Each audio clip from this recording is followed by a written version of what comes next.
Good evening, ladies and gentlemen. I want to welcome all the guests to the Angel of the Night radio show. We're about to kick it off here live in Las Vegas. And I don't know about you, man, but I am fucking lit. But anyways, that song was by a Pop Tigma Berserk, older band. They are still on tour, believe it or not. And it's called Electricity. We're going to go ahead and we're going to play a band that we actually promote that are contracted through Angel of the Night Radio. Angel of the Night Radio and Nightfall Radio. You have to forgive me if the camera's a little bit blurry tonight. I've been trying to adjust it. It's just not coming clear. I don't fucking know why, but I guess this isn't going to be a normal episode of Angel of the Night Radio. Anyways, we're having a fucking 420 fest. So it doesn't matter if you smoke all you want and you can't fucking see me. We can blame it on the goddamn fucking weed, all right? If you're under 18, you shouldn't be listening to Angel of the Night Radio. But if you are over 18, then let's get down with the party and let's toke one. Next song is Absolution by Winter's Thrall. You're listening to Angel of the Night Radio. We're live in Las Vegas.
Holy shit.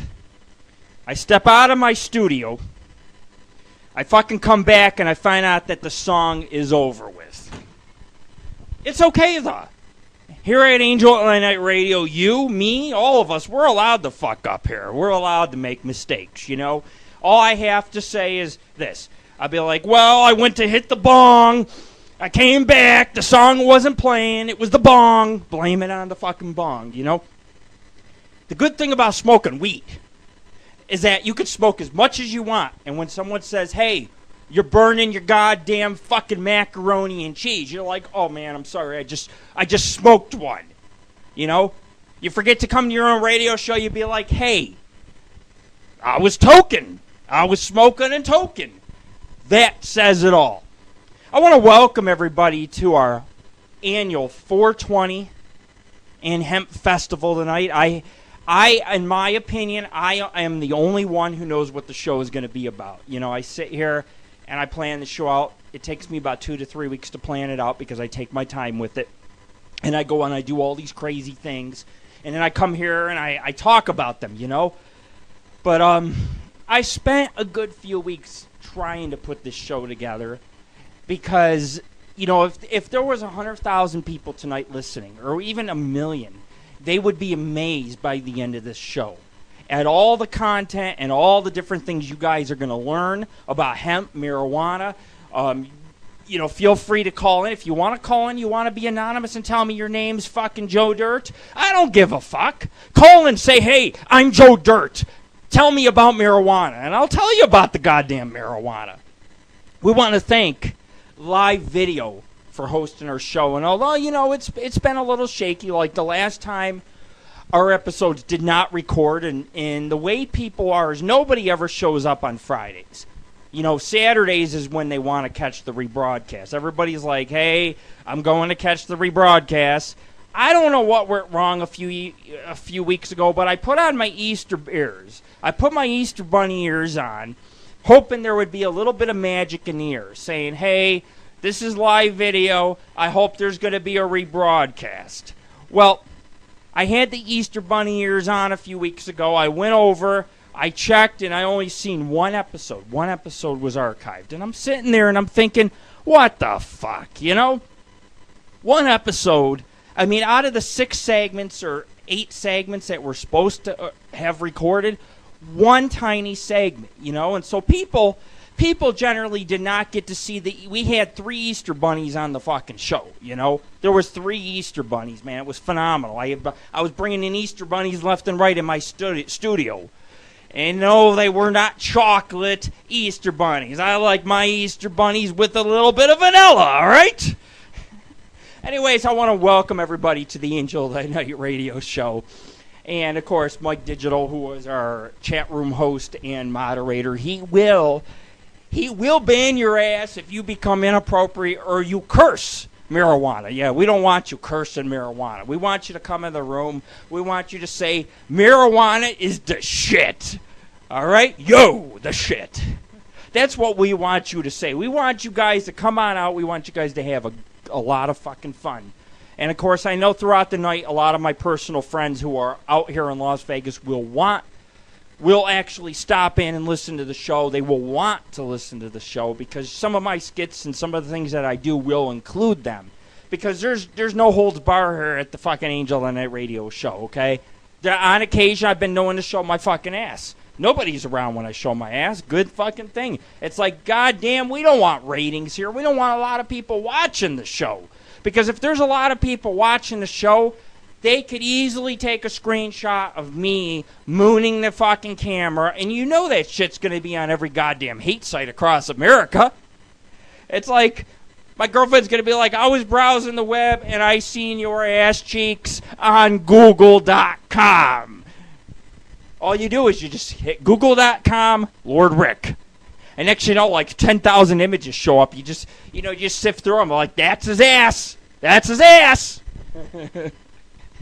But anyways, I didn't know if I was going to do a show tonight because I sat here and I've been sick like all fucking day, man. I don't know what the problem is, but I've been sick all fucking day.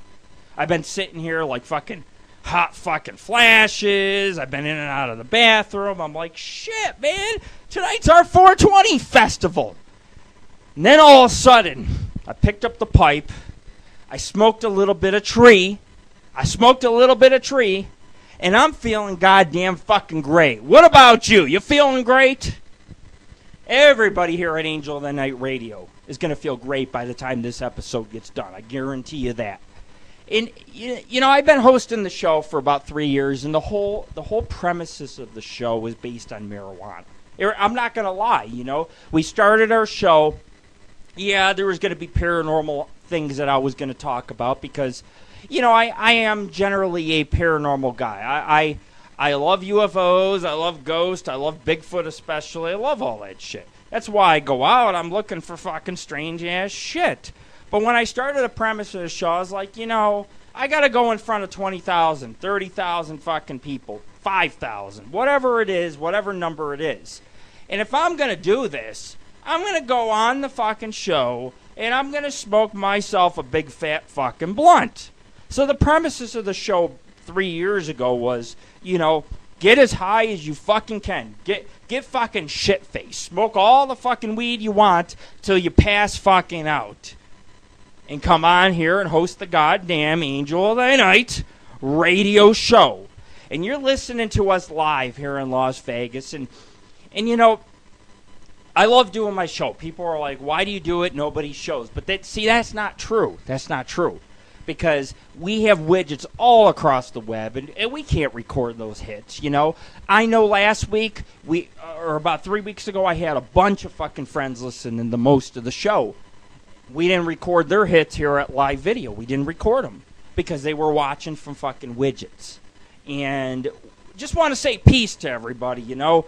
I want to say peace, fucking love, and I want to say, you know, tonight is about being free, living free. Smoke your fucking pipes, hold up your goddamn bongs, roll your fucking fatties. Let's smoke some goddamn grass tonight. If Cheech and Chong can do it, Lord Rick can do it. We're live here in the Las Vegas area. And, you know, I've been sitting here, and I've been for a while, and I've been trying to figure out where should I go? You know, because I don't want to be in Vegas my whole life. I start to realize that when I'm in Vegas, I get myself into a lot of trouble, okay? Like today, I was online and some girl's like offering me a goddamn blowjob. She's like, I'm in Las Vegas too. You know, the girl's showing me all these pictures of herself. You know, it's like I get to inspect the merchandise first.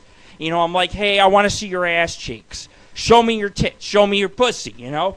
Next you know, the girl's fucking sharing all kinds of all kinds of naughty fucking pictures. You know, she's showing her ass, she's showing her fucking pussy. She's like, am I okay for my age? Will this do? She's asking me if this will do, and I'm like, man, I gotta get the fuck out of Vegas. So, the Paranormal Ghost Society, which is the organization that hosts this wonderful radio show besides Live Video, the premise of the show is the paranormal. So anyways, we're going to be based, more than likely, in Reno, maybe Carson City, maybe on the border of California and Nevada, right kind of there. Because what you have is you got Reno and Lake Tahoe, and then if you go further west, you got the Sierra Foothills, which runs all along the eastern border of California. And you have Yosemite up in that region. And so I basically, what I did is I was like, you know, if I live in Reno, I get the best of both worlds. If I live in Sacramento, I get the best of both worlds. Either way, everything within, I got thousands of places to check out. Abandonments, mines, cemeteries, all within a couple hours. Thousands of them. Thousands, man. So I'm sitting there thinking, God damn, the Angel of the Night radio show will never fucking end. It'll always be about fucking stories about how Lauren Rick of the Paranormal Ghost Society was chased by goddamn fucking cops with a blunt sticking out of his fucking mouth. Now, of course, you know, over the years, we've developed a lot of haters. People are like, what? You know, they treat me, I don't do anything different than anybody else does, but they treat me a little bit different, you know? And they're like, that guy smokes fucking pot. And the way these people act like I got goddamn bricks of it. They act like I got a whole fucking tractor trailer full of fucking weed. and I'm just opening the doors, and the blocks are just falling out. It's like, here's your weed, you know. You know, the Paranormal Ghost Society is just one of these organizations that basically enjoys to get high and enjoys to go to haunted places. Now, when you see enough shit in your life like I have seen, you're going to get high, right? I mean, think about it. You go into an asylum, and you see Casper the Friendly fucking Ghost fucking screaming down a hall. Ah! What are you going to fucking do? You're going to run. You're going to hide. And you're going to spark one. You're going to be like, God damn, I need the fucking weed. Give me the fucking weed. So I want to welcome everybody to our 420 and our Hemp Festival in 2010. And, of course, I don't think last year I did a 420 episode. I think what happened was I had surgery, and I turned around, and, you know, it was just a really bad fucking time last year, and I turned around, and I skipped 420, and I went straight to, like, Sneezer's birthday bash. Because you guys know how I am about Sneezer. Sneezer, we celebrate his birthday. We even had a radio show last year, Sneezer's birthday bash, you know. And, of course, back then we were on camera, and then, of course, you know, it all ceased to fucking exist. And the reason why it ceased to exist is because back when I had my own studios, I was sharing a camera with somebody else who was doing a show. And their show was about nudity and fucking tits and fucking pussy and shit. And I'm sitting there, I'm thinking, God damn, this camera needs the Angel of the Night radio show. It doesn't need tits and fucking pussy. That's what our webcam fucking slots are for, alright? But this girl that I fucking was roommating with, you know, she was like, I need the fucking webcam. I need to show my titties off. Can you gentlemen tell me think about it. Let me ask you this question. What's more important than Angel of the Night radio? Okay, because this girl's gonna fucking bare her chest. She's gonna rip open her fucking shirt. She's gonna show her fucking tits. And she's like, well, the difference between you and Angel of the Night radio is I get paid to show my tits. I get paid fucking too. I get paid with 420, alright? And we want to welcome everybody. We want to welcome our fans. We want to welcome you good people to the Angel of the Night radio show. I do the show because I love doing it, but I mainly do it for my friends.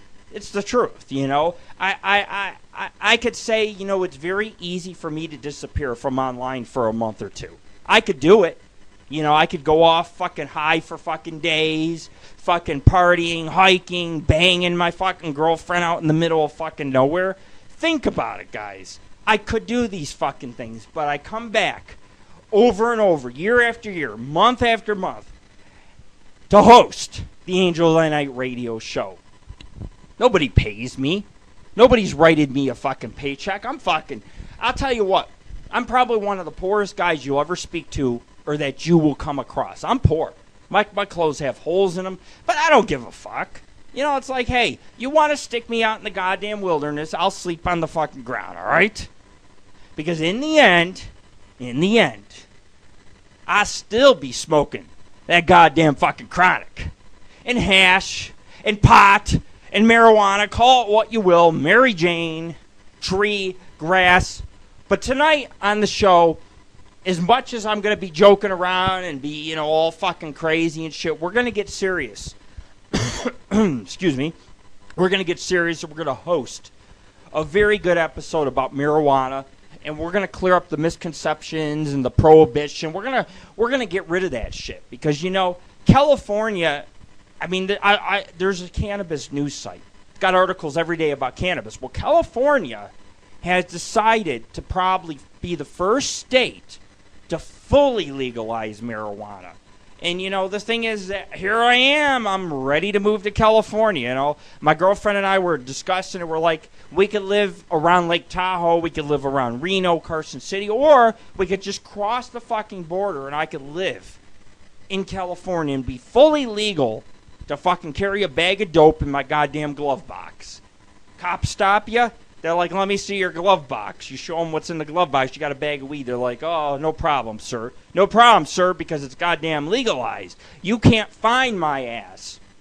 And that was the whole premises of marijuana to make it illegal in this country is because the courts make a lot of money off the people. You know, you get caught. Generally, you don't go to jail. You just get a ticket right there on the spot. And they're charging people $300-$400 tickets. I was in court one day and I seen 40 different tickets. 40 different tickets, all for marijuana. And each ticket was $400 and I thought to myself, are you fucking kidding me, man? I mean, really, come on. You can't tell me that the judge ain't cashing in on the goddamn whoppers, all right? He's cashing in on the fucking whoppers. Because, see, this is the way the government looks at it. We're going to take your money, we're going to fine you up the ass, and then we're going to buy weed by the fucking bulk from fucking Colombia. We're going to have it shipped from fucking Colombia. We're going to buy the goddamn fucking weed. And then we're going to disperse it in society and find these stupid motherfuckers. Find the stupid motherfuckers. But tonight, we're not stupid motherfuckers. We come here in the name of freedom. And we're voicing our freedom here at the Angel of the Night radio show. We're coming on to show you that I am alive and fucking token. Still token. 10 years fucking later. Because, 10 years ago is when we started the whole online fucking, promotion of marijuana.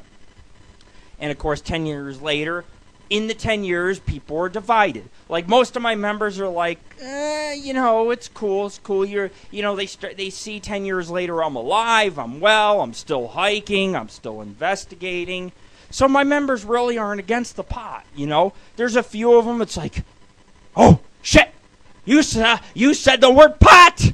Yahoo! In the FBI are coming after you. No, man. The whole premises of the Paranormal Ghost Society, 50% of it is because we want to get marijuana legalized. And if anything, all you motherfuckers should be coming out and saying, thank you, Lord Rick.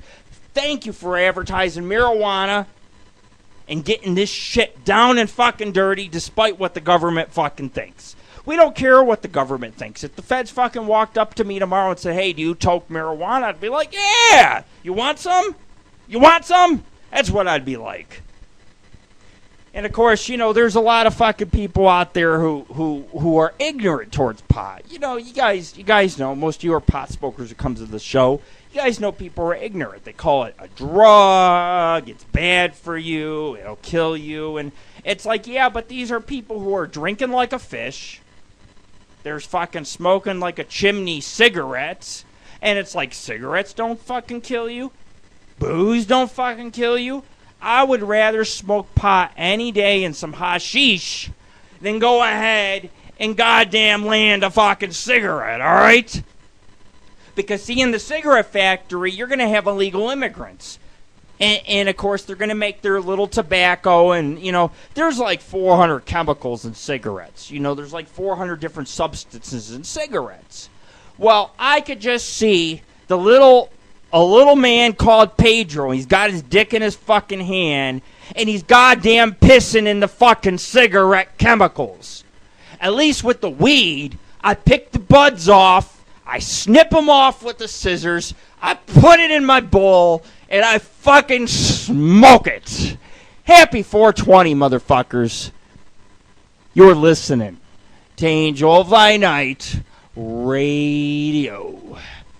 And, of course, I wouldn't say I was ripped because I smoked some tonight. But I've been drinking, too. Because I'm a man that, I might as well come out and I might as well fucking do it all right? I'm here on the Angel of the Night radio show. You going to judge me? Am I going to judge you? No. You're going to be sitting back behind your computers. You're drinking. You're smoking. You're fucking doing your drugs. Well, the same thing here. I'm partying right alongside with you. So this is a wonderful episode because, when we started Angel of the Night Radio, I remember my first episode I did. It was like 45 minutes, maybe a half hour. I was shit-faced. I smoked. I got on the fucking ear. I'm like, what do I say? I had plenty to say because I smoked, right? So anyways, I was on the air, our first live episode. I should say our live episode. And, I was worried. I was like, oh, no, I don't know how it turned out. And those were the Now Live fucking days. You guys remember Now Live? Now Live was a great service because, see, Now Live, we used to get hits. We used to get show views in thousands because so many people were on Now Live. And some of those people on Now Live were like VH1's Adrian Curry. And so, yeah, I mean, we used to excel on Now Live. We don't really excel on live video because somebody wanted me to promote their shit. And I'm like, look, man, we're not getting enough hits on live video. I don't think there's anywhere I could go on the web right now that's going to get me enough hits.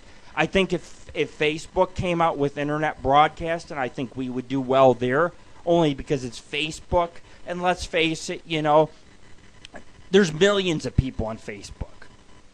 I don't know if there's millions on live video. I know there's maybe a few thousand on live video. So we don't get a lot of people. But, you know, I've decided that, like, in the future, we'll have contests on the Angel of the Night radio show, and you guys will have an opportunity to win. You guys will have an opportunity to win different seasons, maybe all 7 fucking seasons. Because I go in and I spend hours upon hours, I edit our shows, I put them all together, and then I turn around and I put them on disc. And I'm like, you know, man, if somebody gets 7 fucking seasons of this fucking show, they're going to be in business. They're going to be in business.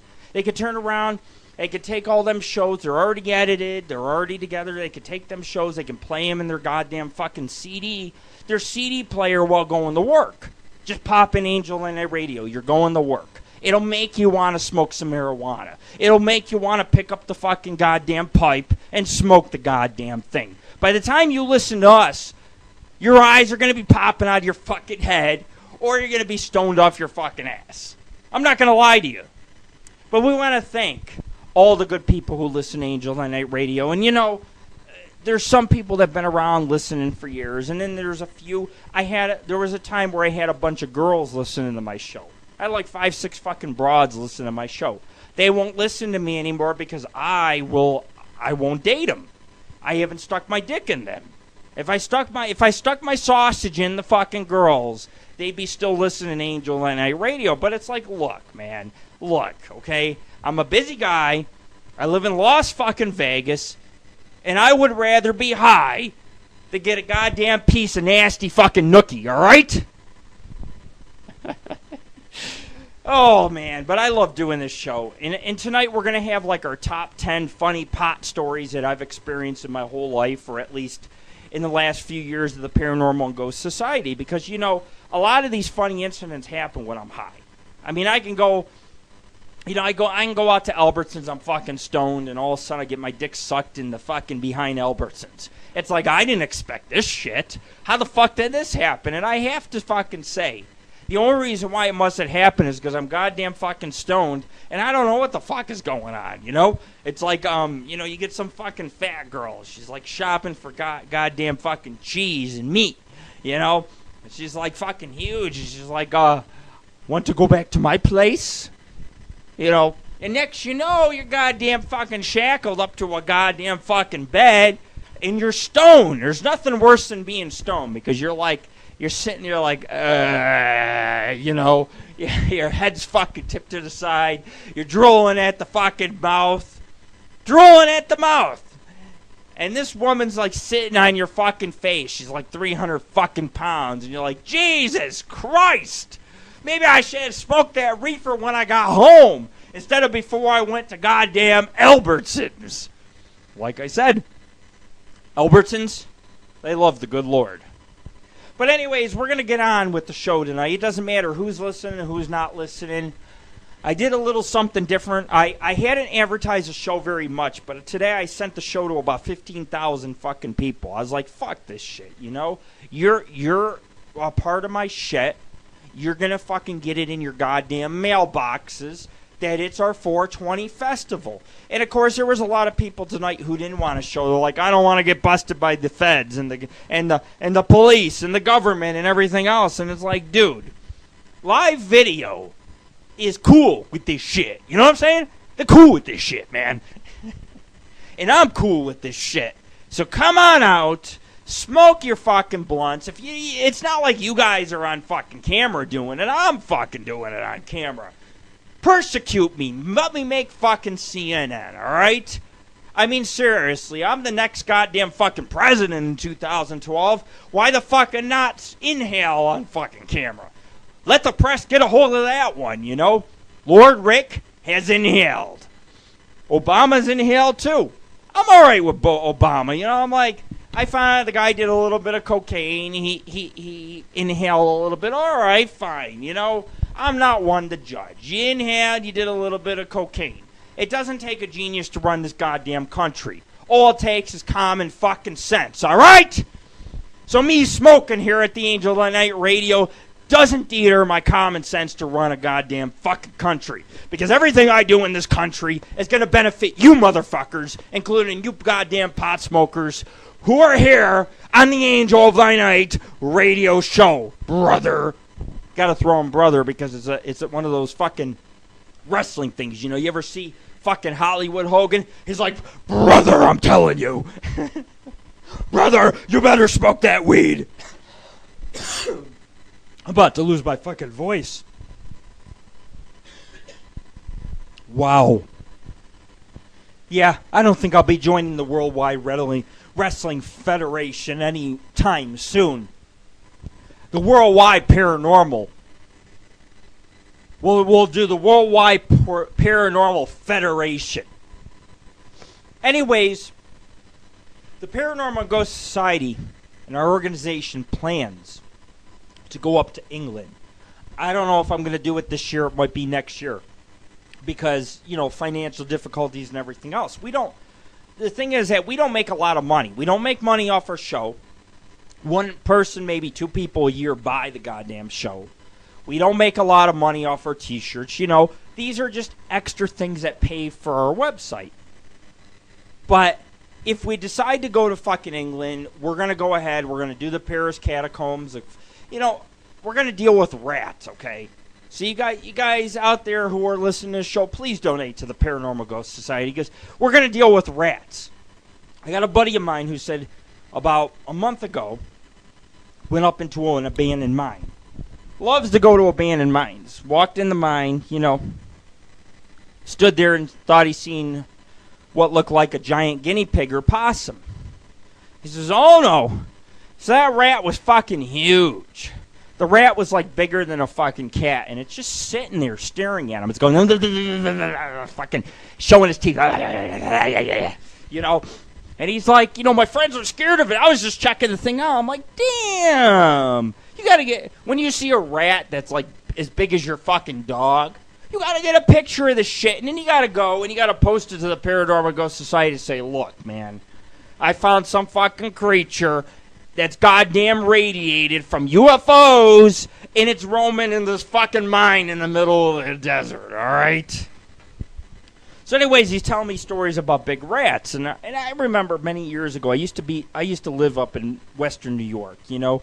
Those were the fucking days, because back in Buffalo, New York, life was much more simpler, you know? It was a very simple life. I'd go jogging at fucking night along the train tracks, fucking drink my bud, smoke my weed in private. It's just a very laid-back fucking type of place, you know?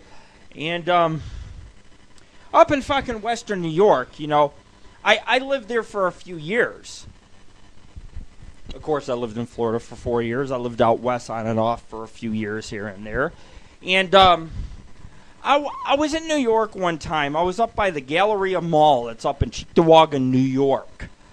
And I remember the whole intersection stopped.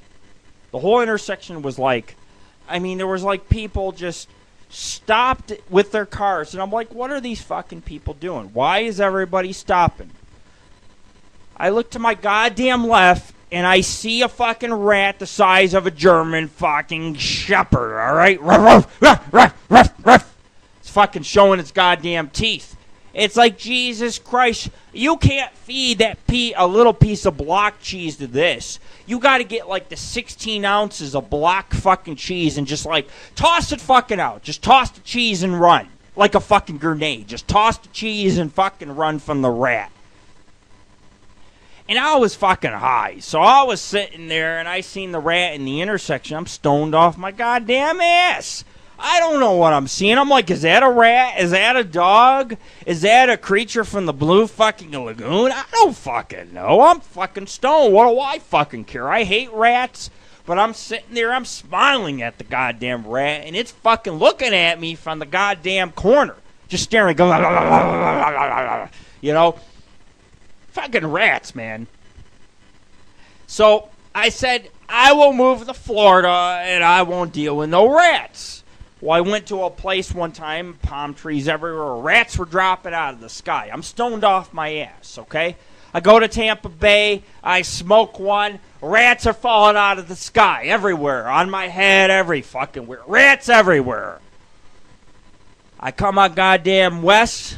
My friend goes into a mine a couple weeks ago. He says, I can't wait to get photos in the mine. He comes out and he says, you know what? There are rats bigger than fucking dogs in those mines. I suggest you don't go in them. And I was like, fuck this.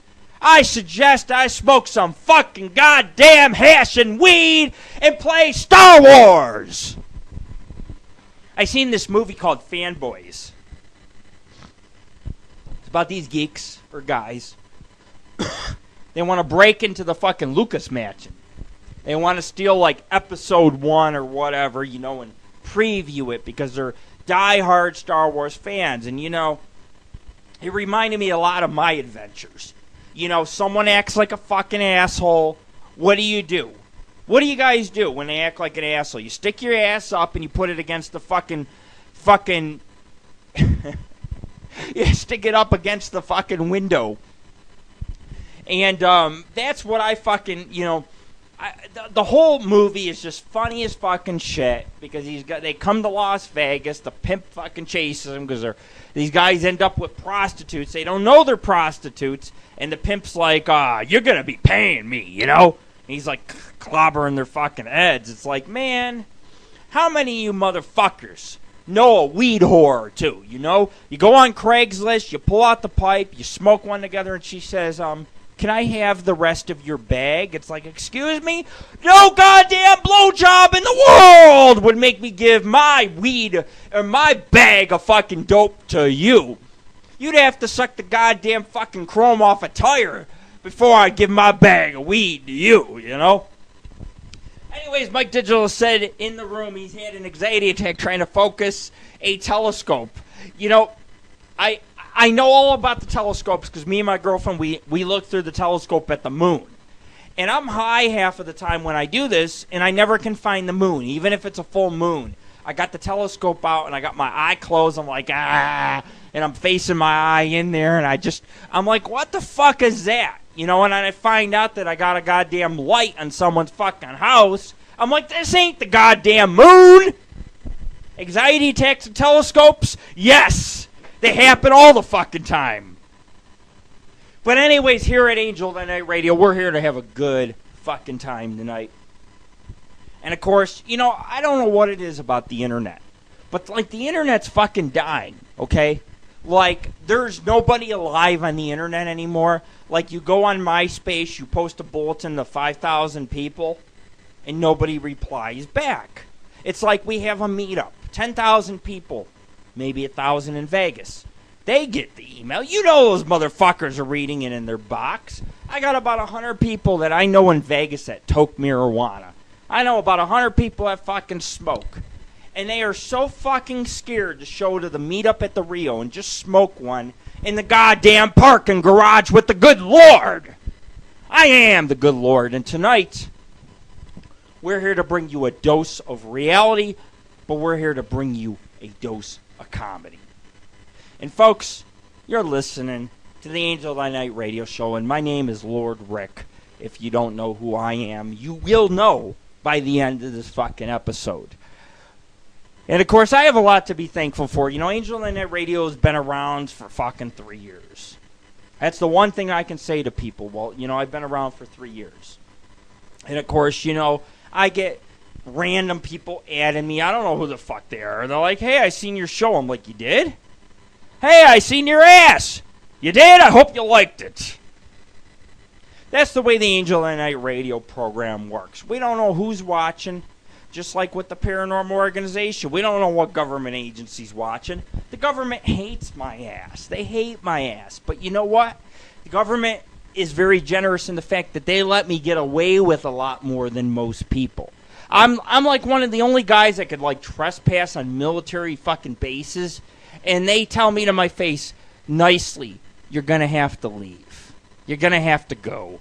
I'm like, really? That's it? It's like, you ain't putting me in cuffs? You're not fucking detaining me? You're not anal probing me? What the fuck's wrong with you? It's true. But here at Angel of the Night Radio, we're a reality show, so anything can happen at any time. I don't know what's going to happen tonight. I'm shit-faced. Anything could fucking go on. I could fucking dance on the goddamn floor. I could fucking sit here and I could break dance. I don't fucking know. But I want to welcome everybody to the 420 Fest in our Hemp Festival. And you guys are going to get a dose of every fucking angle that you ever fucking can imagine on marijuana.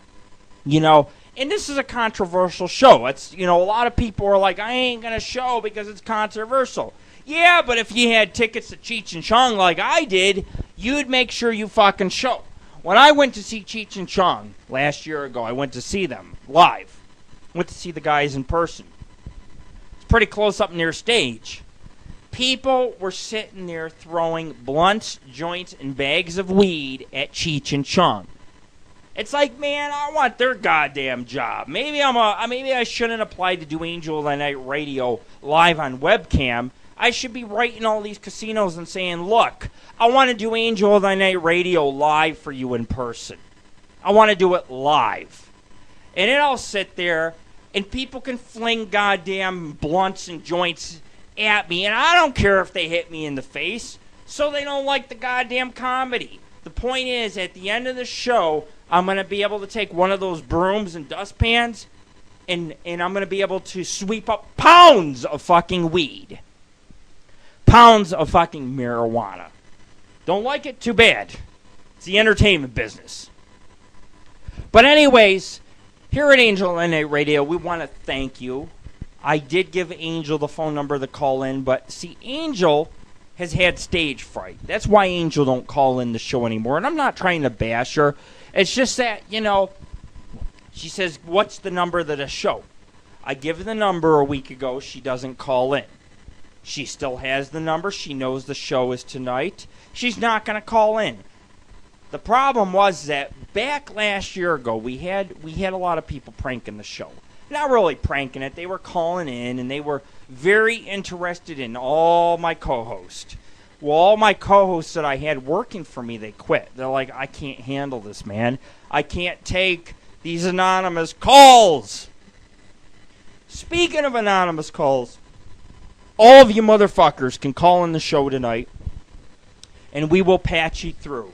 If you want to be fucking anonymous, that's your choice. You don't want to give your name. You want to give a fake fucking name. I don't care if you tell me you're goddamn Sasquatch. You can call in and be like, Lord Rick, I'm Sasquatch. I smoke weed. Go for it. I dare all you motherfuckers to call me tonight. I dare you to. But anyways, we're here to have a good time here at the Angel of the Night Radio Show, and it never ceases to exist because what is the point of living? Think about it. What is the point of living? The point of living is so you can go out and you can have a good time with your fucking friends, exploring, and doing whatever the fuck you want to goddamn fucking do, okay? I'm going to go ahead. I'm going to say a fucking prayer for you guys, okay? We'll go ahead and, we'll keep it kind of simple. Our Lord Rick, whom art in ganja, we be thy name.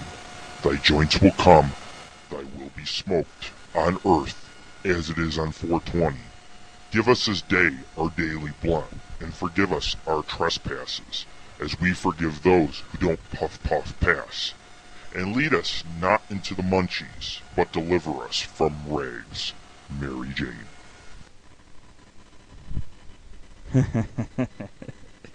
Only at Angel of Thy Night Radio. And we're live here in Las Vegas, and we hope all you motherfuckers will tune on into the show. We got a long show ahead of us. We usually host a show of 5-6 hours. tomorrow night I got a very interesting little show. Tomorrow night I'm gonna be going to a restaurant in the mid afternoon. We're gonna be going to eat some Mexican food, and of course, basically this guy is fucking gay. Okay, I'm not gay. I'm straight. I like pussy. I'll tell you straight up. But he's gay, and we're supposed to go to his birthday party or whatever tomorrow. And of course, you know me. I'm going to be sitting there and I'm going to be ordering all this Mexican food. I'll be like, hey, senorita, come sit on my lap.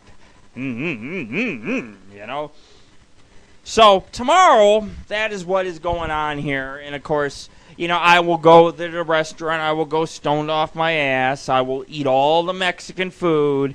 And then I'm going to sit here probably 2-3 weeks from now. And I'm going to tell you guys what fucking happened at that goddamn birthday party. I've never been to a gay birthday party, okay? Never been. I don't know what it's going to be like. I know nobody's tapping my ass. I'm wearing triple underwear. But hey, hey, we're going to go there. Or I'm going to fucking drink. And I'm going to fucking see some pretty senoritas. Las Vegas and senoritas doesn't go well together. Recently, a lot of feds are posting new immigration laws. And of course, Obama is like, fuck you, I don't like your immigration laws. Because Obama at one time, President Obama, he technically was an immigrant. He came from another country and he came to the United States and he became president, Whatever the case fucking is. Or his parents, I don't know the whole fucking story and I don't fucking care. But the point is, he cracked down because Arizona just passed a new law. Very harsh immigration law because they're getting sick of the Mexicans coming in over the border. Like, you're Mexican. You belong in Mexico. This is your country. We're the United States. So they passed a law. We don't, who knows? Maybe they want to put more guns at the border. I don't know. Maybe they want to shoot to kill. Who knows? But Obama's like, what the fuck you doing, man? We need our Mexicans in here. We need to bring the fucking weed. You guys ever have Mexican weed? I had Mexican fucking weed. Nasty, dirty tasting fucking marijuana. Nasty. Nastiest fucking marijuana you ever fucking smoked. Does it get you high? Yes. Does it fucking relax you? Yes. Does it get you stoned? Yes. Anyways, folks, we want to welcome you to our 420 festival tonight. We got a lot of comedy and a lot of good fucking things coming up. And of course, you never know who's listening to Angel of the Night Radio. I have found out that when I host this show, most people believe every little thing that's said. I could tell you my dick's 20 inches. My dick's 20 inches. And that's going to end up on some fucking hate site. Lord Rick's dick is 20 inches. I could say right there, I could say on the show, I fucked 20 women this week. You're going to see it all over the tabloids. This man, Lord Rick, who chases ghosts, has fucked 20 women this week. Laugh! It's okay. It's free to laugh here at the Angel of the Night radio show. And anyways, we're going to go ahead and we're going to take small breaks throughout the show. And I'm going to be taking my first, not a half-hour break, but I'm going to be taking a break for about 5 minutes. And we're going to go ahead and we're going to play some music. I'm going to toke up some more because that's basically the premises of the show tonight is sit here, smoke as much as you fucking want, party here at Angel of the Night Radio. And, of course, our special little feature where we play music and everything else, that's Nightfall Radio. That's where we come in, and I play DJ for you guys, and I play all kinds of fucking music. But anyways, we're going to go ahead. We're going to go on break. We've been in the show for about an hour, 45 minutes of me talking your ass is fucking off. And, of course, here we are. We got another 5 hours of fucking show to go tonight. But we got a long fucking show, and I want to make sure that you guys get some good comedy, some good knowledge, some good humor. I want to make sure that you guys get a little bit of everything tonight in the Angel of the Night radio show. Fucking good that you guys are going to fucking like. We'll go ahead and play Dark Angel by VNV Nation. You're listening to Angel of the Night Radio. This is your host, Lord Rick, and we're live in Las Vegas.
into Angel of Thy Night Radio, and I just went on intermission because I'll tell you what, I have found out that being a show host is an exhausting fucking job, and anybody who runs long shows, Mike Digital knows, because Mike Digital runs a very long show. You guys know that you get really tired, you get thirsty, you get hungry, you're fucking stoned, you're stumbling all over the goddamn place. It isn't easy running your own radio show. You gotta come out, and you gotta come out fucking in your best, you know? And by the time you're done with the show, you're looking at your worst. Your hair's fucking frizzy, you're goddamn drunk and fucking puking. Trust me, I've been there. A few weeks ago, I'm wearing my bunny ears, right? I drank way, way too much. Imagine, a drunk fucking Easter bunny. And I get done with my show, and my girlfriend's like, "What's wrong with you, man? What's wrong with you?" I'm in the goddamn corner holding the bottle of fucking booze, wearing my fucking bunny ears. I'm like, "Goop." But anyways, Brett Michaels from the band Poison's dying, from what Mike Digital said he just read. from a brain hemorrhage. I don't know what it is, but all these artists, all these wonderful musicians, and a lot of the older groups, the groups that we grew up with, per se, Poison, from that age, that time period, a lot of the musicians are passing away. And I guess what it comes down to is everybody gets older. Some people survive, some people don't. Some people end up with heart attacks, some people don't, And brain hemorrhages, heart attacks, drug overdoses, you name it. But anyways, at Angel of the Night Radio, we are here to commemorate all bands and anybody who's died. I notice I say anybody because I'm stoned off my ass, but anybody who's passed away in any of those well-known bands of our era in the 80s and the fucking early 90s, it really is sad to see these musicians pass away because I'm not a musician. I'm a guy who loves music. I respect musicians. I respect the work that they do. I know it's a lot of hard work. I know that a lot of practice goes into this. This is not just, you just don't get on a goddamn guitar and start fucking playing. It takes years and years of practice. I have many friends. Most of my friends are musicians, and I know exactly what they go through. And then to sit there and lose a musician to a band that's been around for many years, it's just like them fucking haters. Gene Simmons of fucking Kiss. If Gene's, this fucking bitch, she can't stand that we smoke a little 420, But this bitch here doesn't realize Gene Simmons has probably done every goddamn drug in the book, including marijuana. And you're fucking licking his goddamn ass and his bootstraps, but you won't fucking favor Lord Rick of the Paranormal and Ghost Society and your host of Angel of the Night Radio. Anyways, a few weeks ago, my friends listened to the show. I didn't realize it, but I was being pretty offensive. I was being pretty appalling a few weeks ago, I have the whole episode saved. You guys, one way or another, most people will hear that eventually, whether they order it, win it, whether I decide to rebroadcast them online just for the fuck of it. But, Angel of the Night Radio, we're sitting there and and I'm hosting the goddamn fucking show, and I didn't realize that I had a couple other friends listening, and they're like, oh man, you were talking about us here at Angel of the Night Radio. I'm like, we talk about everybody on Angel of the Night Radio. That's just the way our show runs. If you don't fucking like it, don't goddamn listen. If you're 18 and over, get your goddamn pipes. Let's smoke a little bit of fucking tree, alright? And I want to welcome all you new members to the 420 Weed Festival. Fuck even mentioning 420. You guys are listening to the Weed Festival and Hemp fucking celebration with Lord Rick. Let's just keep things simple. Let's just say weed, pot, marijuana, fuck the 420. I have had this week about 20 people ask me, what is 420? Okay, 420 is just a date set aside for fucking goddamn pot smokers. And we're going to talk about the 420 myths. Myths. We're going to talk about the myths. We're going to dispel all these little things you guys didn't know about marijuana, all the facts, all the wonderful cures that marijuana, or at least ailments that it can assist. And you guys are not going to believe what you're going to fucking hear tonight. You guys are not. You guys are going to be like, this is the bomb-ass fucking show. You're going to be like, Angel of the Night Radio? Rules. That's going to be your attitude by the end of the night. And I'll probably run for a good 6 hours tonight. I usually can feel what time I'm going to run to. I used to be like, I don't know, I got about an hour show. But I know that this is going to be a long show because I truly have to get my message out. The prohibition was wrong about marijuana. There's a lot of haters who are wrong. I once had some fucking haters call CPS on me. CPS shows up at my door. CPS tells me you can smoke all the weed you want. They're like, we can't take your kids. You can smoke all the weed you want. They're like, as long as you're not doing it in front of the kids, we don't give a fuck. Because they know that weed is not a goddamn fucking drug. Of course, the government is calling it a drug. And I sat down with this fucking black-ass fucking woman. She's blacker than goddamn night. And we sat there and we argued, is marijuana a fucking drug? And, of course, I love to debate with people. And I'm like, lady, you know it ain't no fucking drug. You can't call a plant a fucking drug. You put the seed in the pot, The plant grows, it flowers, you pick the goddamn buds, you put the buds in a pipe, and you smoke the goddamn shit. Drug? No. I see a drug as you got fucking Igor working in his goddamn fucking lab, taking fucking every chemical, including fucking nail polish remover and shit, and he's making goddamn drugs. He's like, I just gotta tell you, I gotta tell you that there's like 50 chemicals in this, and if you overdose, you're gonna have a goddamn brain hemorrhage.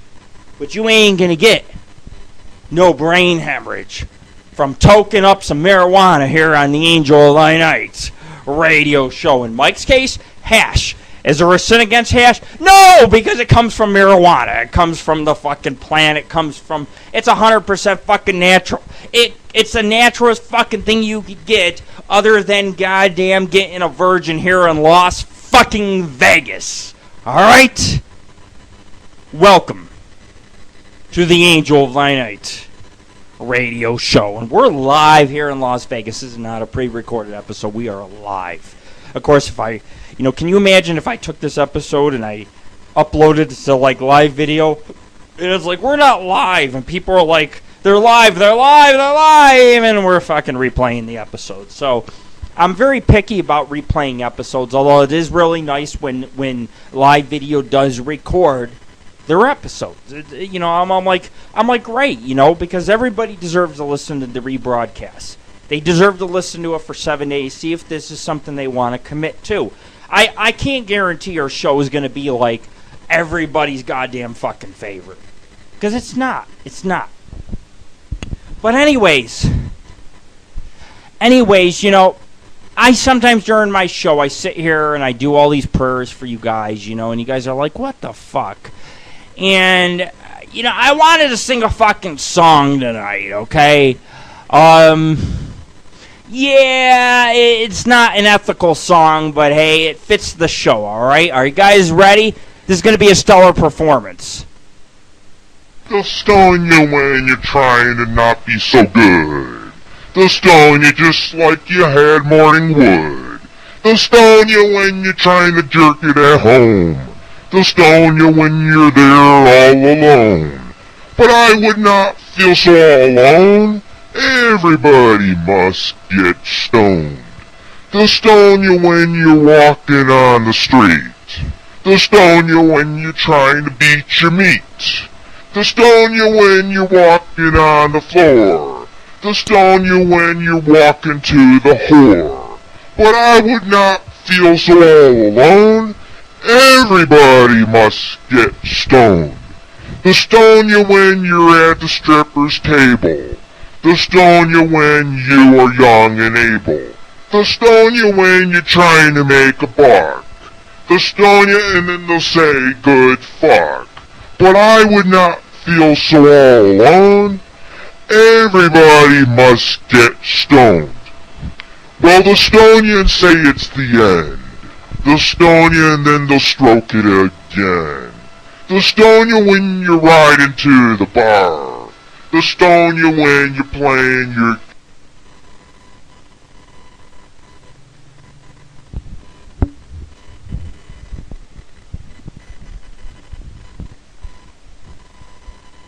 Come on.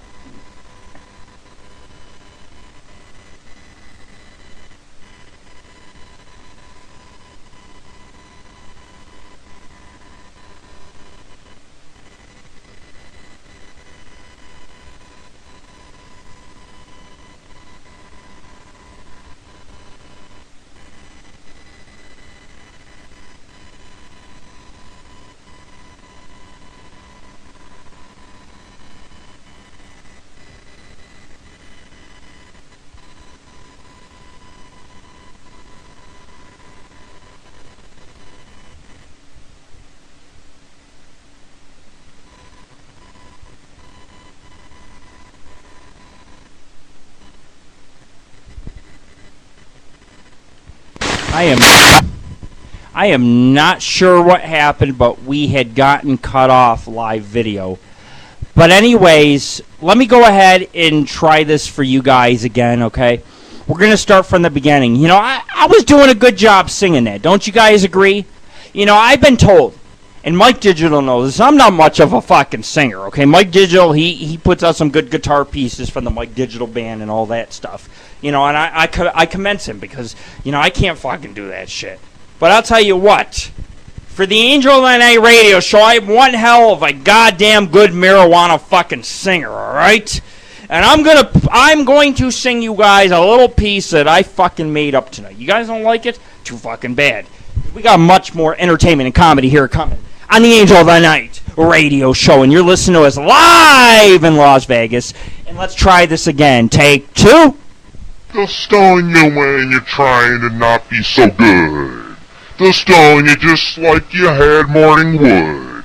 They'll stone you when you're trying to jerk it at home. They'll stone you when you're there all alone.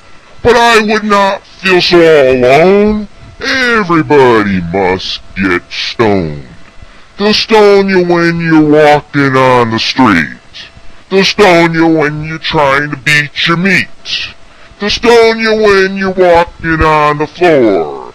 They'll stone you when you're walking to the whore. But I would not feel so all alone. Everybody must get stoned. They'll stone you when you're at the stripper's table. They'll stone you when you are young and able. They'll stone you when you're trying to make a buck. They'll stone you and then they'll say, good fuck. But I would not feel so all alone. Everybody must get stoned. Well, they'll stone you and say it's the end. They'll stone you and then they'll stroke it again. They'll stone you when you're riding to the bar. They'll stone you when you're playing your guitar. Yes, but I would not feel so all alone. Everybody must get stoned, alright? Well, they'll stone you when you are all alone. They'll stone you when you are jerking it at home. They'll stone you and then they'll say they're all nuts. They'll stone you when you show them your butts. But I would not feel so all alone.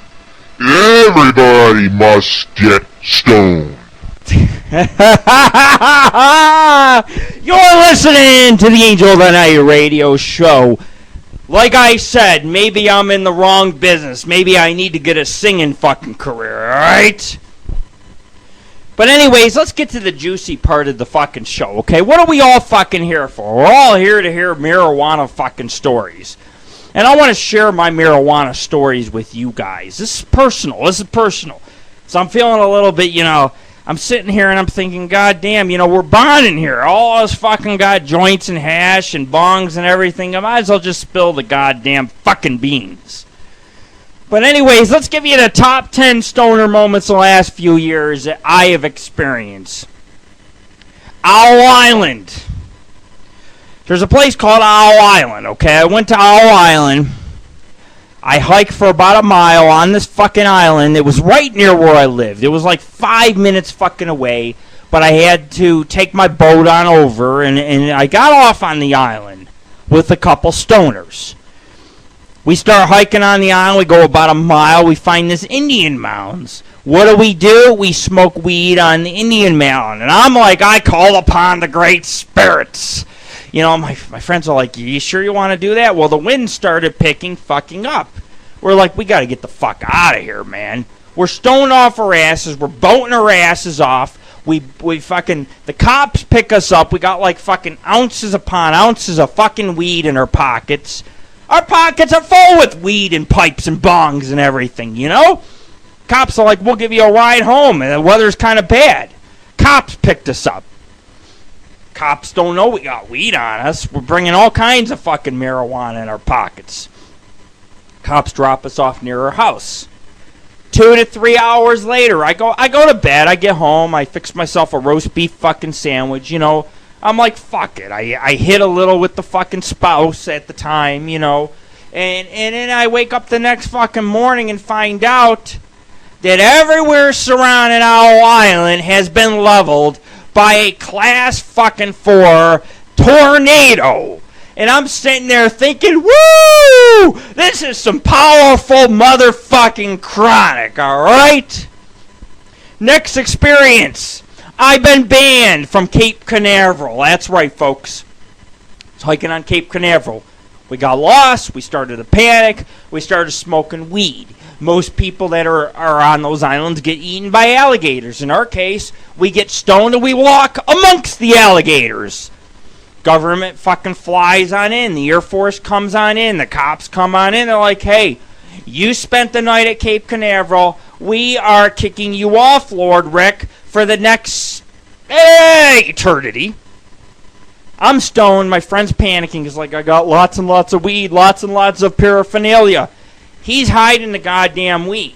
The fucking Air Force is coming. They're like 5 minutes away, and he's fucking hiding it in a fucking field. You know, I'm like, you motherfuckers, if you would just have fucking left. I had my whole team do a mutiny. They're like, we're going to turn ourselves in. Why the fuck would you do that?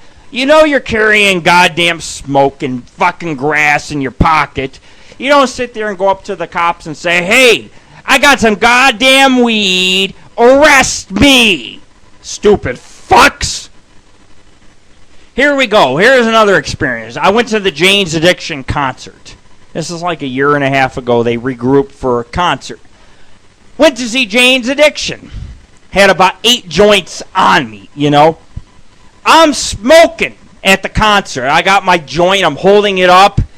People are looking. I got front stage fucking. I'm in the front fucking stage. I got my... Imagine it was like this. I was fucking smoking, you know. And all of a sudden, you know, after the concert, the fucking lead singer says, next time you smoke in the front of the stage, you get backstage. I'm like, I better get backstage. If you seen the hottest, they had hot fucking dancers dance on stage. There was like 3 or 4 fucking dancers on stage. It was like, man, I will gladly give my weed to you if you bend over. Because at least I know you ain't some bitch off goddamn Craigslist. Craigslist? Craigslist loves the good Lord. Here we go. How about the time where I was fucking stoned and some rednecks tried to trap me on a fucking road? Like, the rednecks come out, they fold their arms. They're like, you ain't going nowhere, sonny boy. I'm like, you watch me. I am fucking pumped up on marijuana. And I start revving the goddamn truck, and I almost run over their asses. Not because the marijuana made me do it. I was just to a point where I was like, look, okay, I'm relaxed. You're in my way. You might ass rape the bitch that I got in my fucking car. What does the good Lord do? Revs up his truck and says, my truck is bigger than your truck. I got more horsepowers, and I got more weed. So I sit there and I rev up the truck. Vroom, vroom. I start charging at these fucking guys, and these guys are like diving all over the place like weeble fucking wobbles. Diving all over the goddamn place. And I'm like, in the name of the Lord, you know. I got the fucking joint sticking out of my mouth. In the name of the Lord. But anyways, here's another good one. I'm hunting for the New Jersey Devil. You guys... I don't know if you guys ever been to New Jersey, but there is like a bazillion pine trees in the state of fucking New Jersey. Minus, you know, the fact that there's cranberry fields and everything else. It's pretty much, it's one of those states, if you're not in the city, you are in the middle of bumfuck nowhere. I'm roaming around fucking New Jersey. You know, I'm looking for the Jersey Devil. Here, Jersey Devil. Here, Jersey Devil. I'm fucking smoking my goddamn ass off. I'm fucking stumbling all over the fucking place looking for the Jersey Devil. And me of all fucking people found out that we have maybe came close to an area where he actually is. Because I found a mutilated fucking body of a deer. And then I found some weird tracks and some things like that. And I thought, man, this marijuana, this White Widow is the goddamn shit. Here's one. We'll say it's number 6. I'm nude on Gas Peak. You guys know Gas Peak. It's like 10,000 fucking feet outside of Las Vegas. Deadly climb. Climbers go out to Gas Peak, and climbers are like, hey, we're going to use ropes. We're going to rappel through the Sheep Mountains. We're going to get to Gas Peak. Well, I decided not to rappel. Climbed the cliffs, climbed the mountain. Got to the top of Gas Peak, realized I lost my shoes, lost my pants, and I'm smoking over Las Vegas with my dick hanging out of my pants. I'm smoking weed. I mean, it was like the winds were like 80 miles an hour, and I'm trying to pull out my marijuana and pack it in the pipe just to fucking smoke with my dick hanging out of my pants. And I'm looking at Las Vegas. I see where my house is. It's all lit. I'm thinking, God damn, there must be some nice hot cocoa going on right now. And I'm hours upon hours from getting home. Trip didn't end up so good, but at least I could say when they picked me up in the goddamn helicopter, I was high as a fucking kite. It was like the movie fucking MASH. Here we go. The joint that survived Spirit Mountain. A couple months ago, I went hiking at Spirit Mountain. Big ass fucking mountain, rock formations, canyons. It's a site visited by UFOs, or actually alien beings. The Indians depicted it on the rocks. They got actually real aliens on the rocks. 2,000-year-old paintings. I hike all day in the fucking rain. Head is soaked, hat's soaked. My underwear are fucking wet. I'm like, shit, I can't smoke any more weed. I get fucking home. You know, I go stop at like fucking Wendy's. I'm like, I'm going to get the biggest goddamn hamburger they got. Slapped on that goddamn fucking hamburger. Grabbed the goddamn fucking joint. And I pulled it out of my backpack, and the joint was dry. And I'm like fucking saying my prayers. I'm like, hallelujah, in the name of the Lord, Rick. You know, and I'm smoking, and I'm fucking high as a kite, and you better believe that goddamn hamburger that I got at Wendy's, I gobbled that fucker up in under 10 seconds. It was like, it was fucking gone, man. How about this? I went up to Fort Christmas in Florida, found an empty grave and smoked in it. Jumped in the grave, hit my joint. All was peachy. Buddy of mine jumps in the grave.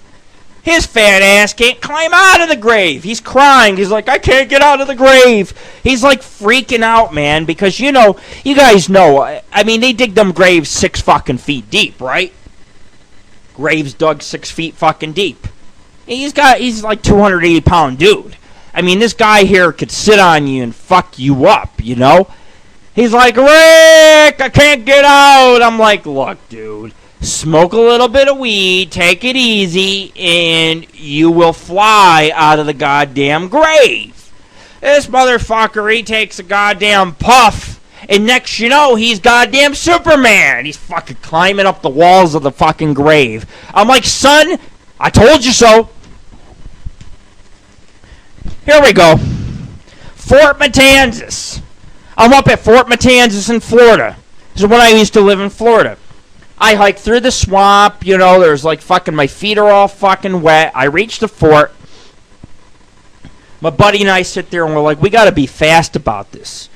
Because when we got to the fort, the goddamn Coast Guard was chasing me. Can you imagine you got a joint sticking out of your mouth and the fucking Coast Guard shining their lights on you because you got the river outside the fort, like, please vacate the residence, or the property, and you're sitting there, you got the joint hanging out of your outfit, like, Coast Guard, can I please finish toking my marijuana before you apprehend me? You know? Almost apprehended. We ran, we escaped, we survived. The place up in New Smyrna Beach, another place in Florida, because I spent most of my high times in Florida, you know? Not that I haven't spent them nowhere else, but went up to this private area in New Smyrna Beach. We're hiking for about a mile. We end up on this beach. It's private. Tide's fucking down. We got fireworks. We're blowing fucking fireworks. We're smoking marijuana on the goddamn beach. And then like 2 or 3 off-road vehicles are chasing us. This is the Coast Guard. I'm fucking running. I got a joint hanging out of my mouth. And I'm fucking running from the goddamn fucking Coast Guard. How many people are you going to shake hands with that have said, hey, You shake my hand, I'm like, hey, this man ran from the fucking Coast Guard. I've ran from the Air Force, I've ran from the fucking Coast Guard, and I've ran from the goddamn Army. What the fuck else do you motherfuckers want? Next, I gotta run from the Navy fucking SEALs. Throw me overboard with the joint sticking out of my mouth. I'll act like a fucking SEAL. You know, come on, man. But anyways, I mean, I've told you guys 10 funny pot stories. Let me tell you guys another story. We'll make a number 11. How about it? When I was in DeLand, Florida, I once had a girl on Craigslist who found me.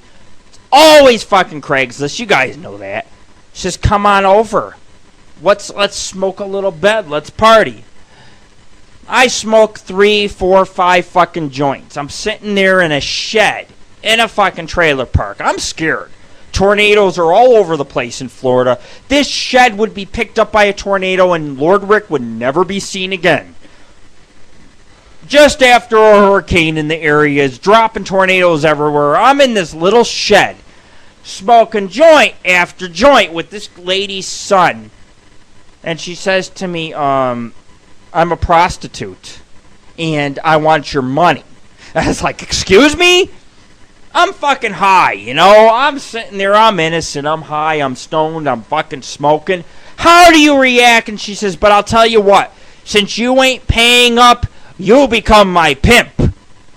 So every fucking week I went over this girl's house to smoke fucking herb, and in return she would fucking have me be her pimp. So guys would come over and fuck her in the room, and I'd stand outside the room. I wouldn't sit.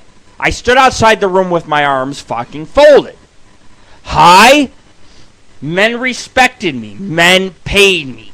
Okay, I had hundreds of dollars of bills because this lady was putting out, and she said, you know what? I'm sorry, I'm not going to share my money with you for fucking. But she goes, you can have all the weed you want. What did I do? I smoked weed all fucking night and day, and all I had to do was stand in front of the room she was having sex in with my goddamn fucking arms folded, alright? High times with Lord Rick. Anyways, folks, you're listening to Angel of the Night Radio. I don't know if you guys heard the story, but a 12-year-old divorced a Saudi Arabian. And the guy was like 80 years old. She's 12 years old. And, you know, you guys can sit there and you guys could say, well, that's disgusting. But let's face it, okay? This guy's 80 years old. You know he can't get his dick fucking up. There ain't no Viagra in goddamn Saudi Arabia. That's the American fucking recipe, okay? So Saudi Arabia, she's like, I want a divorce. I was forced into it. 12 years old. You know, and you know what the Saudi Arabian's doing. He's sitting there, he's like, I can't wait till she grows a pair of titties. Allah, please, Allah, give me titties. Allah, give me big boobies. And you guys know that most fucking women in Saudi Arabia are flat fucking chested. So, she sits there and she says, I'm going to get a goddamn divorce. So you got a 12-year-old taking an 80-year-old to fucking court. Look at the headlines if you don't goddamn fucking believe me, alright? Look in the headlines.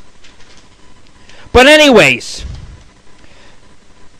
you know, Paul sent out an article. I don't know if you guys know Paul, but he's in England. He tokes, he smokes, he drinks. He's just an avid fucking urban explorer. He loves the fucking party. I respect that. He is who he is, you know? Sent out an article that Galaxy M82 has a strange radio signal we've never experienced here at Earth in our lives. Some people say it's a quasar. Some people say, no, it's not a black hole because the frequency has stayed the same. It went from nothing. Now all of a sudden it's this bright object. It's fucking giving off radio signals. It's like, motherfuckers, you guys know that's a mothership with a goddamn bunch of aliens ready to anal probe us, so you better smoke your fucking hash and your fucking weed when you go out in the woods today, alright? I spent some time in the woods. I'll tell you guys some stories about the woods later. But anyways, Texas! You guys ever been to Texas? Nothing is in Texas than queers and fucking stairs, alright? And of course, you know, I went to this party. I got a buddy of mine, he urban explores. He's into the ghost too, but he says to me, I just like adventure. I just like going into abandoned mines, exploring them. He tells me a story that he's seen these eyes looking at us up in Good Springs. Of course, you have to expect it in Good Springs, Nevada, because when I went out to Good Springs, Nevada, I seen something staring at us, and I also heard a girl being chopped up and everything else under the goddamn sun.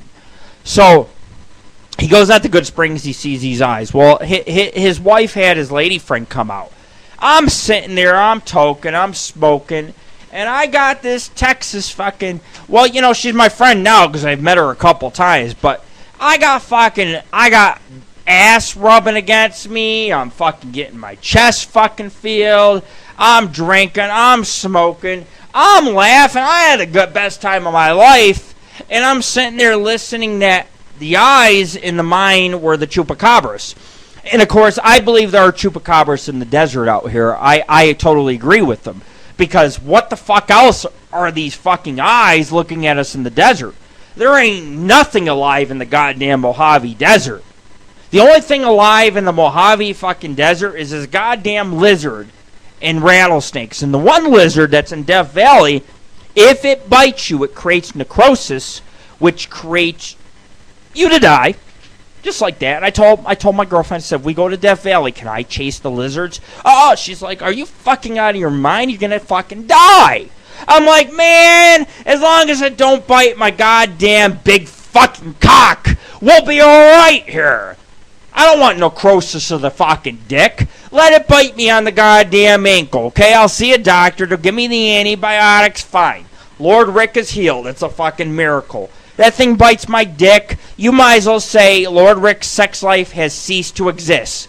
Now my 420 life, I don't know about that because I don't know, but it's 420 all the goddamn time in my world. Anyways, there was I went to the doctors, and, I'm sitting there at the doctor's, okay? My son, he needs his yearly checkup. Well, my son's laughing. We're at the doctor's. He's laughing. Because, see, my brother-in-law has some disease or something. In his nuts, he has 3 nuts now. He has, 3 testicles.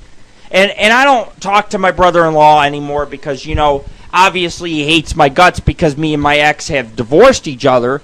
But this is a guy that fucking brags. He's like, I am bomb, man. I'm touche. I got $400 pairs of sunglasses. And I got fucking big arms and a big beer belly, Well, this guy, I sat there about a year ago. I said, I hope that motherfucker loses his goddamn fucking gonads. Because he hit my son in the fucking head.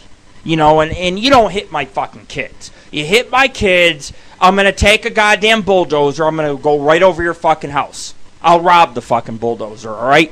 But I'll take the bulldozer, I'll stick a joint in my mouth, and I'll run over the fucking house.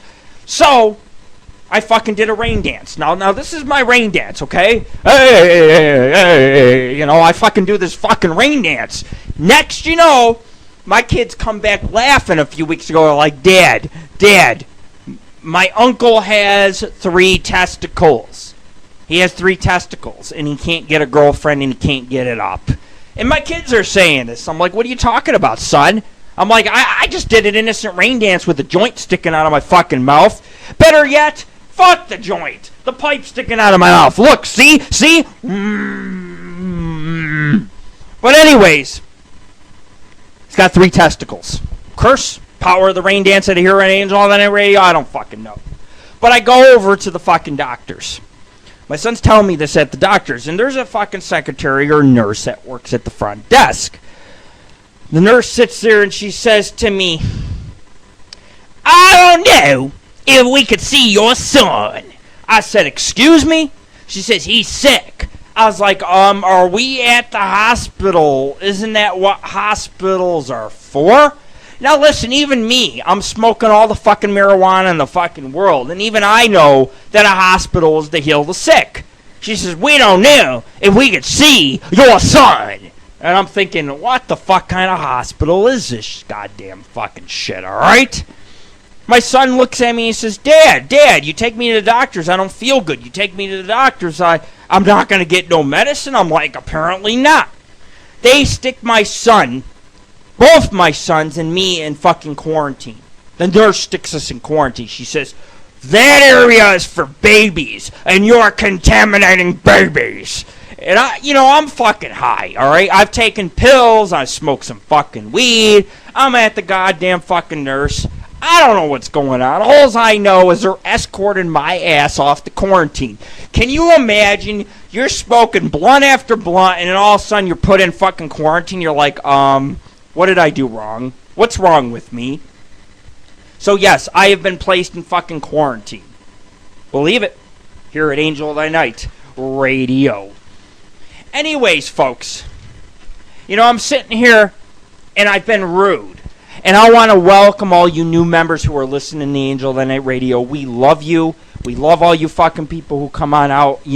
Our show's not going to be for everybody. We're going to appall some people. And if some people can't look at it and laugh, it's just like South Park. You guys know what South Park is? Well, South Park is being sued because South Park laughs at celebrities. And, I laugh at my ex-girlfriends. I laugh at people on Craigslist. Sue me. Go ahead, sue me. Sue me. But the point is that South Park just recently is going to be sued. So they did an episode on the celebrities. They had Muhammad or whatever. Well, the Muslims took a little bit of offense to their episode about terrorism and everything else. So the Muslims turned around and posted the writers of South Park's address publicly and have made threats. In other words, terrorist threats. They're like, we're going to blow up the members of South Park so they never write another episode again. I like South Park.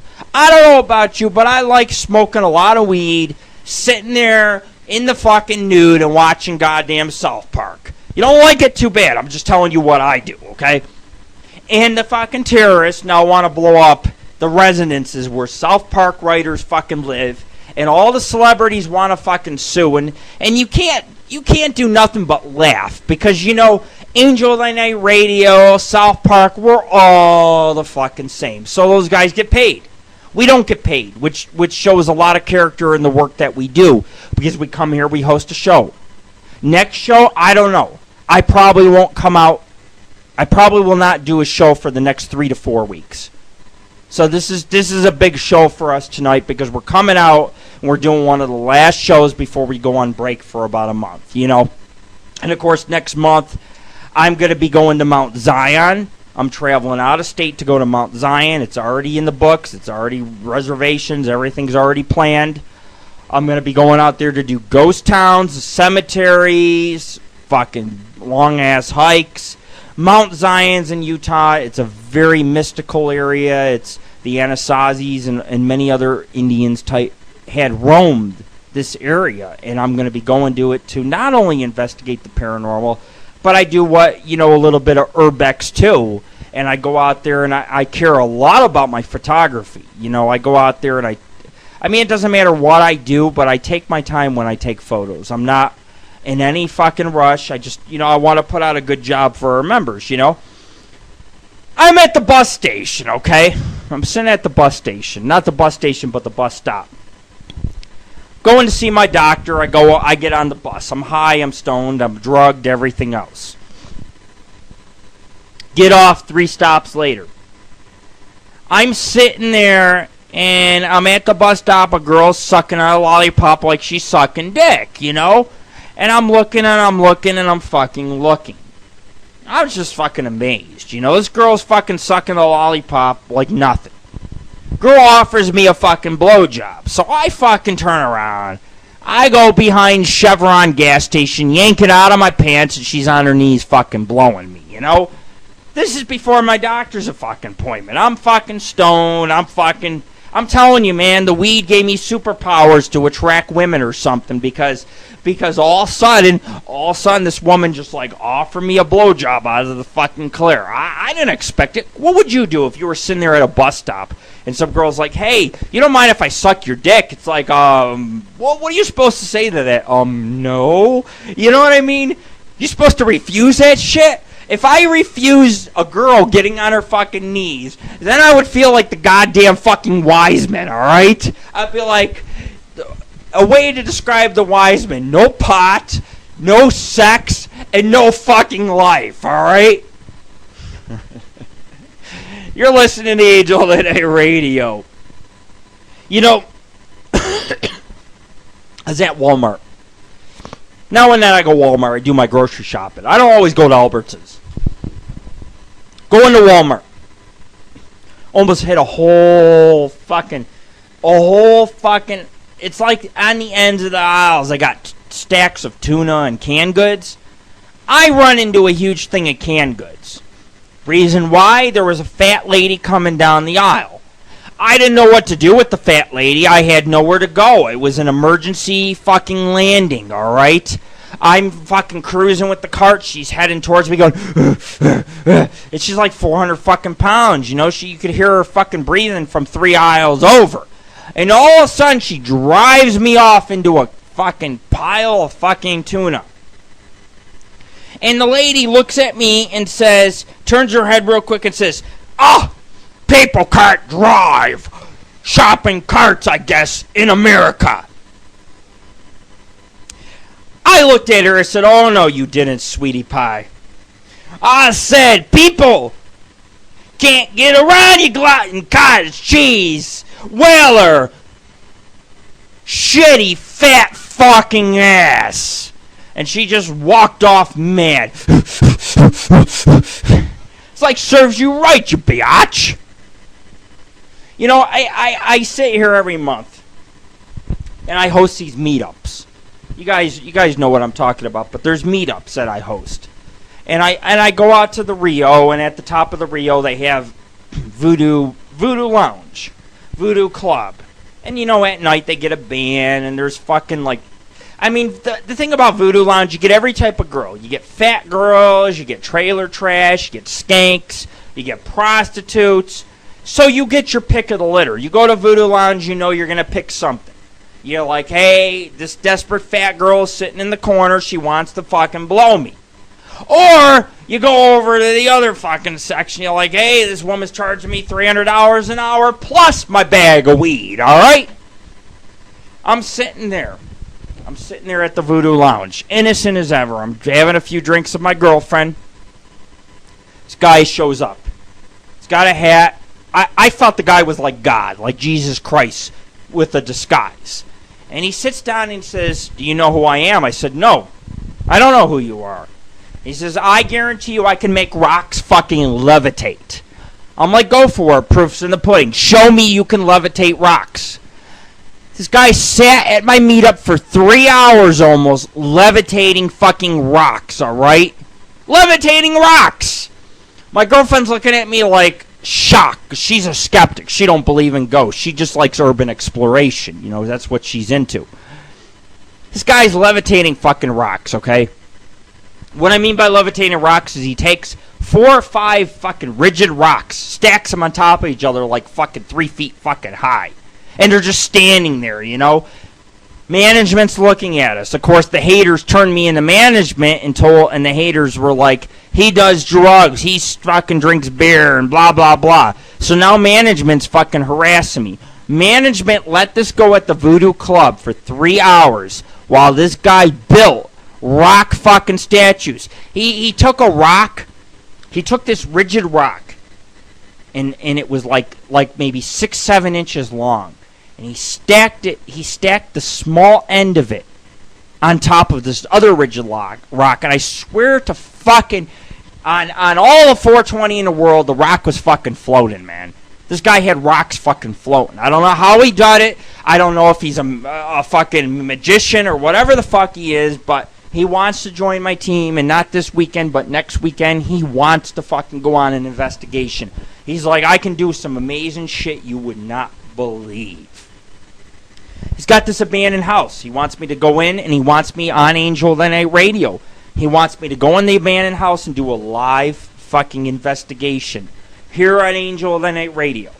He's encouraging it.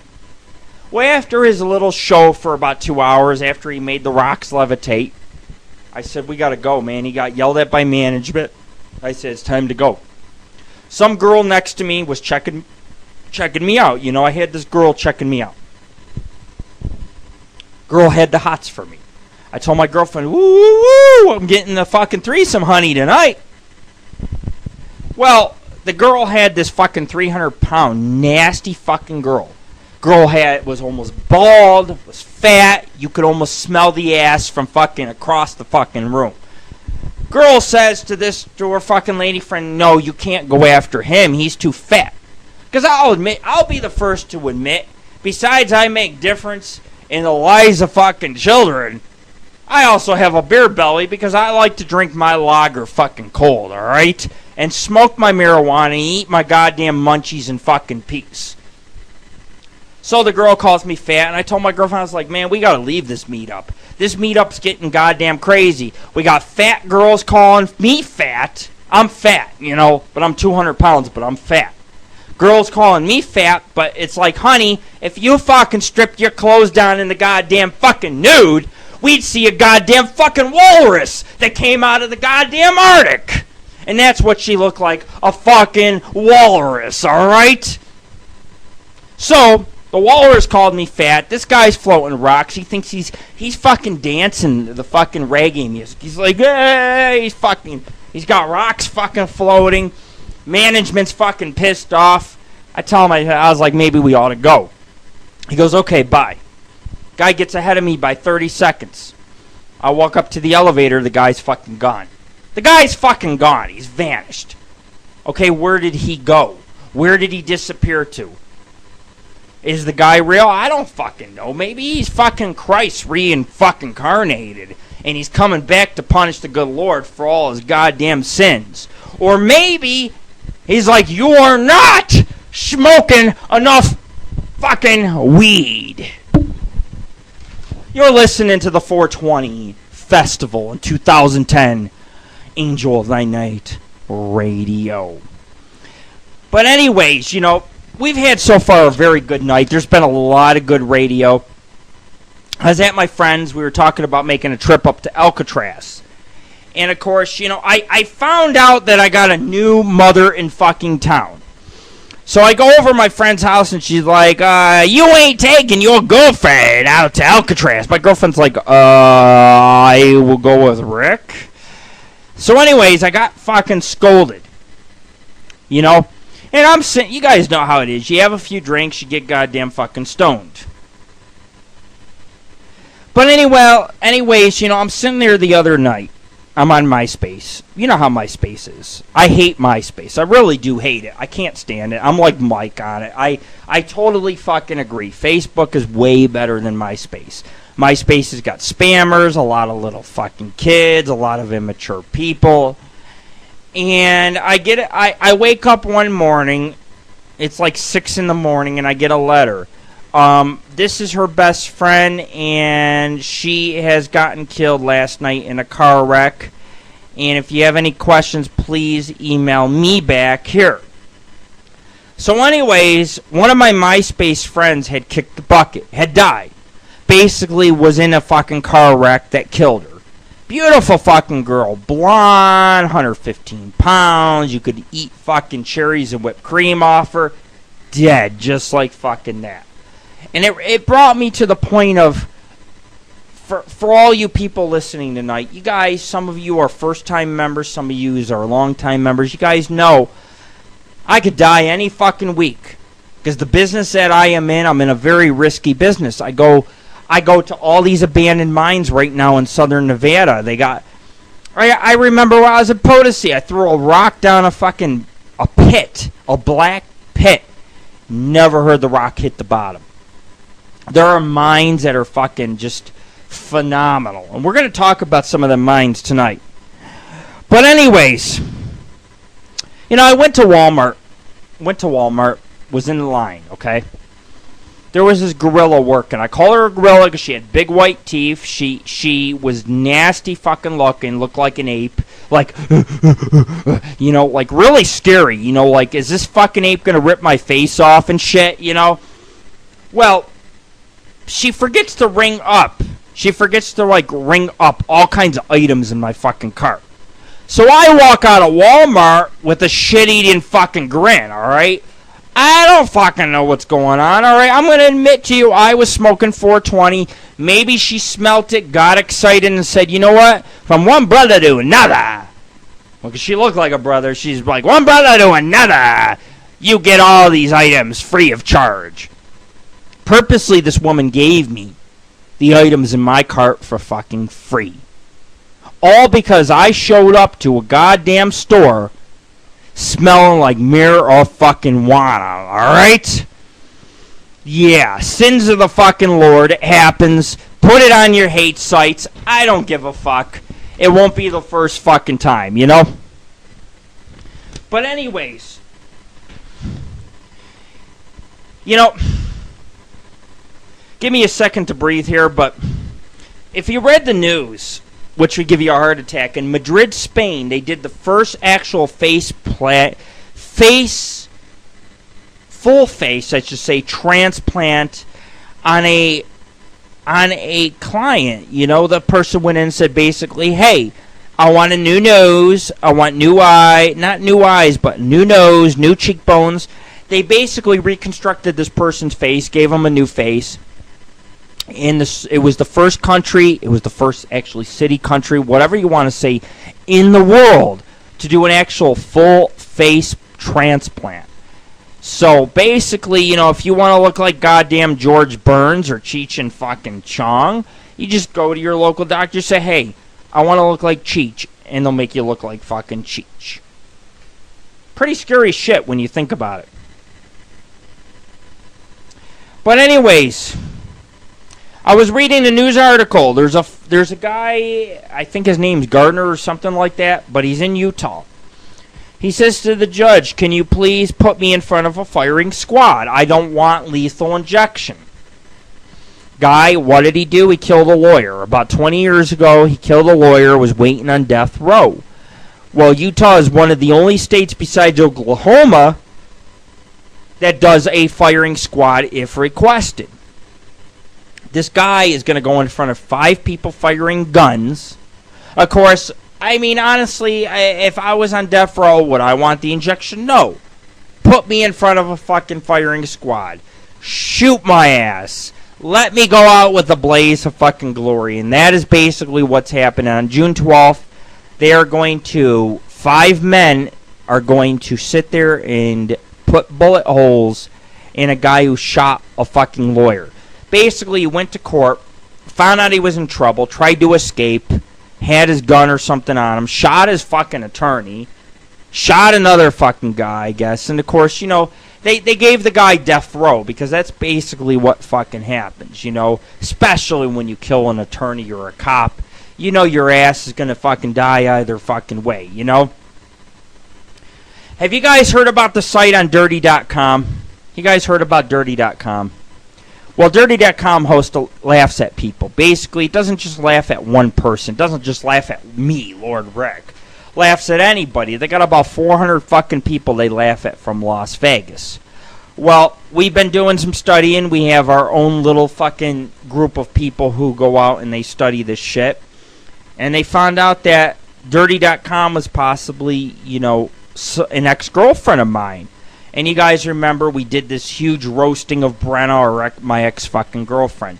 And, of course, Brenna tried to have her friends write me and threaten me. You better not go through with that show. We'll sue you. We'll call the cops on you. Blah, blah, blah. I did. I got threatened with cops and everything. And I went through with the show. Well, she turned around, and it is my belief that she retaliated only because in the posting it had said, I love you, Chris. Chris is the guy that keeps harassing us. Chris is some guy, he's like some fat kid. He's like young, he's fat, he wears a Darkwing fucking Duck shirt.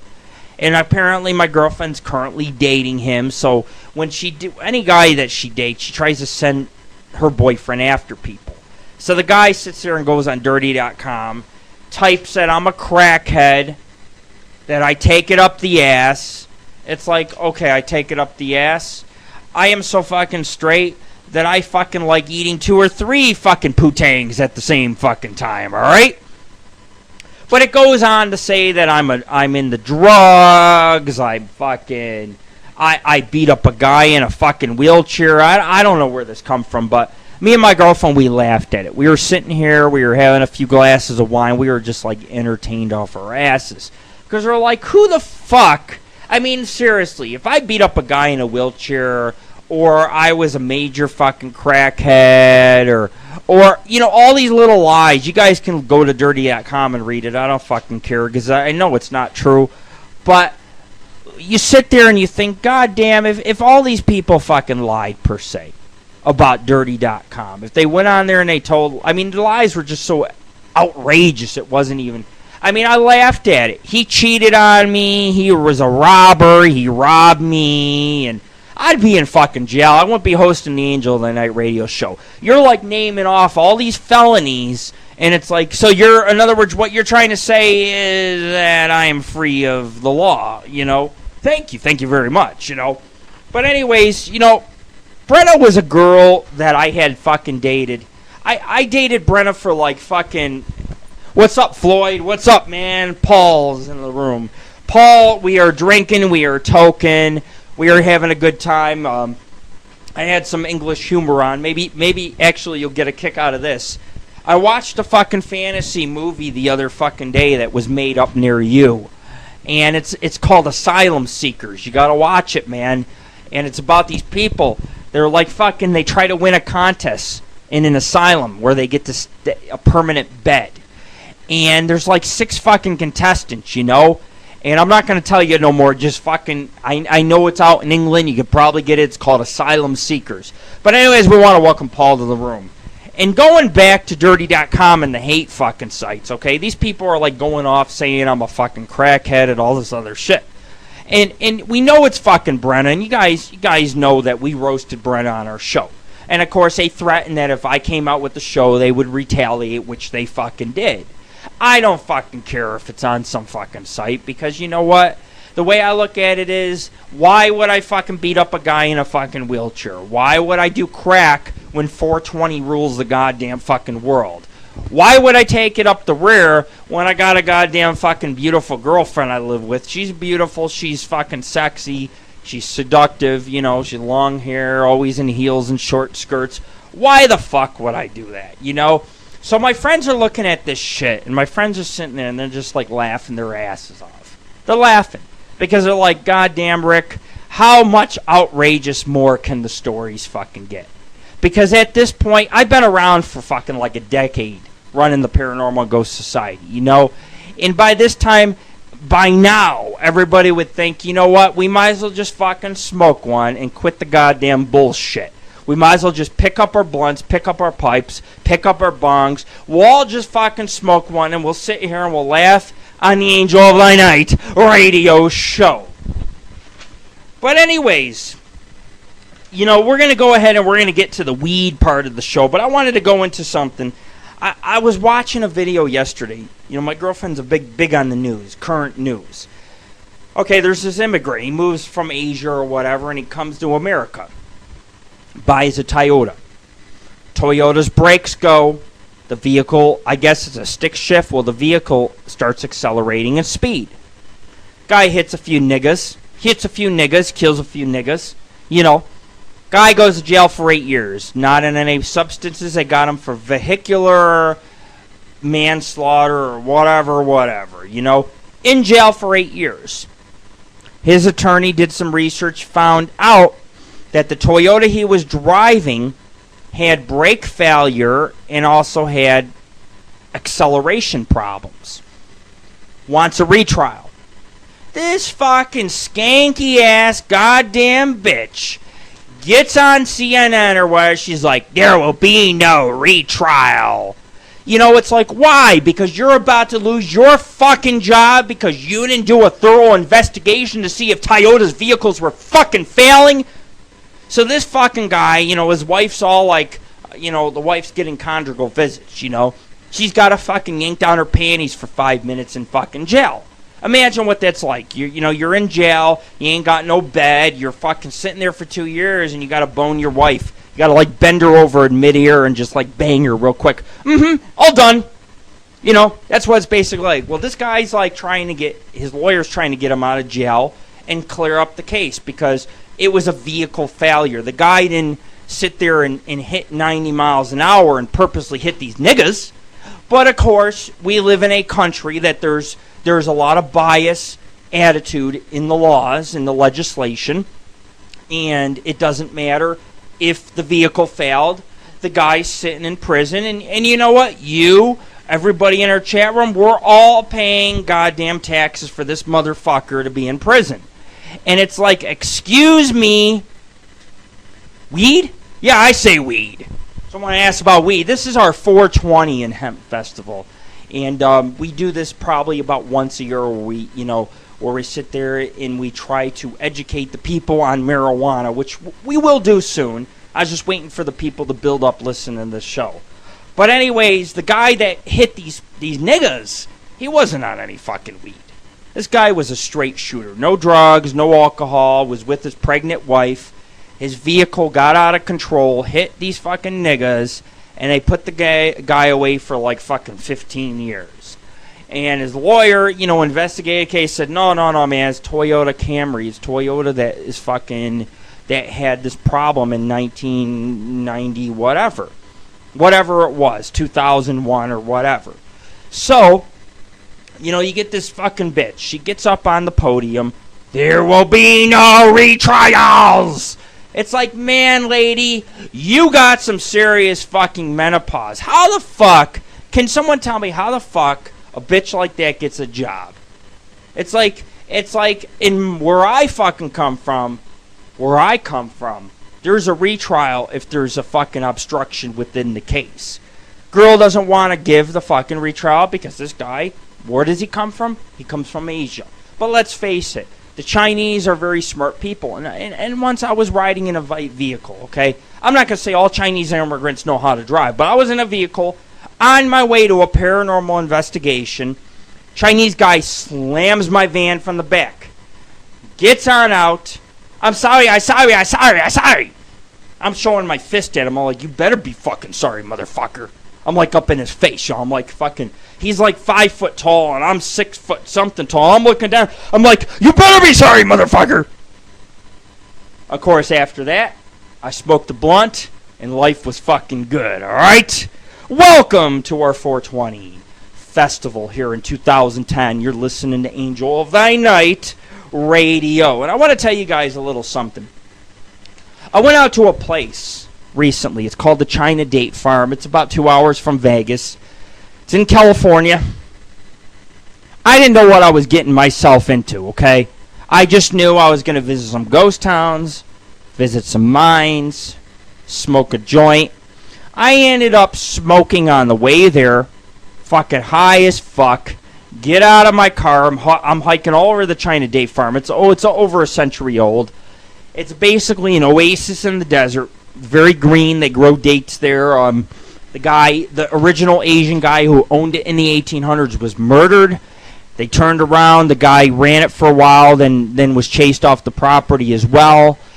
They restored the property. They're growing dates. There's about 6 major hiking trails that hike through an old saloon, an old railroad bed, and even the Gypsum Queen mines. We spent a half of our day there. I was fucking stoned. I was eating dates. I was fucking walking around taking pictures. I was like my girlfriend's like, hey, why don't we go down this way and check out the Gypsum Queen mines, And I'm going down cliffs, all right? I'm hiking down walls. She's like walking on the edge of a cliff and slips. I'm like scared, I'm like, don't fucking die, man. And she slips. And she's like on the edge of a fucking cliff. And she gets up, dusts her pants off, and we climb down a little bit easier of a way.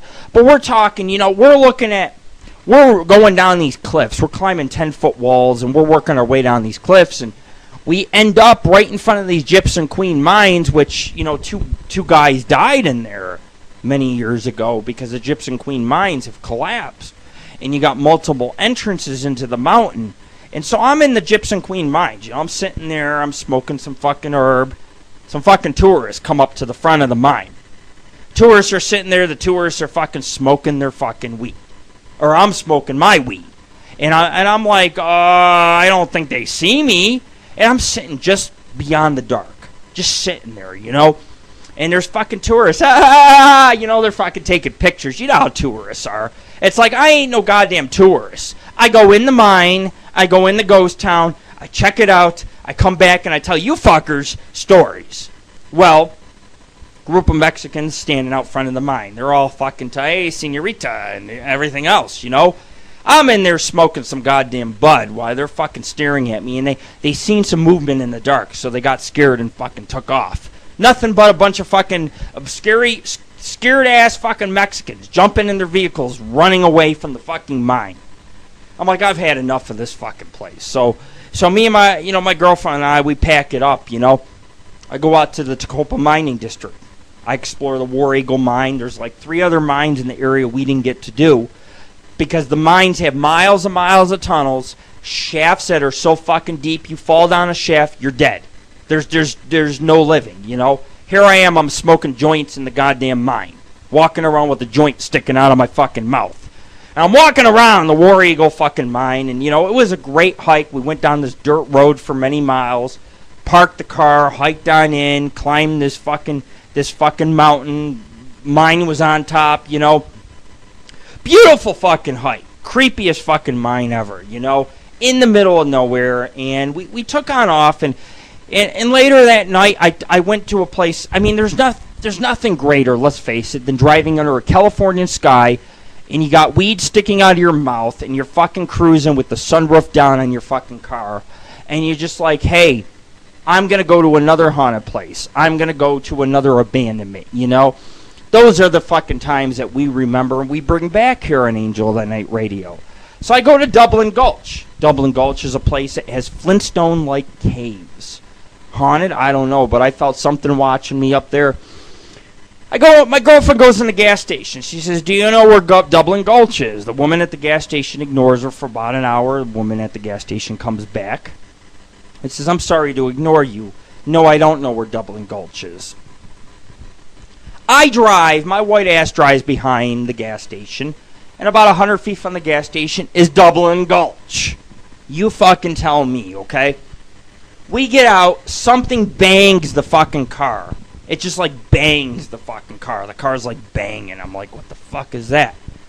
And there's these little caves. There's like 11 caves, and each one has a door on it because people used to live there.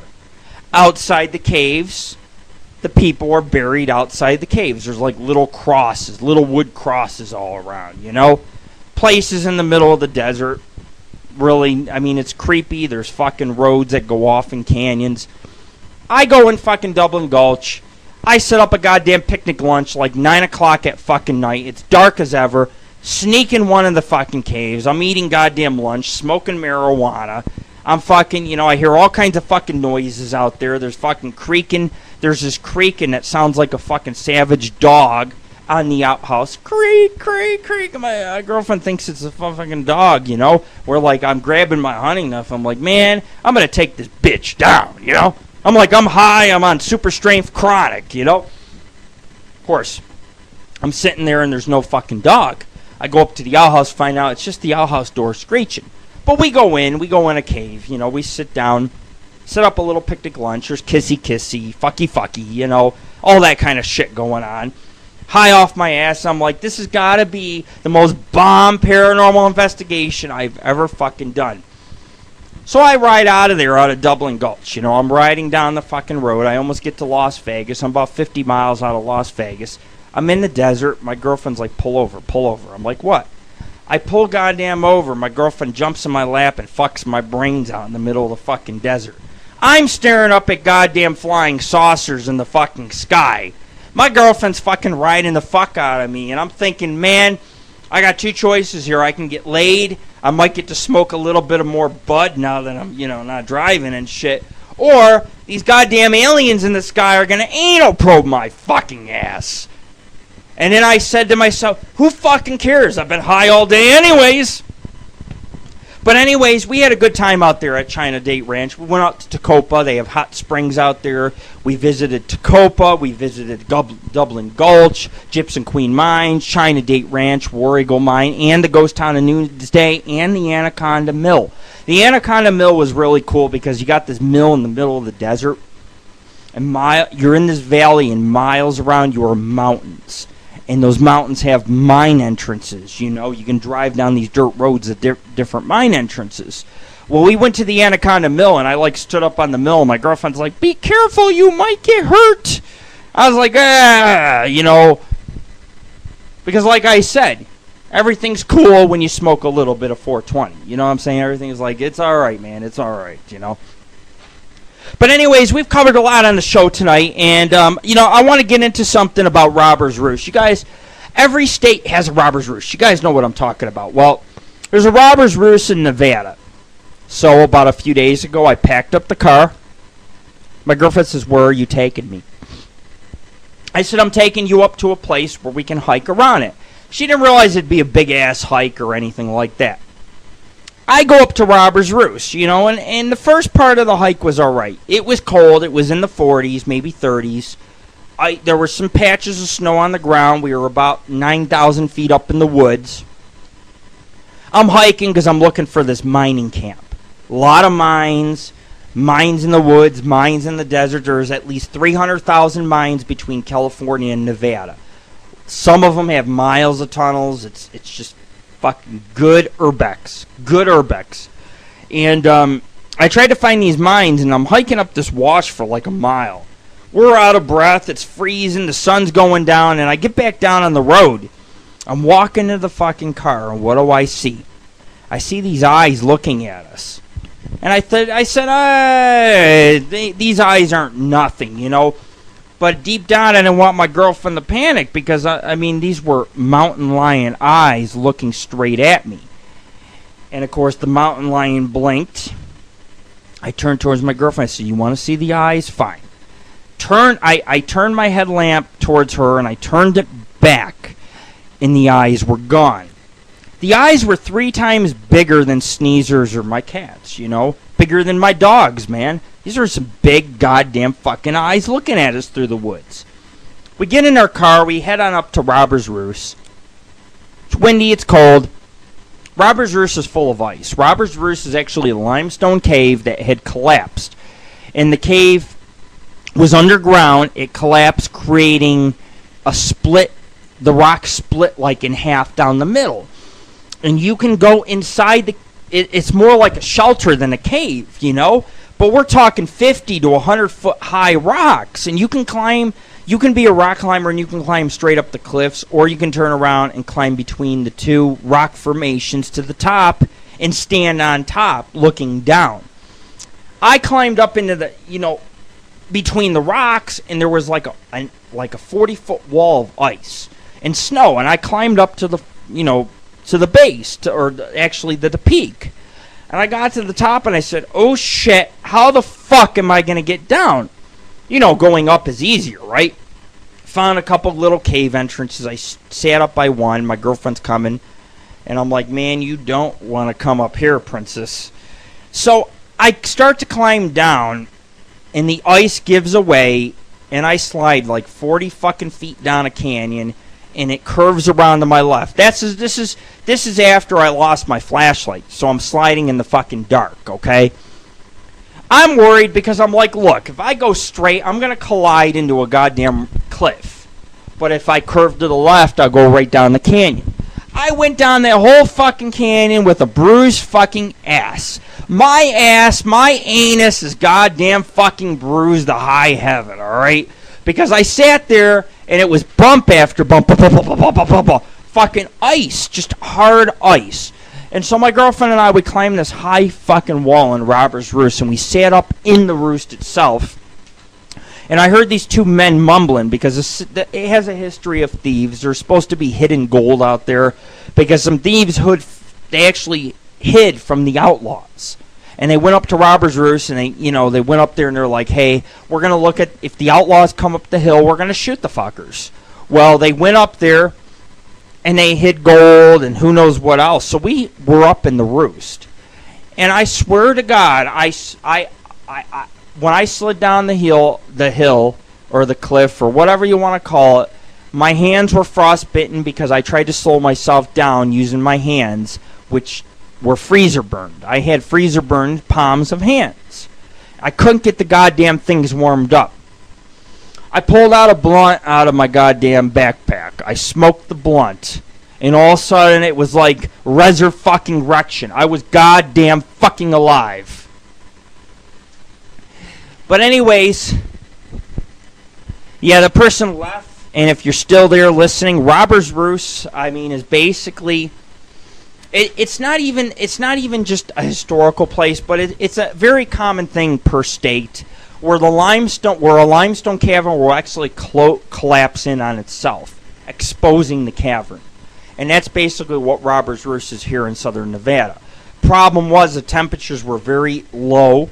It was very cold. We went hiking down this one trail in the middle of the woods. We found this stone circle. And and I had an expert look at it, and it's a pile of stones with orbits of stones around it, like it's made to represent, the orbit of the sun, the moon, the earth, whatever. So we found a hidden trail, but it was just a very fucking bad trip in the sense that it was cold. We underestimated the temperatures. We were almost, we're in these mountains that go 12,000 fucking feet up. It's woodsy, there's snow, the snow has not melted. It does not matter if it's almost May. There's still a lot of snow up there. We took a lot of pictures. And I heard these two gentlemen talking amongst each other in the roost itself. And I got a little creeped out by that because I said, we are the only ones out here. We're in seclusion. We're the only ones parked out by the roost. We had to hike to find it. It took us a good hour to find it. It's not an easy find. If you take the right trail, you'll end up in mountains and mountains and mountains. You take the left trail, it gets very steep, very icy, and that's what happened. But there was 3 occasions I remember I stepped down on an ice hole, and my leg went all the way through. Can you imagine? Here we are, we're fucking hiking, and all of a sudden I fall through a hole, and you just see me from the waist up looking at you. I'm wearing my fucking beanie, joint hanging out of the fucking mouth. And it's like, can you lift me out of the hole, please? My girlfriend's like, I'll come, I'll save you. I'm like, there ain't no way you're going to be lifting my 200-pound athletic ass out of the goddamn hole of death, But we've had, I have to say the last couple weeks been interesting. I mean, going up to Robbers Roost, going up to Tacopa. When we were at Tacopa last time, it was a terrible experience. I had this group of fat people with me. They didn't want to hike. All they wanted to do was eat marshmallows and chocolate and sit around the campfire. And I was lucky because I went to Tacopa, the ghost town of Tacopa, and noonday during the day. And there was a guy who's a caretaker. He lives on the property, and he sat there and he waved to me. He said hello to me about 80 times. And I thought, give me what you are goddamn smoking. Because let's face it, this guy's in the middle of the fucking desert. Middle of fucking the ghost town. And this guy is in a small one-room trailer. And he's like, hello, hello, hello. I waved to the guy twice. And he kept saying hello to me. Like when I got back to the car, he's like, hello, hello. I'm like, and goodbye, I drove out of that goddamn place with a joint sticking out of my mouth. I swear to you. A joint was sticking out of my fucking mouth, and I just fucking laughed the entire fucking way to my next destination because I thought, what the fuck's wrong with this guy, I don't know if you guys know, but gas prices are going up. They're up to about $3 here in the United States. But there was an explosion of a refinery outside Louisiana. The United States does not get oil from the Gulf of Mexico or its refineries. The United States gets its oil from the Middle East. Everybody knows that, right? Well, the refinery exploded. The search for the 12 or 13 missing is over because they can't find them because they were cremated during the fucking explosion. It was so hot, the oil got so hot that these gentlemen were actually burned to death, including their bones. They gave up the search, and then, in a nice way, they tried to say, this refinery explosion is going to cost you fellow Americans, and gas prices, now that they're at $3, you better watch it, because by next week, I guarantee you, motherfuckers, gas prices are going to be up to $4 goddamn fucking dollars. maybe I ought to get into some marijuana. You guys like marijuana? That's why you're fucking here. You guys come because you guys know that Angel of the Night Radio is all about the token and the fucking smoking. So why don't we go ahead and let's get into the meat of things. That's why we're fucking here, right? We're here to get into marijuana. So I'm going to go ahead. What I'm going to do is I'm going to play one or two fucking songs. I'm going to grab myself some chicken wings. I'm going to grab myself some fucking drinks. I'm going to smoke myself some bud. We're going to play a couple songs. And then I'm going to get into some fucking information you guys never knew about marijuana. I mean, honestly, if you're not looking for the information, you'll never find it. But here on Angel of the Night Radio, we're a talk show program, and we're going to give you guys the facts, the real facts on marijuana, on the traditions of 420. We're going to tell you recipes. We're going to tell you what you can do with marijuana. We're really going to get into the heart of marijuana on this show, because that's what the show is really about. We're a talk show, and we're here to discuss one thing on this fucking day. And I hope you guys, all of you, have had a great 420. I know when on 420 I smoked a lot of fucking bud. I know that I got laid. I watch fucking movies. I cook these Baja Chipotle steaks. You know, I'm really big on cooking. I love to cook, and because you know, if you don't cook, you don't have no munchies to eat after you're high, right? So I marinate these Baja steaks. I got these steaks. I make them Baja Chipotle, and I like cook all kinds of fucking shit with the steaks, you know? And my kids are like, this is the best goddamn fucking meal I've ever eaten, Dad. Where'd you learn how to cook like this? And I'm thinking, goddamn, if you motherfuckers are high, you guys will become Emerald fucking Lagasse fucking too, alright? If you're hungry enough when you're high, you will become a chef from another fucking planet, okay? And that's what happened. I smoked so much on fucking 420 that I cooked the best goddamn steaks I've ever cooked in my fucking life. So does marijuana fucking motivate you? Yes, it does. And we're going to talk a little bit about those motivations in a little bit. You're listening to Angel of the Night Radio, and this is your host, Lord Rick. And, you know, I've been playing some good music in this show. We've been playing some good music. We try to play music every 45 minutes. And actually, I haven't played much music today, so I think we're going to go ahead and let us play something really fucking good. You know, I know some of you guys are here for the gothic music. Some of you are here for the rock and roll. And I sit here and I got such a huge fucking collection of music that I can fucking go through, you know. But anyways, let's see what we got here. Not long enough. Here we go. I'm going to play Delirium. It's one of my favorite groups. Check them out. They got about 5-6 albums out. They've been around for over a decade. I love them to death. They do techno music, electronica, gothic, a little bit of new age rock. Delirium.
You're listening to Angel of Thy Night Radio, and we're back from break, and we're ready to kick it off with more of the Angel of Thy Night Radio show. I bring you guys some fucking energy tonight. Can you feel the energy? Can you feel it?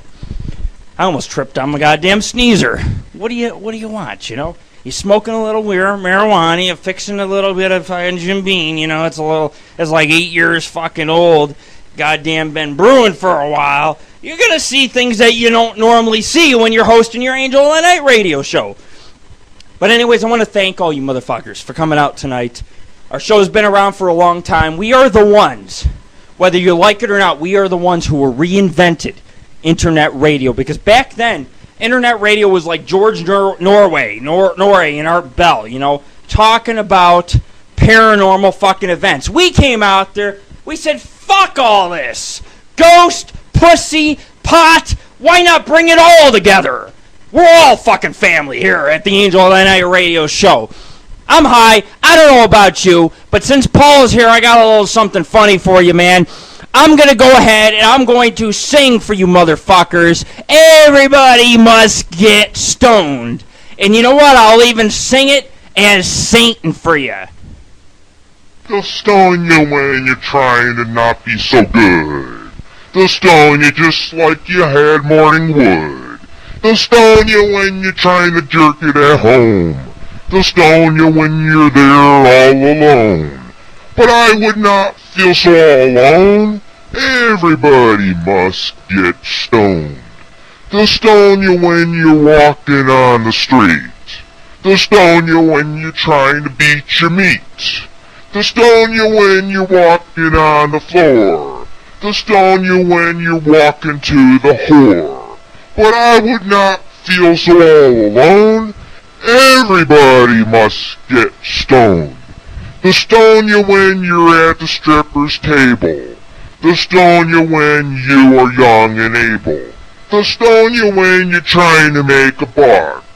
They'll stone you and then they'll say, good fuck. But I would not feel so all alone. Everybody must get stoned. Well, they'll stone you and say it's the end.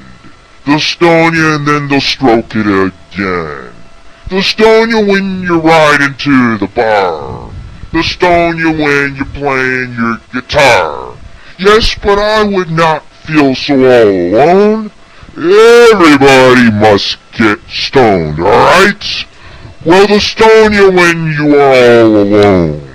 They'll stone you when you are jerking it at home. They'll stone you and then they'll say they're all nuts. They'll stone you when you show them your butts. But I would not feel so all alone. Everybody must get stoned. Thank you, ladies and gentlemen. You're listening to Angel of the Night Radio, and we got a lot more show coming up. That was just me being fucking crazy here, because we're live in Las Vegas, and of course, after you guys know, you smoke a few. You gotta fucking, anything fucking goes. Anything. We're actually very lucky tonight, because it appears that the Angel of the Night radio show has been rebroadcasting on live video here. And that's great. You know, that's great, because our message about marijuana, by the time this episode ends, people will look at it differently, and you guys might think I'm some dumb fuck here that's just fucking stoned and shit, but you guys are going to learn a lot by the end of this episode, and you guys are going to be thankful for it. We do record our shows from our studio. We have every copy from day one since our show began in the studio. Will I give away? I will. Actually, let's try to reword this. I will be giving away all 7 seasons of the show eventually. When we get it edited, I know Paul's going to get it on disc for free because he shows to almost every show, and that's what it's about. And when I do something like that, it's not because we're, it's like people could say, hey, he's after money and stuff. We don't make no money off our show. But when I give it to you guys for fucking free, you know I love my fucking fans, all right?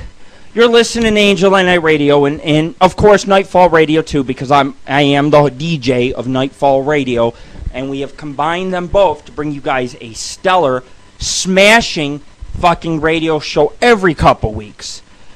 But anyways, going back, there's a lot of stuff that you read on dirty.com. A lot of stuff about me. There's a lot of sites about me, and you can't always believe what you hear. I always tell people, if you don't read it on my MySpace blog, you don't hear it on Angel of the Night Radio with me on camera, and you don't see it at www.paranormalghostsociety.org, it's probably not true. And this fucking ex-girlfriend of mine decided to go on there with her boyfriend and sit there and say he beat up people in a wheelchair, he robbed people, he takes it up the ass, he calls the cops on me, he does this, he does that, and he gets stoned, and it's just an endless fucking, like, cry me a liver, ah! That's what it's like. It's like nobody gives a fuck, man, because all my fans and all my friends know if you guys ain't listening it to here on Angel of the Night Radio, then it ain't the goddamn fucking dose of reality from the good fucking Lord. So anyways, am I in jail? No. Would I be in jail if I fucking beat up some elderly person? Yes. Can you believe everything you read on the internet about somebody? No. Back when we did our Brenna episode, I kind of did it to embarrass her, to make her a better person, because, basically this is a girl that would, like, meet 3 guys at once, rob them all, and, like, take fucking off with their money, be like, it's just total fucking hoe, and if she wants to sit there and fucking make more rumors on the internet or whatever, fine. But this is what you call a typical Vegas fucking hoe, And back in the day when we did our episode, you remember I wanted to show you guys what Brenna sounds like fucking possessed, all right? So why don't we go for it? Here's Brenna fucking possessed. Lord Rick, fuck me, lick me. Your mother sucks cock in hell. Feed me, do my laundry. Fuck the Lord. Do my laundry, wipe my ass, Lord Rick, you slut. Fuck me now in the name of Brenna. I want this piece of skin out of me. No more baby or cheap rings. I despise Angel of the Night Radio. Welcome to hell. You are listening live in Las Vegas to Angel of Thy Night Radio. This is your host, Brenna, your devil in disguise. Was that Brenna? We may never know. But Brenna used to hate the Angel of the Night Radio show because, you see, back in the day, I used to sit her in the studio with me. And she was like, you run a fucked up, perverted show, and all you talk about is other girls. I'm Vegas. I got the tits in the juicy hole. And I'm thinking, God damn, a juicy hole doesn't do any of us any good if it smells like fucking tuna fish. But anyways, I told you guys, when you guys were listening earlier to the show, I told you guys about the man who can levitate rocks. I actually met this guy. He came on out to party with me at the Voodoo Lounge because I'll admit, I'm an older guy. I'm up there in the age, and I sit there and I go out and I still fucking party like a young fucking buck. So I go out there, I party with the females, I party with the girls, and I'm sitting there and this dude's like, he's like Jesus Christ when he comes up to me. Just comes up to me and he says, are you Lord Rick? I said, yes, I am. And he was very friendly, and this guy's like the next fucking Chris Angel, for example. You know how Chris Angel makes people disappear and he levitates? This guy's levitating fucking rocks. Then he says, Lord Rick, you try to levitate rocks. I don't know what the fuck I'm doing. I'm sitting there, I'm piling fucking rocks. I'm like, they won't levitate for me. This guy's like, you just got to talk to the spirits. I'm like, I do talk to the spirits. I smoke marijuana. But anyways, this was a cool fucking dude, and he's going to be coming out with us because he's got some amazing abilities. He's going to be coming out with us, not this week, but next week. We got a couple mines, maybe a cemetery, and then we're going to go out back up to the woods and the mountains. We're going to go to a mining camp. We got a lot of little, I wouldn't say little, but we got a lot of interesting night investigations because now we're resorting back to night investigations because the desert is just way too fucking dangerous during the day. I'm not saying there's no dangers in Death Valley. They got a lizard that will bite you and kill you. Okay, and I'm a big kid. I see a lizard, I chase it. I'm like, you know. And can you imagine that? Chasing a fucking lizard that if it bites you, you will fucking die, and you're sitting there laughing and chasing the goddamn thing. It's like, I could just see it now. I got a whole team of investigators fucking hiking with me. And the whole team of investigators is like, give me what you are smoking, you know? Anyways, before you came in, Paul, I was going to tell you, since Paul's in our room, we are going to be going to England. I would like to be there Halloween. The problem is I did not get my full settlement, therefore I cannot go. I had it planned. I was going to buy it's like $399 or $499 to come out to England. I can't afford it. I was going to come out on Halloween. I was going to stay with you for a week. I was going to go to all kinds of places with you, but I can't fucking do it right now. If our members of the Paranormal Ghost Society and Angel of the Night radio show will sponsor the trip, which is very unlikely because nobody donates anymore to us, which they expect, you know, me to fork out everything even for our show, but the thing is, if it changes, I will let you know, because I would like to come out to England. I would like to do a few castles. I'd like to do the Paris catacombs. I'd like to actually do this, you know. But the problem is that the only thing that's stopping me from coming out to see you is I just can't afford the fucking airline ticket. If our members should be donating. There should be at least, with 10,000 members, there should be $1 a piece once a year. And that money should be used for trips like England and to keep our website running. And nobody's willing to even donate $1 a year. And that's how it should be. It's not going like that. So, you know, I'm going to throw it out there and see what the members think. If the members don't want to fucking donate, then, you know, it's their loss. I'm able to, as a paranormal investigator, as high as I am, I'm actually able to bring some pretty good paranormal investigators, because just like the investigator I met the other day at the Voodoo Lounge, that guy can levitate rocks. Well, I can communicate with the dead. And it's just, we all got our own fucking abilities, you know. My ability perceives me. This guy's ability is just amazing. He does a lot of little shows and gets paid for them in Vegas, where he'll levitate rocks and stuff. We're trying to get on the Angel of the Night radio show a live investigation, and it can be done. I just sign in here. We'll hook up our camera, and you guys can follow me around as I go through an abandoned fucking place. I don't give a fuck. And I'll smoke on cam, because you know what? It's my goddamn right. Paranormal Ghost Society, the most 420 friendly organization in the country. And of course, so is the Angel of the Night radio show. Anyways, the show is about pot, right? This is let's face it, guys. This is our marijuana festival, and we've got a little sidetrack with some humor. So why don't we go into the medical marijuana uses? Cancer chemotherapy. The drug is used to treat cancer.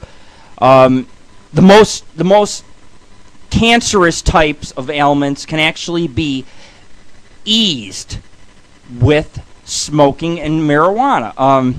It says the feeling of loss of control is highly depressive. Patients find it, and they also find it difficult to eat anything, and they lose weight and strength. They smoke to treat this. Cannabis can be used as an antiemetic, a drug which relieves nausea and allows patients to eat and live a normal life. And of course, you can take THC pills orally, or you can smoke your joint. I love to smoke. That's just me. I like the feeling of it and everything else. But basically, for cancer patients, just about anybody can be used as an antidepressant, because you get the munchies, you gain weight and everything else. And it is a scientific fact. How about this? Vinci Guerrera et al. Found that 78% of 56 patients with nausea or resistant to standard drugs became symptom-free, including inhaling cannabis. Chang et al. Found that smoking cannabis rather than ingesting it seems more effective, of course, But anyways, basically, here's one. Multiple sclerosis, marijuana. The condition known as MS in the normal functioning nerves in the brain and spinal cord is disrupted. Debilitating attacks will last for weeks, come and go unpredictably with gradual deterioration, eventually disability. Because the central nervous system controls the entire body, the effects may impair anywhere. Common symptoms include tingling, numbness, impaired vision, difficulty in speaking, muscle spasms, loss of coordination, balance, fatigue, weakness, paralysis, loss of bladder control, urinary tract infections, constipation, skin ulcerations, and severe depression. There is no effective treatment to this date. Standard drugs that treat the muscle spasms are addictive, have severe short-term side effects, and worrying and damaging long-time side effects. MS sufferers find that they don't work. Cannabis has a startling and profound effect to the symptoms of MS. Stops the muscle spasms, reduces the tremors, restores balance, restores bladder control, restores speech and eyesight. Many wheelchair-bound patients report that they can walk unaided when they have smoked cannabis. They also report they find smoked herb cannabis better at controlling their symptoms than the synthetic derivatives. According to marijuana, the forbidden medicine cannabis may even retard the progression of the disease. And this has been proven in scientific evidence in 1995 with Mills, who reviewed scientific evidence of MS treatment using cannabis and discussed all surrounding issues. We're not going to get into all the cases, but basically, yes, does it work? Glaucoma.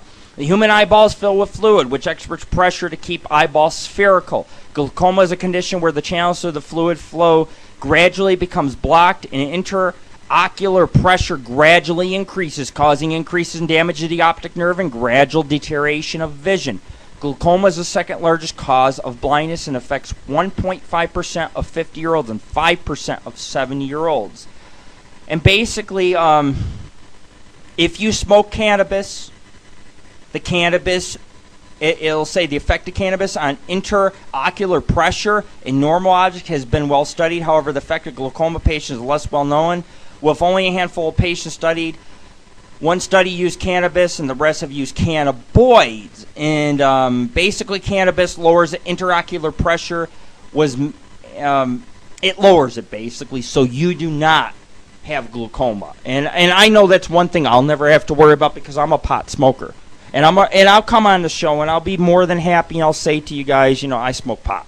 I've told the feds, I've told the fucking police, I've told CPS, I've told my ex, I've told the courts, I smoke pot.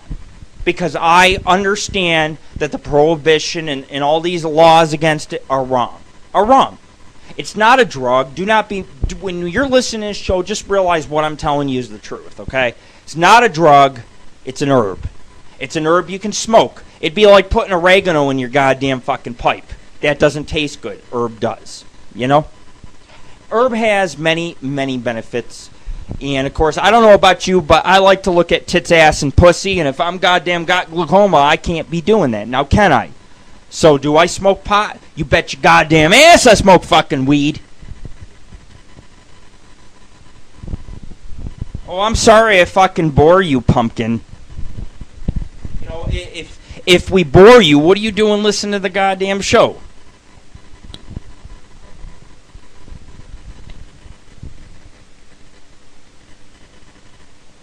Where's your picture, pink cupcakes? I mean, since my camera is so fucking blurry to you, besides this is a 420 episode, so the camera's supposed to be blurry, but if this is so blurry, why don't you get on webcam and fucking flaunt it for us? That's what I thought. Never ceases to amaze me. Anyways, basically there's a lot of medical benefits to smoking marijuana. 420, I know you guys had a good 420. I know my friends do. But what does 420 mean? There are various theories on the origin of 420. Some say 420 originated from a police code, which announces marijuana use has taken place. Yet another story is that a group of guys, Waldos, in the 1970s made 420 the official meeting time to smoke marijuana after school. Whether or not 4:20 p.m. is the best time of day for your first hit depends on your body, your own needs. Some folks feel that waiting until 4:20 enhances one's appreciation of the herb. Of course, your mileage may vary. I don't know about you, but I smoke marijuana any time of fucking day. I'll smoke marijuana 6 in the goddamn morning. Wake and fucking bake. But April 20th is another usage, meaning that it's time for the plant before the summer to be planted. And, of course, I'm not going to say too much, but if you were watching Intermission, you would see my assets that I got going on, you know. But whatever the real story is, 420 has been an important part of marijuana culture since the 70s. The significance of 420 has been kept underground, mostly known for among marijuana smokers. Many non-smokers aren't aware of the symbolism when they see someone wearing a t-shirt or baseball cap that says 420. And that is true. The film Pulp Fiction is rumored to have had all clocks throughout the movie set to 420. Marijuana smokers familiar with the symbol picked on it. Most people, however, did not. While some marijuana smokers are using 420 as a code that enables them to openly speak about marijuana in front of parents or teachers, 420 has been to some a sacred symbol for nearly 30 years. So let's just put it this way: 420 is a symbol of cannabis and its culture today. April 20 events are international, not just the United States, but worldwide. Worldwide, it's fucking burning time, you know. But anyways, you know what? I appreciate your compliments, but this Lord tonight is not cute. I have been drinking Jim Beam. I've been drinking fucking shitloads of vodka, and I have must hit my pipe about 100 times a night. But anyways, there's a little story to my camera. I got one of the best webcams you could possibly buy. Well, anyways, I went to, do the show tonight, and I turned on our camera or whatever, and the camera was blurry. I'm like, what the fuck? I'm like, am I high? So I sat here the first 20 minutes of the episode trying to get our camera adjusted. And unfortunately, no, our camera will not adjust. That is why it's blurry tonight. Just to let anybody know who's listening, because most of the time our camera is extremely sharp and clear, and tonight it's just like, it's got to be 420 night, man. Knowing 420 myths. Police dispatch code for smoking pot is 420. It says it's not a police radio code, according to this person. Checks of criminal code suggests that the origin is neither California nor federal. For instance, California Penal Code 420 defines a misdemeanor and the hindrance of use of public lands. Great. There are approximately 420 active chemicals in marijuana. Actually, there are 315 active chemicals in marijuana. Number goes up and down depending on which plant you decide to harvest. April 20th is National Pot Smokers Day. Well, it is now, but it wasn't the original origin over 30 years ago. April 20th is Hitler's birthday. Yes, it is his birthday. But his 420 started out as a time, not a date, and his birthday had nothing to do with it. Well, I don't know about that, Hitler must have been on some serious shit, because he was like, come on. Hitler was like, fuck you! He had to be on some shit, right? All right, all joking aside, the date of the Colombian school shootings. This happened after the term was already in use, so it can't be that. And 420 is tea time in England for pot smokers out in Amsterdam, England, all of Europe. Yeah, tea time in Holland is 5:30 or is it 2:30? Seems no one's quite sure when the wonderful people of Holland and England drink their tea. I don't know about you guys, but you guys can take marijuana stems and you can sift them in a strainer and you can make marijuana fucking tea. I bet you guys didn't know that. I love marijuana fucking tea. Just like I like Jim Beam, just like I like my goddamn booze, just like I like my goddamn fucking weed. And we've been hosting since 7 o'clock, and we've had some pretty shocking stuff on our episode. I take the first 2.5 hours, and I'm going to give you guys comedy. And of course, I've given you guys a lot of comedy, and I'm trying to get as serious as I can, because Angel of the Night Radio, what is it? It's a talk show. And basically, we allow all of you to call in the show. You guys can all call in the show. You can ask your questions. I don't care if you want to call in the show and you say you're the Incredible fucking Hawk. I don't care. If you want to say you are a walking blunt, I'll be like, who are you? I'm Walking Blunt. Hi, nice to meet you, Walking Blunt. I'm 420, We could use code names if you want to play that game, too. But anyways, folks, marijuana fucking history and timeline. This is kind of long. I'll go through it real quick. Marijuana has been around since 6000 BC. Cannabis seeds were used for food in China. Textiles made hemp are used in China in 4000 BC. 2727 BC, first recorded use of cannabis as a medicine was in Chinese. It was in the Chinese culture, and they used the cannabis to treat a lot of health problems. 1500 cannabis cultivated in China for food and fiber. 1500 BC, Scythians cultivated cannabis and used it to weave hemp cloth. And of course, I'm going to skip all this, and I'm going to go up to about 500 BC. Hemp is introduced into Northern Europe. and it was by the Scythians, and containing leaves and seeds of the cannabis plant. They unearthed near Berlin, Germany. It's dated to about this time. Hemp spreads throughout northern Europe in 100 BC, 430 BC. Herodoicus reports on both ritual and recreational use of cannabis by Scythians. So they're basically smoking it now. 180, the Sumerian gold and glass past stash box for storing hashish, corn or salt is buried in a Siberian tomb. Basically, we're talking that marijuana has been around since 6000 BC. It started in China and it spread it all over. Of course, we know in the United States marijuana was grown because the Indians used it in BC as well. And they used it as a medicine, but they also used it to relax. In the 12th century, cannabis is introduced in Egypt during the reign of Ayyubid destiny on the occasion of the flooding of Egypt by mystic devotees coming from Syria. We go further, it's spreading.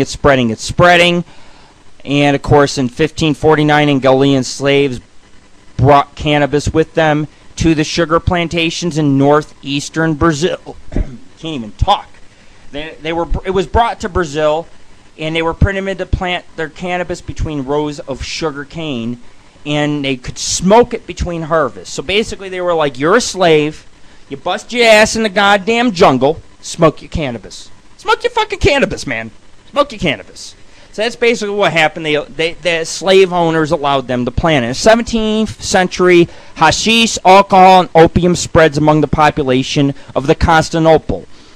And then, of course, in the 1606, 1632, French and British cultivate cannabis for hemp at their colonies at Port Royal, Virginia, and then Plymouth, where Columbus was at in 1632. Late 17th century, hashish becomes a major trade item between Central Asia and South Asia. Napoleon discovers that much of the Egyptian lower class habitually use hashish in 1798. 19th century, which is the 1800s, hashish production expands from Russia and Turkestan into Yarkland and Chinese Turkestan.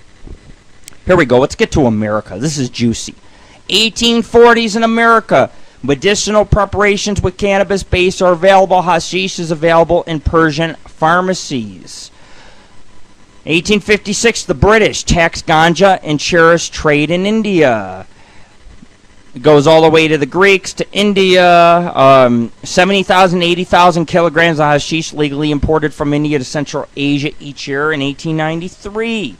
Early 20th century hashish smoking very popular throughout the Middle East.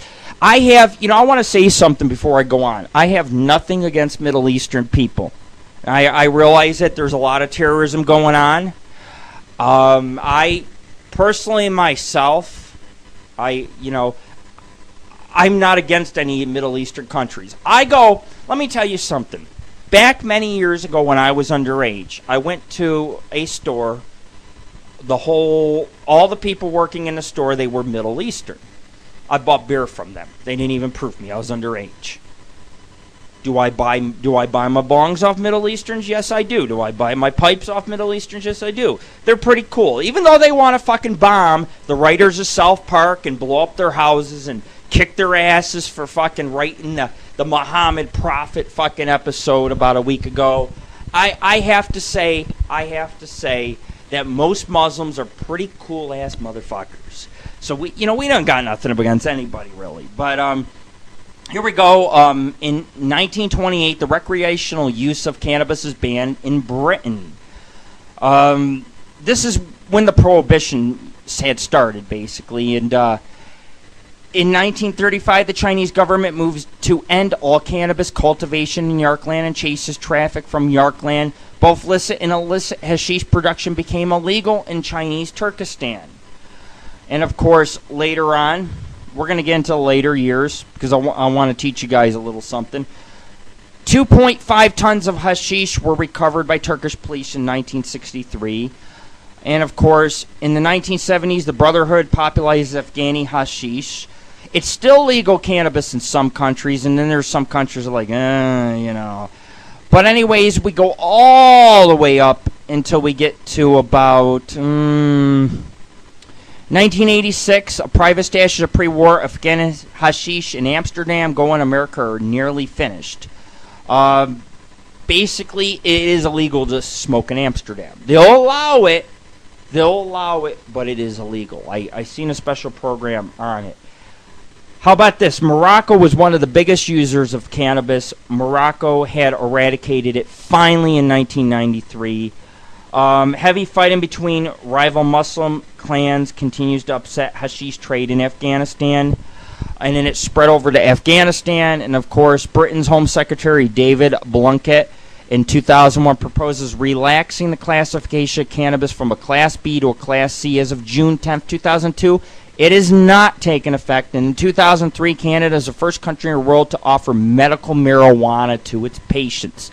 In the United States, it is decriminalizing. California will be probably the first state to actually make it fully legal. And I don't know about you motherfuckers, but I'll be moving to either California or northern Nevada probably within the year. I'm going to spend some good time boating on Lake Tahoe. I'm going to spend a lot of time up in ghost towns, up in the woods. I'm going to be spending a lot of Bigfoot investigations throughout the Sierra Nevadas. I got a lot of shit going on coming up in the next couple years. A lot of big projects. If we don't go to England, we don't travel the high fucking seas, you know that I will always be checking out something no matter where we're based at, where we're located. But on a good note, Nevada and California do offer medicinal marijuana, and it is fully legal. In Boston, Massachusetts, it is decriminalized up to an ounce. Basically, 420, marijuana, pot, tree, herb, grass, Mary Jane, can all be fucking smoked because it is natural. It is not a drug. You do not put it up your ass. You do not put it up your nose. And you smoke it. And if you don't smoke it, you can make hash. Mike Digital was talking about hash tonight. You can make hash. You can use the entire plant. And we're going to talk about that later in the show. But anyways, we got about an hour worth left of Angel of Thy Night Radio. I mean, I'm flying through the show tonight because actually I do got a party to attend in the morning. Believe it or not, I'm attending a gay brunch.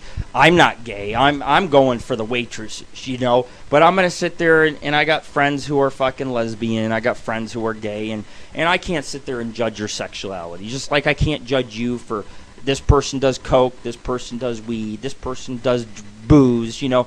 I can't sit there and judge. We all have our likes and dislikes, you know.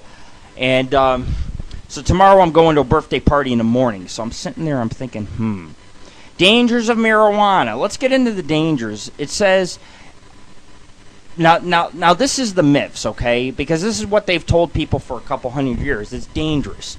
Let me tell you what it's dangerous to. Marijuana is dangerous to the government. Why? I knew you'd ask. Because being the safest of compulsions, even safer than overeating, gambling, drinking, tobacco products, and hard drugs, those who have in the past and the present partaken in the evil weed represent a majority in this country. Over 50% of the voting population has smoked marijuana. Politicians have smoked marijuana. Lord Rick of the Paranormal Ghost Society has smoked marijuana. Paul, our chat room host, has smoked marijuana.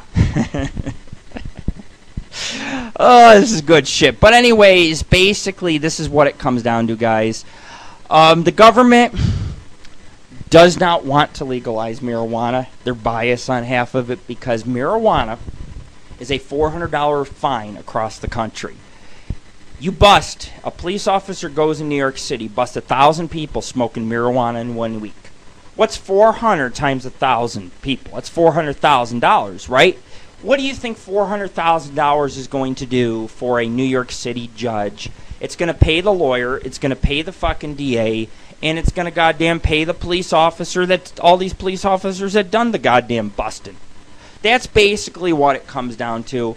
And it's dangerous to the government. It's not dangerous for you. It's not dangerous for me. Pick up your buds. Pick the buds off the plant. Smoke the goddamn things.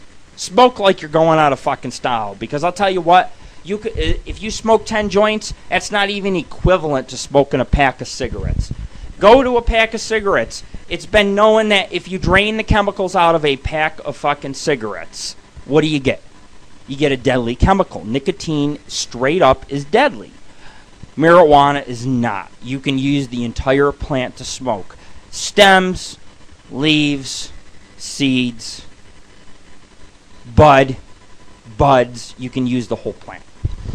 But anyways, here's another one. I'll tell you another one. Marijuana is dangerous to textile and plastic companies because hemp cloth is cheaper and long-lasting than cotton. Marijuana is dangerous to the lawyer, cops, prison guards, and the rest of the legal system, which would be out of work if not the flow of marijuana arrests.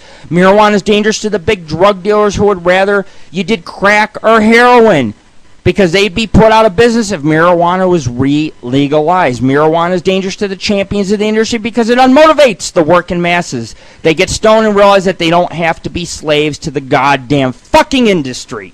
They realize that the flashy cloths, shiny cars, and the big houses are not going to make them happy. Music, love, and friends take on new importances. And that is what 420 is fucking about, alright? But anyways, you guys like recipes? I bet you guys never knew this, but I'm going to give you guys, let's see what you guys want. Normal, you can make pop brownies, pop cookies. I'll go ahead, I'll give you guys some Scooby snacks. You guys like Scooby-Doo? You know, we're a paranormal group, so we're like Scooby-Doo. You know, we go out and we chase those ghosts and everything else, but here we go. 2 cups of flour, 2 eggs, 1 cup of Quaker dry oatmeal, 1 tablespoon of vanilla, 1/2 cup of cocoa, 1/2 cup of sugar, a 1/4 pound stick of butter, 1 tablespoon of walnut extract, and 1 ounce of ground cannabis.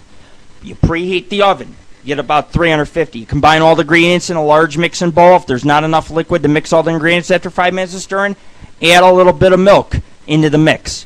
Taste batter before cooking and just amount of sugar to your liking.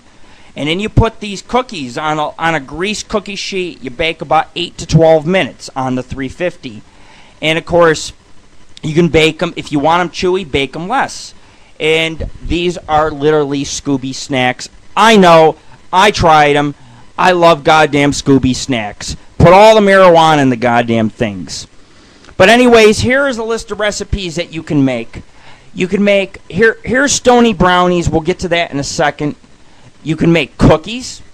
You can make Indian bong, hot buttered bong. You can make banana bread with marijuana, throwing in bananas and marijuana. You can make bud butter.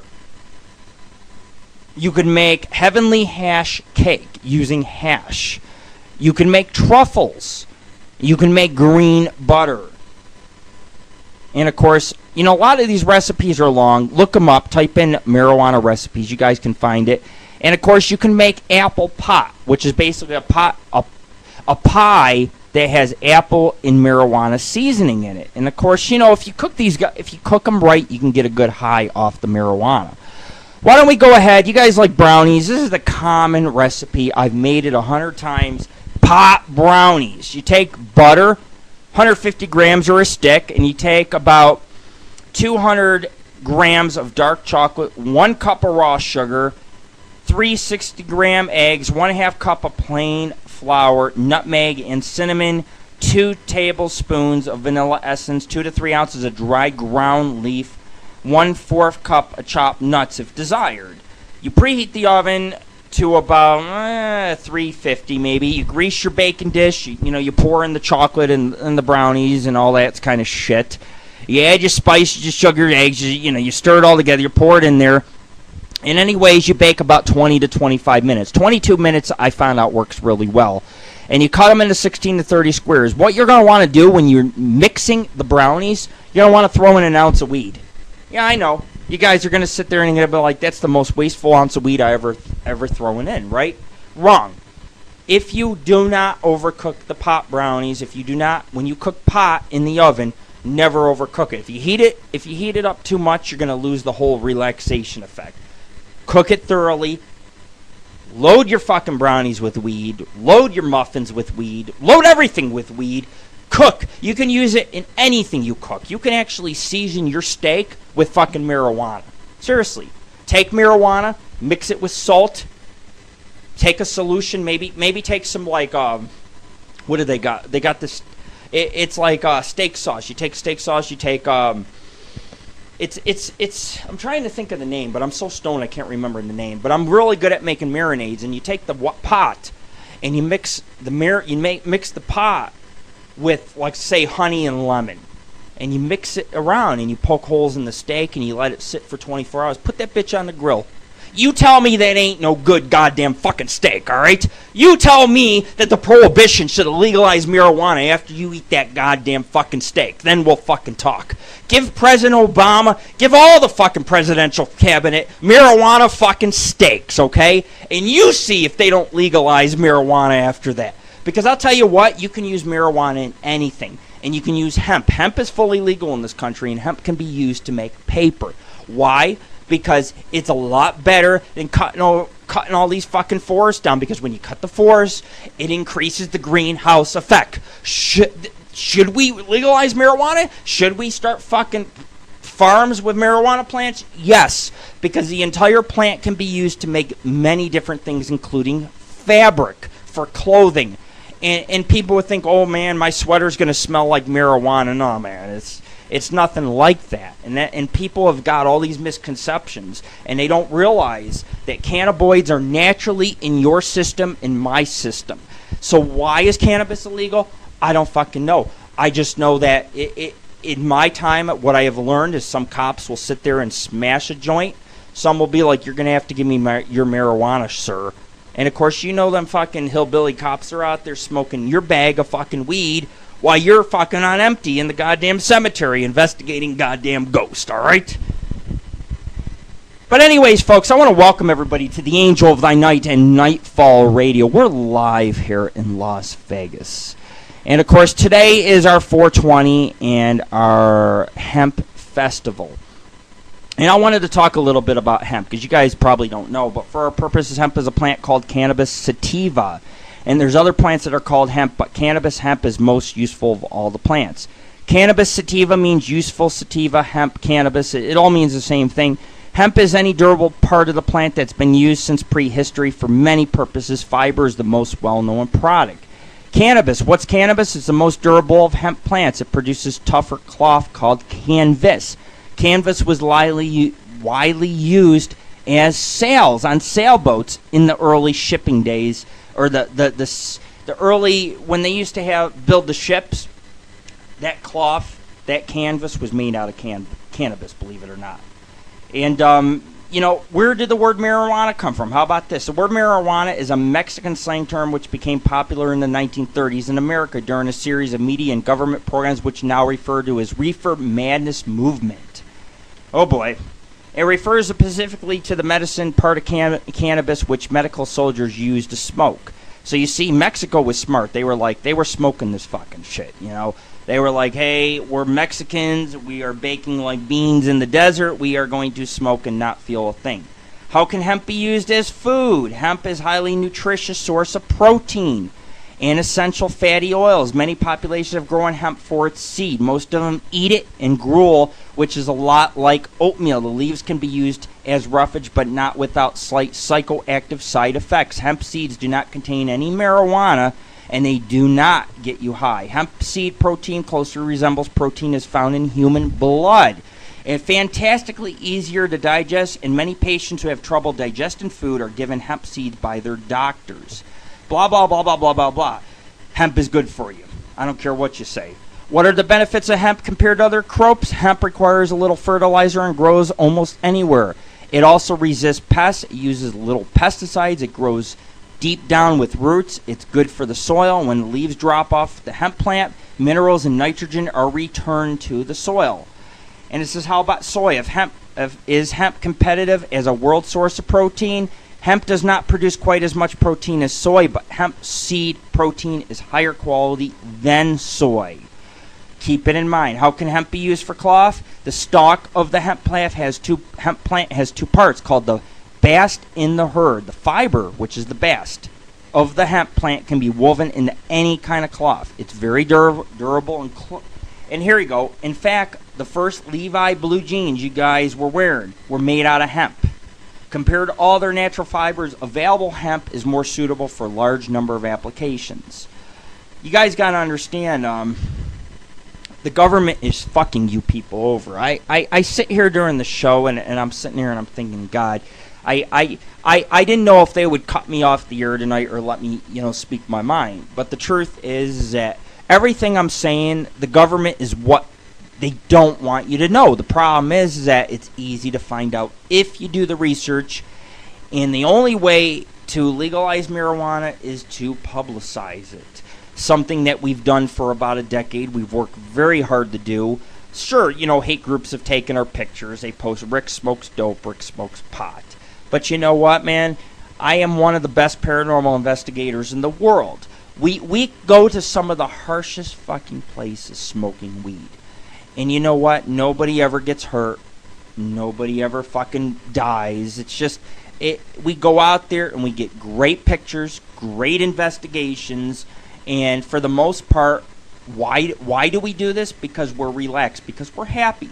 Number 8, the cloth that hemp makes is a little less softer than cotton. Though these are special kinds of hemp, or ways to grow or treat hemp that can produce a soft cloth, it's much stronger and longer lasting, as I said before.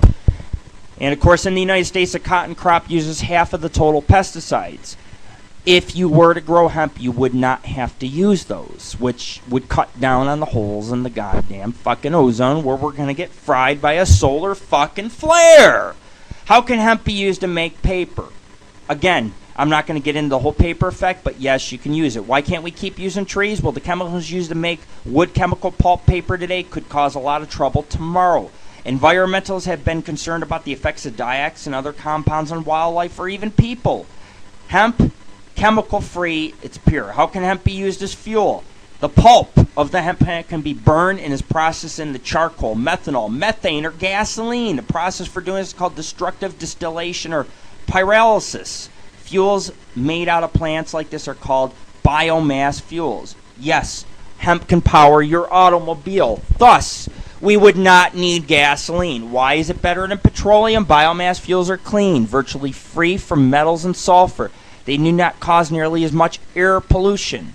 Again, hemp is the shit. How can hemp be used as medicine? Marijuana has thousands of possible uses. Marijuana, actually, the cannabis extract was as medicine legally in this country up until 1937 and was sold as a nerve tonic. But mankind has been using cannabis medicines much longer, since China in 6000 BC.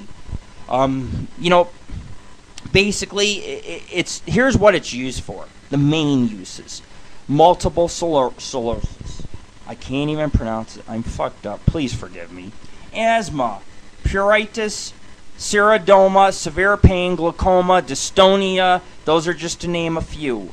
There are 60 chemicals in marijuana which have many medical uses. It says it's relatively easy to extract into a food or beverage or into a lotion using butter, fat, oil, or alcohol.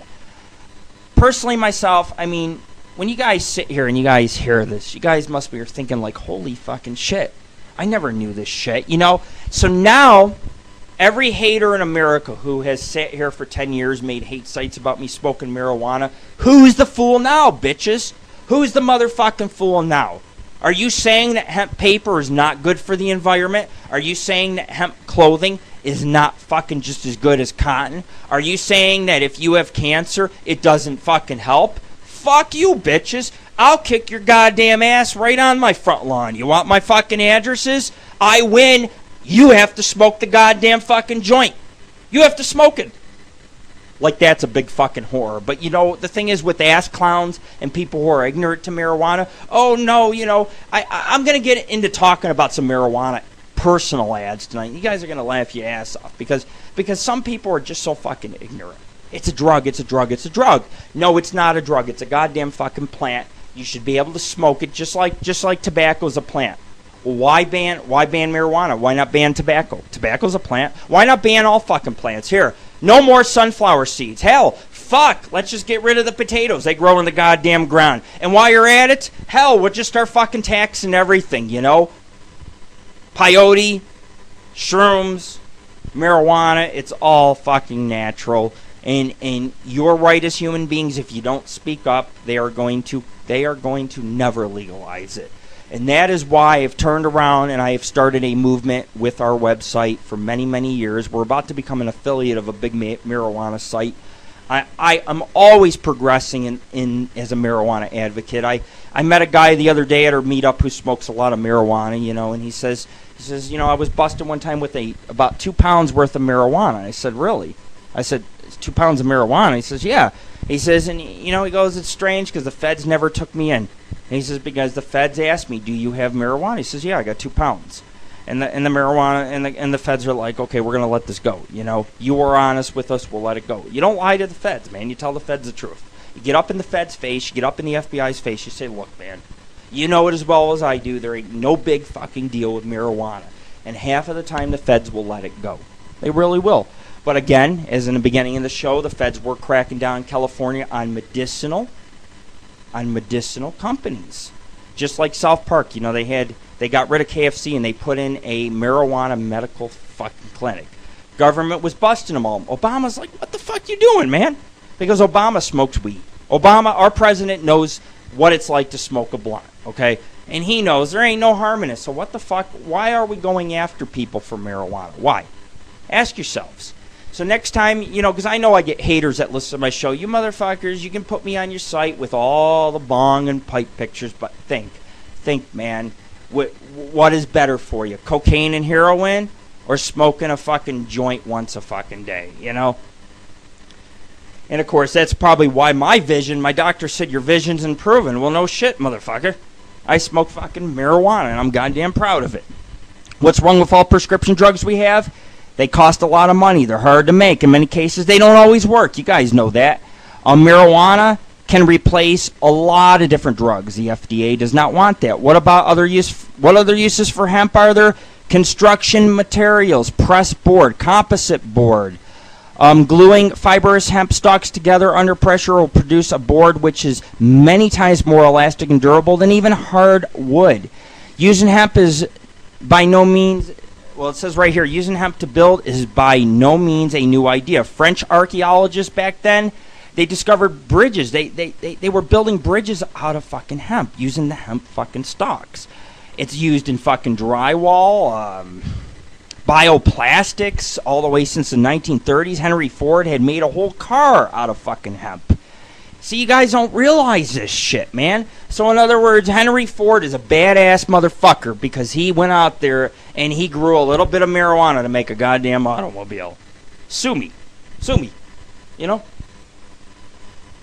I've been around the block for a while, I'm one of these guys that's been smoking since the Cheech and Chong fucking days, Went to see Cheech and Chong, and even Cheech and Chong, when Cheech and Chong say to you guys high tonight? You guys high? I'm sitting there in a crowd, I'm like, you have no fucking idea. And Cheech and Chong looked up at me and said, I bet you guys smoked at the parking lot, the parking ramp of the casino. And I'm sitting there and I'm thinking, this guy's like a fucking, this guy's been smoking for years and he's turned into a fucking psychic. How the fuck did he know that I smoked in my car at the goddamn casino ramp? But he looked up at us and he looked up at the crowd and he said, I know you smoked in your cars right before you came to the show. So, does marijuana make you a goddamn psychic? You tell me. But anyways, how and why was hemp made illegal? Tough question, but it says right here, in order to explain why hemp, the most useful plant, is known to mankind, has become illegal, we have to understand the reasons why marijuana, and they say the drug, which is not, had become illegal. In fact, it helps to go way back to the beginning of the century. It talks about 2 other drugs, opium and cocaine. Opium was an addictive drug, and you guys know the Chinese used it in sweatshops, and of course that was eventually, it was actually weeded out because there was so much they had fair wages and everything else, and they had the kids mining, or planting opium and stuff. So that went away, and of course, the problem was when they abolished cocaine and opium and all these other things, marijuana was something that went with it. And marijuana was next. It says, here we go. Let me read you this paragraph, but we can see this pattern again with cocaine, except with cocaine, it was the black Americans who were the target. Cocaine probably was not especially useful in the workplace, but strategy against Chinese immigrants picking on their drug of choice had been successful, and it was used in the case of blacks. Though all the racist feelings ran deeper, the main thrust of propaganda campaign was to control black community and keep blacks from becoming successful. Articles appeared in the newspaper which blamed cocaine for violent crime by blacks. Black Americans were painted as savage, uncontrollable beasts who, under the influence of cocaine, it was said to make a single black man as strong as 4 or 5 police officers. They capitalized on race sentiments, a powerful political lobby, banned opium, then cocaine, then marijuana next. It was known that the Mexican soldiers who fought America during the war in Spain smoked the marijuana. Pancho Villa, a Mexican general, was considered a nemesis for the behavior of his troops, who were also known to be especially rowdy. They were also known to be heavy marijuana smokers, as the original lyrics to the song of La Cucaracha. The song originally is about a Mexican soldier who refused to march until he was provided with marijuana. After the war had ended and Mexicans began to immigrate into southeastern United States, there were relatively few race problems. There were plenty of jobs in agriculture, industry, and Mexicans were willing to do the work cheap. Once the Depression hit, jobs became scarce. However, Mexicans suddenly became a public nuisance to the Americans. It was said by politicians who were trying to please the white working class that Mexicans were responsible for the violent crime wave. Police statistics showed nothing of the sort. In fact, Mexicans were involved in less crime than white people. Marijuana, of course, got the blame for this, and there started to be laws against cannabis. And, of course, then alcohol came along and everything else. But you guys can look this up. Here's one. What the heck does all this other stuff have to do with hemp? To make the long story short, the first decades of the century, opium was made illegal to kick out the Chinese immigrants who had flooded the workforce. Cocaine was made illegal to repress and control the black community. Marijuana was made illegal in order to control Mexicans in Southeast and blacks. All these laws were based mainly on emotional racism without much else to back them up. And, of course, you can easily tell by reading the hearings held in the state legislatures. Also, at the end of time, the end of the Prohibition left us with a large force of unemployed police officers who looked for work, enforcing new drug laws. Thus, again, marijuana. Before the 1937 Marijuana Tax Act, the state of Kentucky, who was the center of relatively large American hemp industry, which produced cloth and tow, rope for shipping, hemp rope. The industry would have been larger, but hemp had one major disadvantage: process. It required a lot of work. Men had to break hemp stalks in order to separate fiber from the woody core. This was done on a small machine called a handbrake, and it was a job fit for Hercules. In the 1930s, those machines became widely available. And, of course, you guys can research hemp, because I'm not going to get into it all. But it says, doesn't marijuana stay in your fat cells and keep you high for months? Wrong. Just a quick little thing. Most people just call this THC, and it's confusing. Your body basically will get rid of it in a few days. Sometimes it can stay in the fat cells, but that does not mean you'll stay high. THC is not bad for you. Doesn't marijuana cause brain damage? Short answer, no. Long answer, the reason why you ask this is because you probably heard or read somewhere that marijuana damages brain cells or makes you stupid.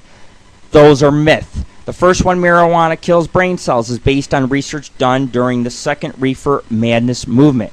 A study attempted to show that marijuana smoke damaged brain structures in monkeys. However, the study was poorly performed, and it was severely criticized by medical review boards. Studies done afterwards failed to show any brain damage. In fact, a recent study on rhesus monkeys used technology so sensitive that scientists could actually see the effect of learning on brain cells, and it found no damage. But this was reefer madness too, and the prohibitionists were looking around for anything they could find to keep marijuana legalization movement in check. So the study was widely used in an anti-marijuana propaganda and recanted later.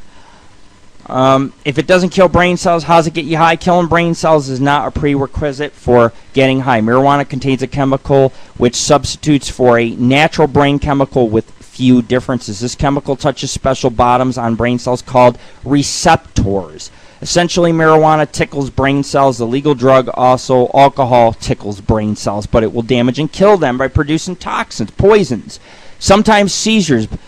But some drugs wear out the buttons which they push. Marijuana does not. In other words, alcohol kills brain cells, not marijuana. How many motherfuckers have been smoking it, and you guys actually fucking you guys smoke marijuana, you guys know it don't kill brain cells, but how many people who don't smoke think it does? Someone came in a room and asked me if I had a girlfriend. I have a girlfriend, I have pets, I have mistresses. I like girls fucking period, man. I like girls fucking period. I never will disrespect a lady. I don't treat women wrong. My girlfriend this week asked me about how I feel about women, and I told her straight, I don't think women should be disrespected. I don't think that women... I think that women are often used for one thing, and, you know, as much as we're a very sexual type of show, and I'll sit here and I'll discuss my sexual adventures, I also have very much deep respect for women because, you know, I have 3 sons myself. I have 2 sons and a stepson that I've raised since birth. And women really can play God because women can give birth, something us men can't do, unless, of course, you know, you're like one of these people that has like a baby implanted up your ass or something like that. But anyways, folks, you know, I could go on with the hemp, but it says, don't people die from smoking pot? Nobody's ever overdosed. For any given substance, they are bound to some people to have allergic reactions. Yes, it's very rare you can be allergic to marijuana, just like cats. I forgot, does marijuana cause short-term memory impairment? The effect of marijuana on memory, and it's almost dramatic and easiest to notice. Many inexperienced marijuana users find that they have very strange, sudden, and unexpected memory loss. These usually take form of completely forgetting what you're talking about when you're right in the middle of saying something important. However, these symptoms only occur while a person high. They do not carry over as permanent. Is marijuana going to take my boyfriend... make my boyfriend go psycho? No, marijuana does not cause psychosis. Psychotic people can smoke marijuana and have an episode, but there's nothing in the marijuana that actually initiates or increases these episodes. Don't users of marijuana withdraw from society to some extent? Yes, that's probably just because they're afraid of being arrested. So, you know, basically it's like you smoke and you sit in the corner like, does anybody know? Is it true marijuana makes you lazy and unmotivated? Not if you're a responsible adult. It doesn't. Ask the U.S. Army. They did a study and showed the effect. If this were true, why would many Eastern cultures and Jamaicans use marijuana to help them work harder?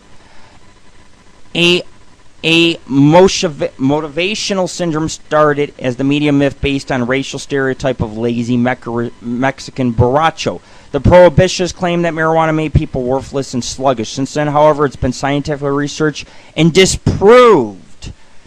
And it is true. Isn't marijuana a gateway drug? Doesn't lead to harder drugs? That's totally untrue. Marijuana is not a drug. Researchers are looking into using marijuana to help crack addicts quit. There are 40 million people in the country who have smoked marijuana for a period of their lives. Why aren't there tens of millions of heroin users then? There's not. In Amsterdam, both marijuana use and heroin use went down after marijuana was decriminalized, or where they let it go so long. But it's not a drug. Won't children be able to steal marijuana plants that people are growing? Well, if you're worried about them stealing the whole hemp plants from the paper pulp farm down the road, you should know that the commercial grades of hemp do not contain much THC, the stuff that gets you high. If they were to smoke it, they probably would just get a headache. Otherwise, it'd be the responsibility of the grower to take measures to prevent this. Put a fucking fence up, man. Hey, here's a question. Don't you know that marijuana drops testosterone levels in teenage boys, causing various physical and developmental problems? Marijuana does not turn young, healthy boys into lanky, gay-looking wimps. No. The scare tactic is call it homophobic, if you will, is a common device used in the early anti-drug literature. Look it up. It was to scare boys away from marijuana because mostly men smoked marijuana back when the prohibition existed. Doesn't having marijuana use lower sperm in male? Not by much, if at all. It can be a good thing. It doesn't make you impotent or sterile. If it did, there would be no Rastafarians left. Give the testicles a rest already. Marijuana is certainly not birth control. Please don't let your lover tell you this. I heard marijuana use by teenage girls may impair hormone production, menstrual cycles, and fertility. Also unproven and unfound, there's no data to tell. And if it, they were saying if it came from anywhere, it would be the U.S. But this is a female version of the boys. It'll turn you into a sissy tactic as far as anyone knows. It could be a scare tactic. It says, does marijuana cause short-term memory impairment? Go away. I have nothing to say because it doesn't unless you're high, and the high only lasts a while. Isn't smoking marijuana worse for you than smoking cigarettes? Absolutely not. Don't children born to pot-smoking mothers suffer from fetal marijuana syndrome? If fetal cannabis syndrome exists, cases are so rare it can't be demonstrated. Many mothers who use marijuana during pregnancy, it controls a nausea called morning sickness, and many say it actually increases the appetite, which reduces the stress, which is good for the baby and creates healthier children. Doesn't marijuana cause an automobile accidents? Not really. Marijuana used in public marijuana use in public has the same or lower rate of automobile accidents as the general public say. Studies of marijuana smoking while driving show that it does affect reaction time, but not nearly as much as alcohol. Also, those who drive stoned have been shown to be less foolish on the road. This is true. I'll be the first to admit to the public, I smoke high. I smoke high all the fucking time, you know. And to be honest with you, I've never had an accident. I've been driving since 15 years old. I've been smoking for many, many years. I'm a person who likes to go 70, 80, 90 miles an hour on the road. I go very fast. I like to speed. It's my right, you know. If nobody's driving out in the desert and I'm the only one, why not go 150 miles an hour, right? I mean, when I went up to Tacopa, I was racing a group of guys. Yeah, I didn't come in first, you know, but I came in halfway out of all the cars, you know. That's not bad. We raced. I love the fucking race, man. I love the race. But anyways, it does actually, when you're driving stoned, it does make you want to lower your speed. Instead of driving 90, you'll probably drive 40, which is probably safer for everybody on the road. Aren't you afraid everyone will get hooked? Marijuana has no withdrawal symptoms. It's not addictive. 21, is urine testing for marijuana used as terms of employment a good idea? You know, a lot of people do drug tests, or there's some companies, I've had companies tell me when I go in for a job, they're like, we don't care if you smoke pot. We find any other drugs in your system, you're done. You're out of here, you know. So it's definitely a plant that's, you know, not going to stay in your system. It's not an addicting thing. It's not going to affect your ability to work. Isn't all the worth the trouble, though, in order to reduce accident risks and healthcare costs? Everyone knows that marijuana users are bad employees, right? Wrong. At least someone forgot to tell millions of hard-working marijuana smokers that drug testing companies will hand you the pails of statistics when they say they prove marijuana use costs you money. The truth is, there are just as many studies which show the marijuana users are more successful. This is true. I'm not going to mention names on my fucking show,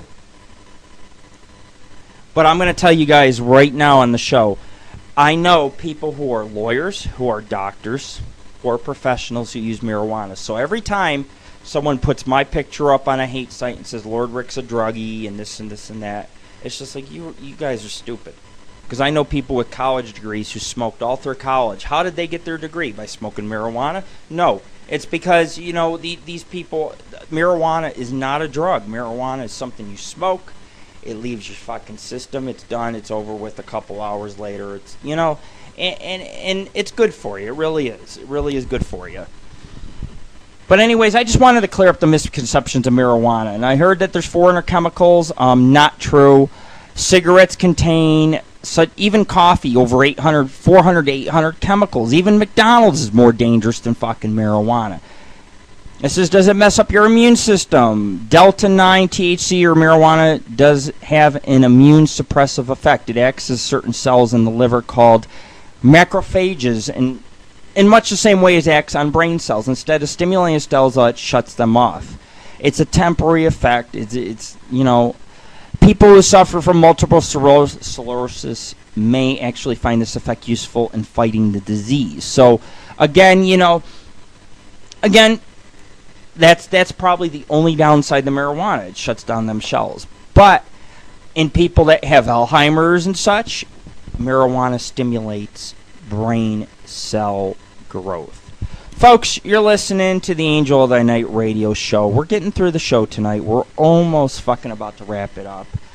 And, you know, you guys can become an activist against the prohibition and trying to get it legalized. There's many support groups, even in your own city. You can go to the meetings. You can, you know, there's a lot of groups.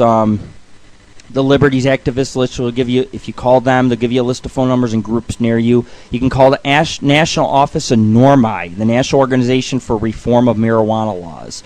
Number's 1-202-483-5500. Call them up. Find out where there's some marijuana activists near you. You can join them. There's nothing illegal about it.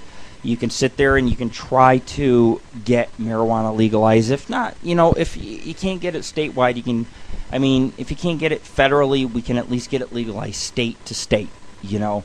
And, of course, that California right now is suffering. If they tax marijuana, California will actually be able to pull out of the debt, is what I'm reading in the news, if they go ahead and they legalize it. Schwarzenegger, he's like, it's just a leaf, I'll be back, you know.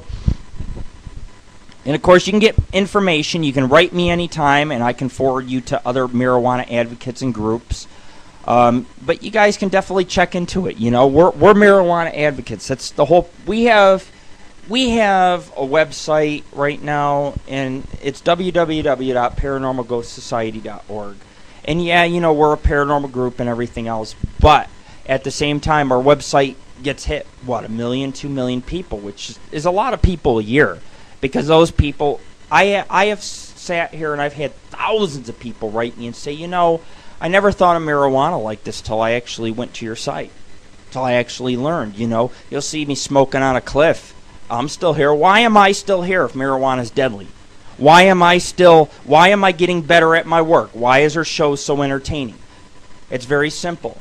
We live and we let live. And marijuana, in my opinion, should be something legalized. This for live video is a very big show, because see, here at live video, what live video's got to understand, you know, 1 out of every 3 people smoke marijuana. Maybe they're saying 1 out of every 2. And I guarantee half of the people on live video, including the administration here, probably does toke marijuana. They're not going to say it. They're scared of being arrested. But I can tell you guys, if you guys never come out of the closet, this shit's never going to be legalized. You're always going to have to live in fear. You just got to go out there. You got to do what I'm doing. Smoke, post the pictures. If you got a website, there's many banners you can put up, which will draw in thousands of people. Politicians, believe it or not, will look at this. I know politicians go to my site. I had a politician write me before. You think I haven't? I'm a guy that wants to run for president of the United States. I want to run for president, and it's not because it's not because of anything other than being president is a common sense position that needs a common sense type of person in there. And common sense is marijuana is fairly harmless. Why isn't it legal? I just told you why. You're listening to Angel of the Night Radio. We're going to be wrapping it up soon. Actually, you know what? I will go ahead and I'll give you guys a little bit more tonight, since somebody said for me not to go. I'll give you guys some movies. And of course, I'm trying to look here. Here we go. Saving Grace. Small English town widow facing financial trouble after her husband's suicide begins to grow marijuana in order to pay the bills. You guys remember that? Okay. Cheech and Chong, of course, you know, would be number 10. But Friday, actually I put it number 1 because those were the first marijuana comedies. But how about this one, number 8, Friday. Now we're getting to what most would consider a real marijuana comedy. This film has a feeling that it was written, directed, and acted by a bunch of stoners. 2 protagonists, Craig, which is Ice Cube, and Smokey, Chris Tucker. 2 guys in Los Angeles who were hanging out on their porch Friday afternoon, smoking marijuana and drinking, looking for something to do. Encounters with neighbors and other friends over the course of the day and night, with their ensuing antics, make up the rest of the movie. Great pot movie. Jackie Brown, number 7. Only Quentin Tarantino could possibly write a film where an actor of Robert De Niro's caliber would agree to taking bong hits continuously throughout. Bridget Fonda is a super sexy, and Jackie Brown, Pam Grier, plays a flight attendant who gets caught up in a drug smuggling in order to appease a charismatic arms dealer, Samuel Jackson. Harold and Kumar go to White Castle. Every day for me is like being like Harold and fucking Kumar. Okay, and when I can't go to White Castle, do you know what I fucking do? You guys know what I do. I go out, I buy White Castle burgers at my local grocery store. And you know what? What's even more funny about it? I smoke a joint before I buy the White Castle burgers. That way, if any fat ladies are in the aisle and say, "Get your ass out of the way, boy," I say, life is good, I'm fucking high. Fuck you, I'm going to get Castle burgers tonight, you know. So I go out, I buy Castle burgers all the time, and it's a tradition because, you know, Harold and Kumar, if you guys ever read it, it's a classic stoner comedy flick. And here we go, we got a classic stoner comedy duo where Harold and Kumar are like yin and yang of the pothead humor, structured and disciplined versus carefree and spontaneous. Upon watching this film, you know whoever wrote it had to be stoned out of their mind because it's random. It's hard to put a finger on it. But basically, these 2 guys are looking for White Castle burger. They're stoned. They're on adventures. Just like me, you know, get the car fucking stolen, fucking get chased by a fucking mountain lion. Same shit. Number 5, Half-Baked. David Chappelle and Jim Breer in a special appearance by Tommy Chong and in this one all-time stoner classic flicks. Get it? Marijuana slapstick comedy? It is at its best. Number 4, Easy Rider. 2 young hippie bikers, Wyatt and Billy, sell some dope in Southern California. They stash the money away in their gas tank and set off for a trip across America on their own personal odyssey and looking for a way to lead their lives. On the journey, they encounter bigotry and hatred from a small communities who despise their nonconformism. Basically, they go to a town. The town says, "You high son of a bitch, we are going to hang you. You are a druggie." Kind of like the wise men and all them hateful motherfuckers do to me. They're like, he's a druggie, he smokes marijuana.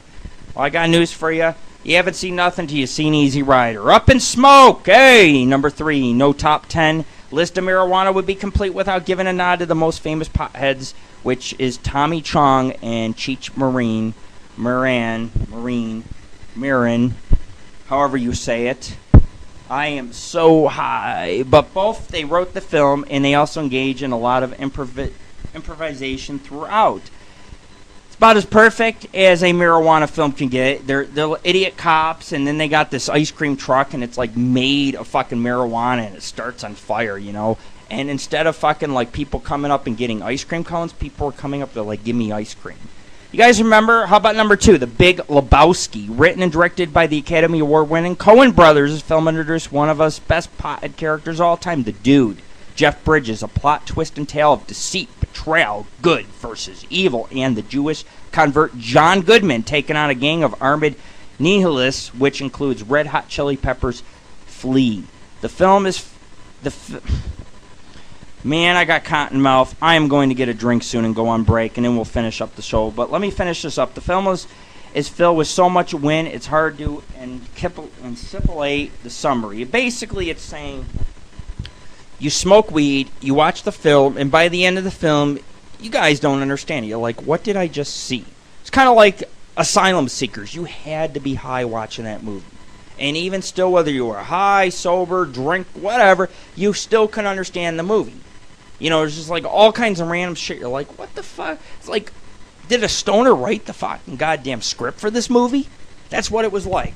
Number 1, Dazed and Confused. So I must admit it, it's one of the harder to rate films. Dazed and Confused will successfully integrate everything that is consistent with a great pop movie. The main pop protagonist is laughable, lovable, he's not stupid. Mila Jovovich is ridiculously, hot. And Matthew McConaughey is super cool. And Wiley Wiggins gives an excellent performance as a young, somewhat naive boy coming to age in the late 70s. There's so many memorable moments in this film, it's hard to list them all. Watch the movies I listed, guys. If you didn't get them all and you just came to the show, there will be a rebroadcast for the show here on live video. And you guys can watch the entire 5 hours. If you don't, our show will be for sale. All our shows are for sale, actually. We do it through Lulu. We sell them by the season. You get like 10 to 12 episodes per season. It's loaded with a couple hundred hours of radio. There's me doing stand-up comedy. There's me taking obscene phone calls. There's fucking Satan. There's goddamn fucking extreme fucking shit. Like a couple weeks ago, we had the Easter Bunny on our goddamn fucking show. It's just there's no end to what's happened here at Angel of Thy Night Radio, and even after I die, because to tell you the truth, someday I will die. Angel of Thy Night Radio will live on forever, just like Cheech and Chong, just like any of the good fucking artists out there. It's just, we go out, we put on a $10,000 show, and we do this for you guys for free. We don't get paid for it. We come out here because we want you guys listening. We want you guys paying attention, because everything in this show that we have to say is relatively important, even in the comedy. It is important. But anyways, we're going to go ahead. We're going to go on break. A lot of people think I'm going to go, but it is 11 o'clock, and we usually run to midnight. So I'm going to go ahead. I'm going to get back to some stand-up comedy. I'm going to play 2 songs, because part of Angel of Thy Night Radio is also Nightfall Radio. And we're going to go ahead, and we're going to play a little bit of music. You guys like music. I don't know about you, but I'm really big on music. I try to DJ a couple days a week or a couple, nights a month. That's right, advertised price. Today. Yeah, you just tuned into the 843 Radio Mix Show. This is your host, Miguel Castro. I'm chilling tonight with my fellas Hollywood and Troy. We got the phone lines open live tonight, ladies and gentlemen, so I want y'all to call in on this Teach Your Problem Saturday. Calling you on the air. Hey, Shawty, what's happening with you, cool? I'm down here at Charleston, South Carolina. I went to the club called Kush Lounge. Look at a nigga wrong way. Niggas just went crazy on me, man. I got something for you right here. I want you to check this out, my dog. You better watch what you do. Watch what you say. You better watch that do. Keep on what you think. If you won't wake up in the morning. If you won't wake up in the morning. Oh, no. And if you put that do, you better bust that do. You better bust that quick. If you won't wake up in the morning. If you won't wake up in the morning. Oh, no. As I lay you down the street, I pray to God nobody come and pick my house and creep. I know the streets and I respect the streets, but I can't have another nigga disrespecting me. I'm from the 7th most dangerous city across the state. Some niggas with big pistols will come and break it where you lay. Think that nigga won't bust your head, cause he know your dog. Well, you better know God, cause he'll tear that bitch off. From a city full of piranhas, city full of sharks and alligators and snakes of all sorts. If he ain't chasing red, then he's straight. But if you want $1, you gotta go all the beast. Watch what you do, watch what you say. Watch that do, keep on what you think. If you won't wake up in the morning, if you won't wake up in the morning, oh no. And if you put that do, you better bust that do. You better bust that quick. If you bust it, you won't wake up in the morning. From the super group Hollywood and Troy. LGE.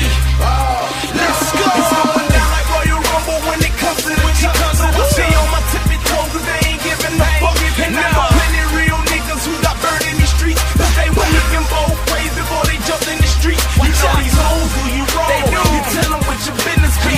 Cool 1 minute, then the next you just your enemy. The cuts fumbling, cause her lips mumbling. Took it up a notch and told the apes in the jungle, hey, better watch them niggas believe they stay blocking. No matter how much you cheese or say rock, these streets ain't safe, they're sinking like an 8-ball. So I ain't fucking with you if I ain't knew you from Yato. Watch what you say, watch that do. Keep on what you think. If you won't wake up in the morning, if you won't wake up in the morning, oh no.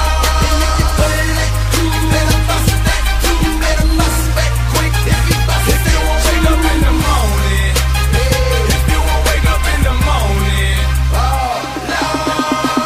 Once again, that was that Hollywood and Troy. Watch what you do. I like that right That there, song is Baba. dedicated to my man from out of town, you know what I'm saying? Anybody else from out of town who don't understand what's That's going Hollywood on and down Troy here, right check there. that. Casual, that's a good one right there, man. Once again, the request You're line- listening to Angel of the Night Radio, and that was our intermission. We take intermissions every half hour to 45 minutes. I'll tell you what, if I didn't take intermissions, I would probably pass out because our studio gets to about 110 fucking degrees.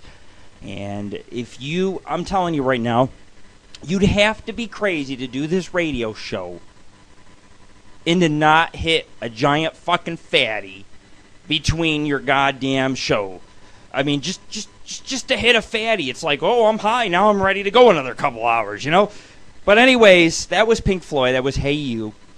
I mean, I got so much music, because I DJ, but now what I do is I DJ in our intermissions, and basically I try to bring you guys a little bit of music so that when you stay through the episodes, you guys also get to hear a lot of variety music, a lot of dark wave and gothic music. Anyways, you've seen tonight Sneezer. He is our co-host of the Angel of the Night radio show.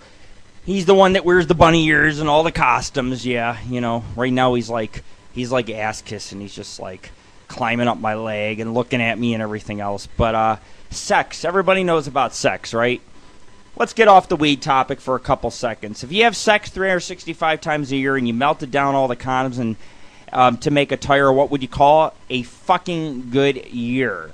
Sex is like playing spades. If you don't have a good partner, you better have a good hand.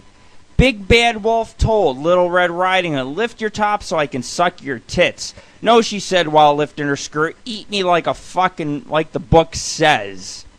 Oh ho. A rooster and a cat. They were playing by the pool. The cat fell in and the rooster laughed. The cat said, a wet pussy always makes a cock happy. Girls have unique magic tricks. They get wet without water, bleed without injury, and make boneless things hard. That is true, and that's all the facts you guys need to know about sex, because 420 and sex, yes, they do go together. You guys like prayers? I'm going to tell you guys a prayer. Every show we do a fucking prayer. Almost every show, I should say. And, of course, the prayer is... I kind of went through this, I changed a few words and everything else. But now I pass out into sleep. I pray to Lord Rick my soul to keep. Grant no other stone or take my weed and bong before I wake. Keep me safely in thy sight, and grant no crackhead's thrill tonight. And in the morning let me awake, breathing sense of wake and bake. Lord Rick, protect me in my dreams, and make this better than it seems. Grant that time may swiftly fly, when myself shall be so high.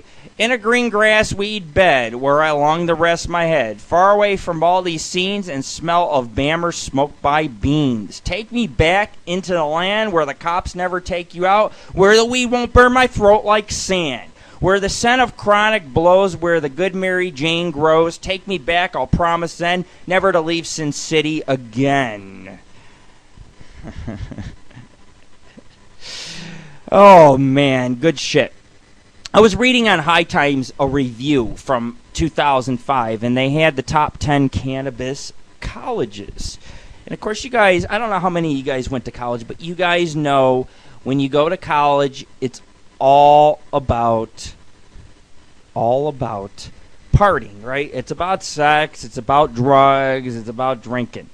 So, anyways, they found in the magazine, this is what they listed. In 1876, University of Colorado in Boulder, Colorado, their enrollment is almost 26,000 students. A recent study commissioned by the U.S. Department of Health and Human Services ranked Boulder on the second most pot-smokiest city in America, behind Boston, Massachusetts. Too bad Mike's gone, because Mike knows all about the decriminalization of marijuana in the city of Boston. But anyways, here's another one. Number 2, University of Wisconsin. It was founded in 1848. They got almost 30,000 enrolled. The original home of The Onion, America's finest news source. It still exists today. But anyways, University of Wisconsin boasts a history of anti-established ideas and lenient local laws when it comes to marijuana. Also, hate to badger you, but it's a damn good school. No shit. University of Florida, Gainesville. I'm going to tell you guys, before I tell you guys this, I went to Gainesville. I went to do a few paranormal places. I went to check them out, And we rode right past the college, and there are girls in skirts and heels that grace the entire city. They are college girls. They are in skirts and heels. Here it is. It's 3 in the morning. I just get done. I go to a cemetery, And I'm going down past the college, and there are groups and groups of beautiful Gainesville women. It is a college party town. It is kicking. Founded in 1905, 33,129 attend. Nothing wrong with a little fun in the sun. And it's all better to get a handful of local Gainesville green to go along with those blue skies. No wonder if the University of Florida, boasts one of the most active normal chapters in the country. And let's not forget their football team kicks ass. Number 4, University of Oregon. They got 16,000, founded in 1876.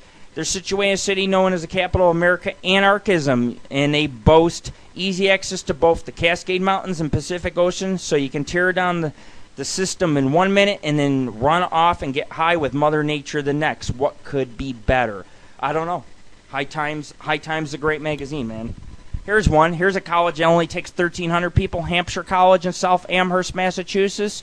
Founded in 1970, recently made famous as the home away from home of the Uber stoners Jarrett, Jimmy Fallon, and Gobi Horatio Sanz in Saturday Night Live. Hampshire has well-deserved reputation for encouraging experimentation of all kinds. Also, here the Halloween, everyone trips out. So basically on Halloween, you will do shrooms, you will smoke pot, you will do drugs, and you probably Now notice I say probably, you probably will get laid. Hampshire College. Number 6, University of Michigan. I got friends that have gone there. Ann Arbor, Michigan, founded in 1817.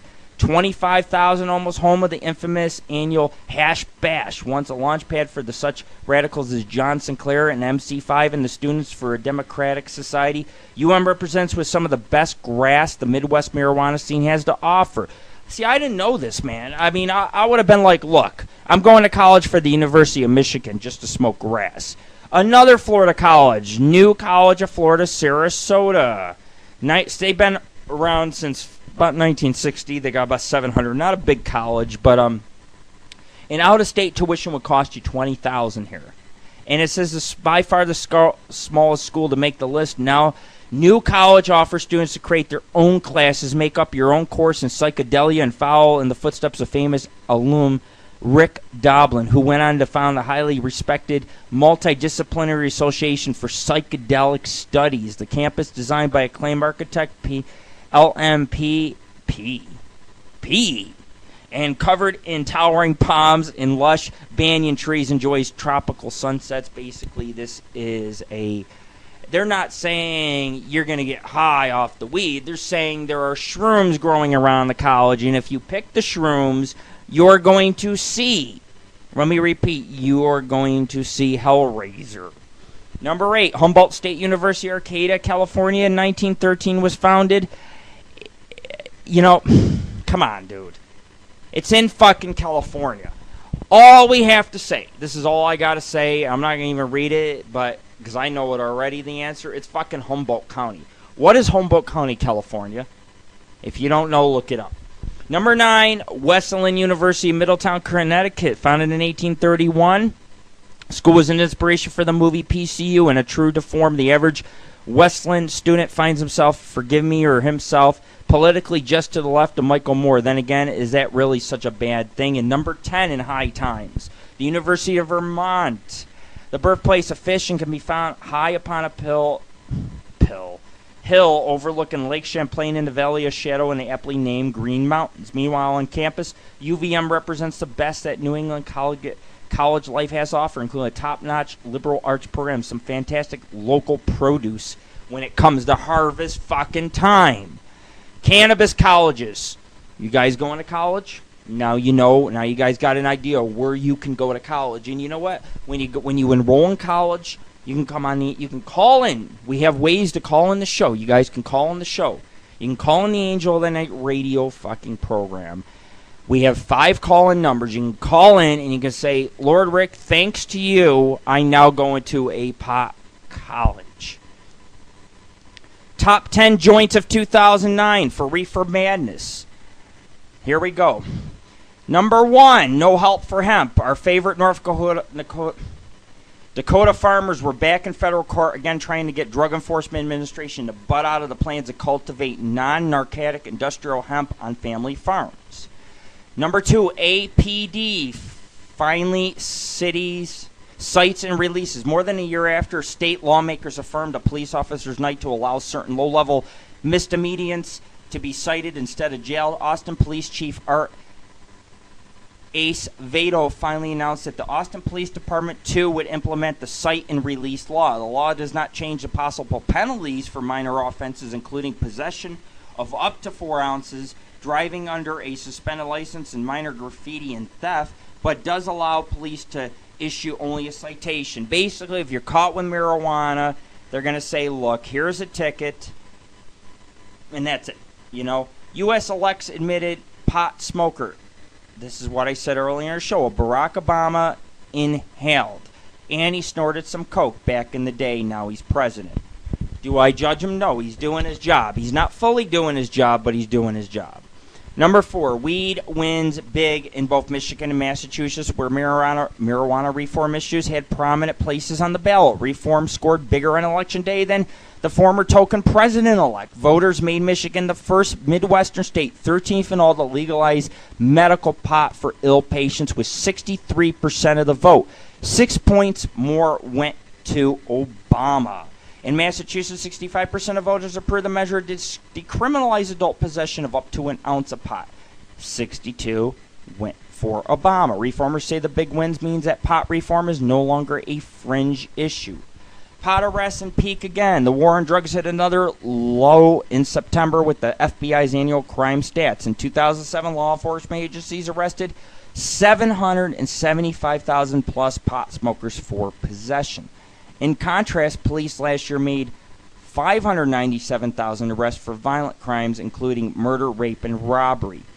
You know what the sad thing is? More people get arrested for marijuana than they do violent crimes. I hate rapists, and I go around, I tell my friends, I'm like, if that's a rapist I see in the park, we're going to give him our own trial. We're going to bury him, or we're going to fucking take him out to the middle of nowhere, and Lord Rick's going to beat him a few times, We don't like rapists. And, of course, police focus more on marijuana, and they're not focusing on molesters. They're not focusing on rapists. They're not doing their job. My degree that I have in parapsychology and cryptozoology and what I do for a living is much higher than that of a police officer, technically. We have more experience under our belts than most police officers. And the Walter chases unicorns. FBI stats didn't impress the drug czar John Walters, head of the White House Office of National Drug and Control Policy. Last September, he declared, "The fact is today people don't go to jail for possession of marijuana. Finding someone in jail for the first time possession is like finding a unicorn," he said, and offered a steak dinner to anyone who proved him wrong. Walters' pronouncement unleashed a flood of online response, including a list of folks who had indeed been to the pokey first-time possession. Steak still awaited. He never bought anybody steak. He's a politician. He ain't going to buy you guys steak. Lord Rick, though, is going to give you the Angel of the Night radio show, and we're going to smoke when doing it. Although Obama, number 7, Bogart Holder, has said he favors eliminating mandatory minimum sentences for nonviolent drug offenses, he disappointed many by tapping former Clinton-era Department Justice number 2, Eric Holder, to become the next Attorney General, while U.S. Attorney for D.C. Holder advocated increased penalties for pot possession and sought to make pot selling a felony. Under Holder's defeat, he was defeated in his plan in 1996. The first-time pot offender would receive an 18-month sentence, while possession with intent to distribute would be 5 years.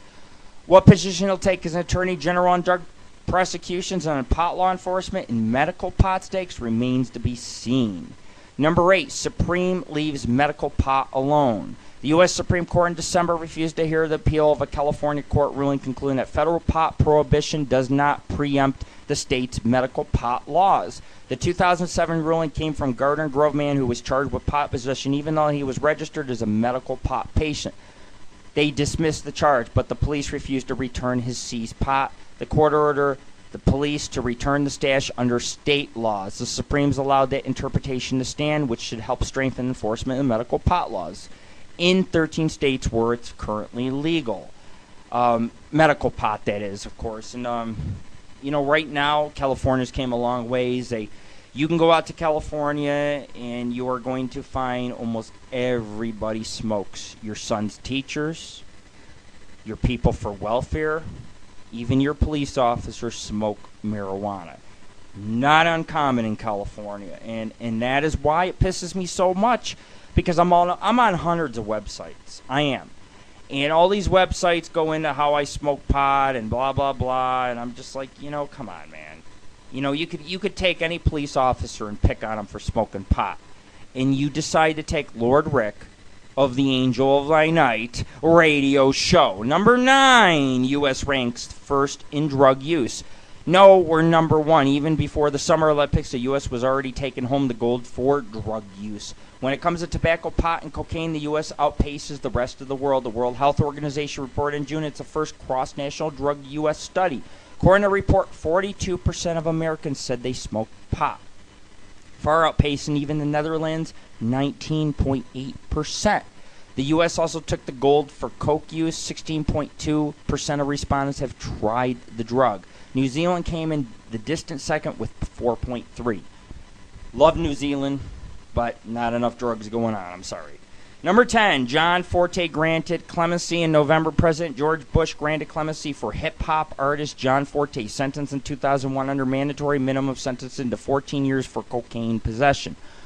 Forte was tapped for possession with intent to distribute about 1.4 million in liquid cocaine, of which he insisted he was unaware. With the help of Carly Simon, with whom Forte had performed, and Senator Orrin Hatch of Utah, he's a songwriter also, Bush agreed to release him. That was about the only thing Bush ever did. I mean, I'm not a big Bush fan. I don't like Bush. I always laugh at him. I talk bad about it. Like fucking George Bush. I'm like, I can't stand the goddamn fucking guy, But anyways, that was a good thing that he was released because, honestly, it's drugs. With drugs, you do what you want.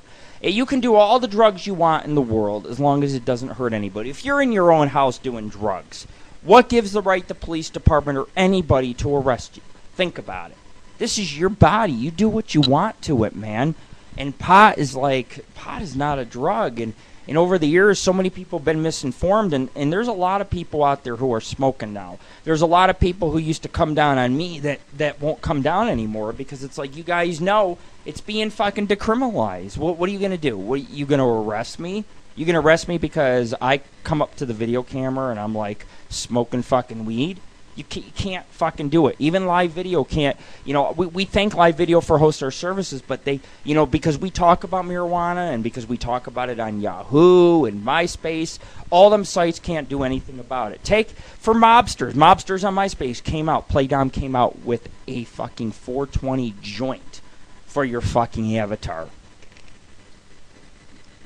A joint on MySpace. So, people are becoming a little bit more open and free as time goes on. The Marijuana Dictionary. Okay? Here we go. Alice B. Toklas. She was a lesbian lover of Gertrude Stein and a good friend of Pablo Picasso. She had a recipe for killer marijuana brownies.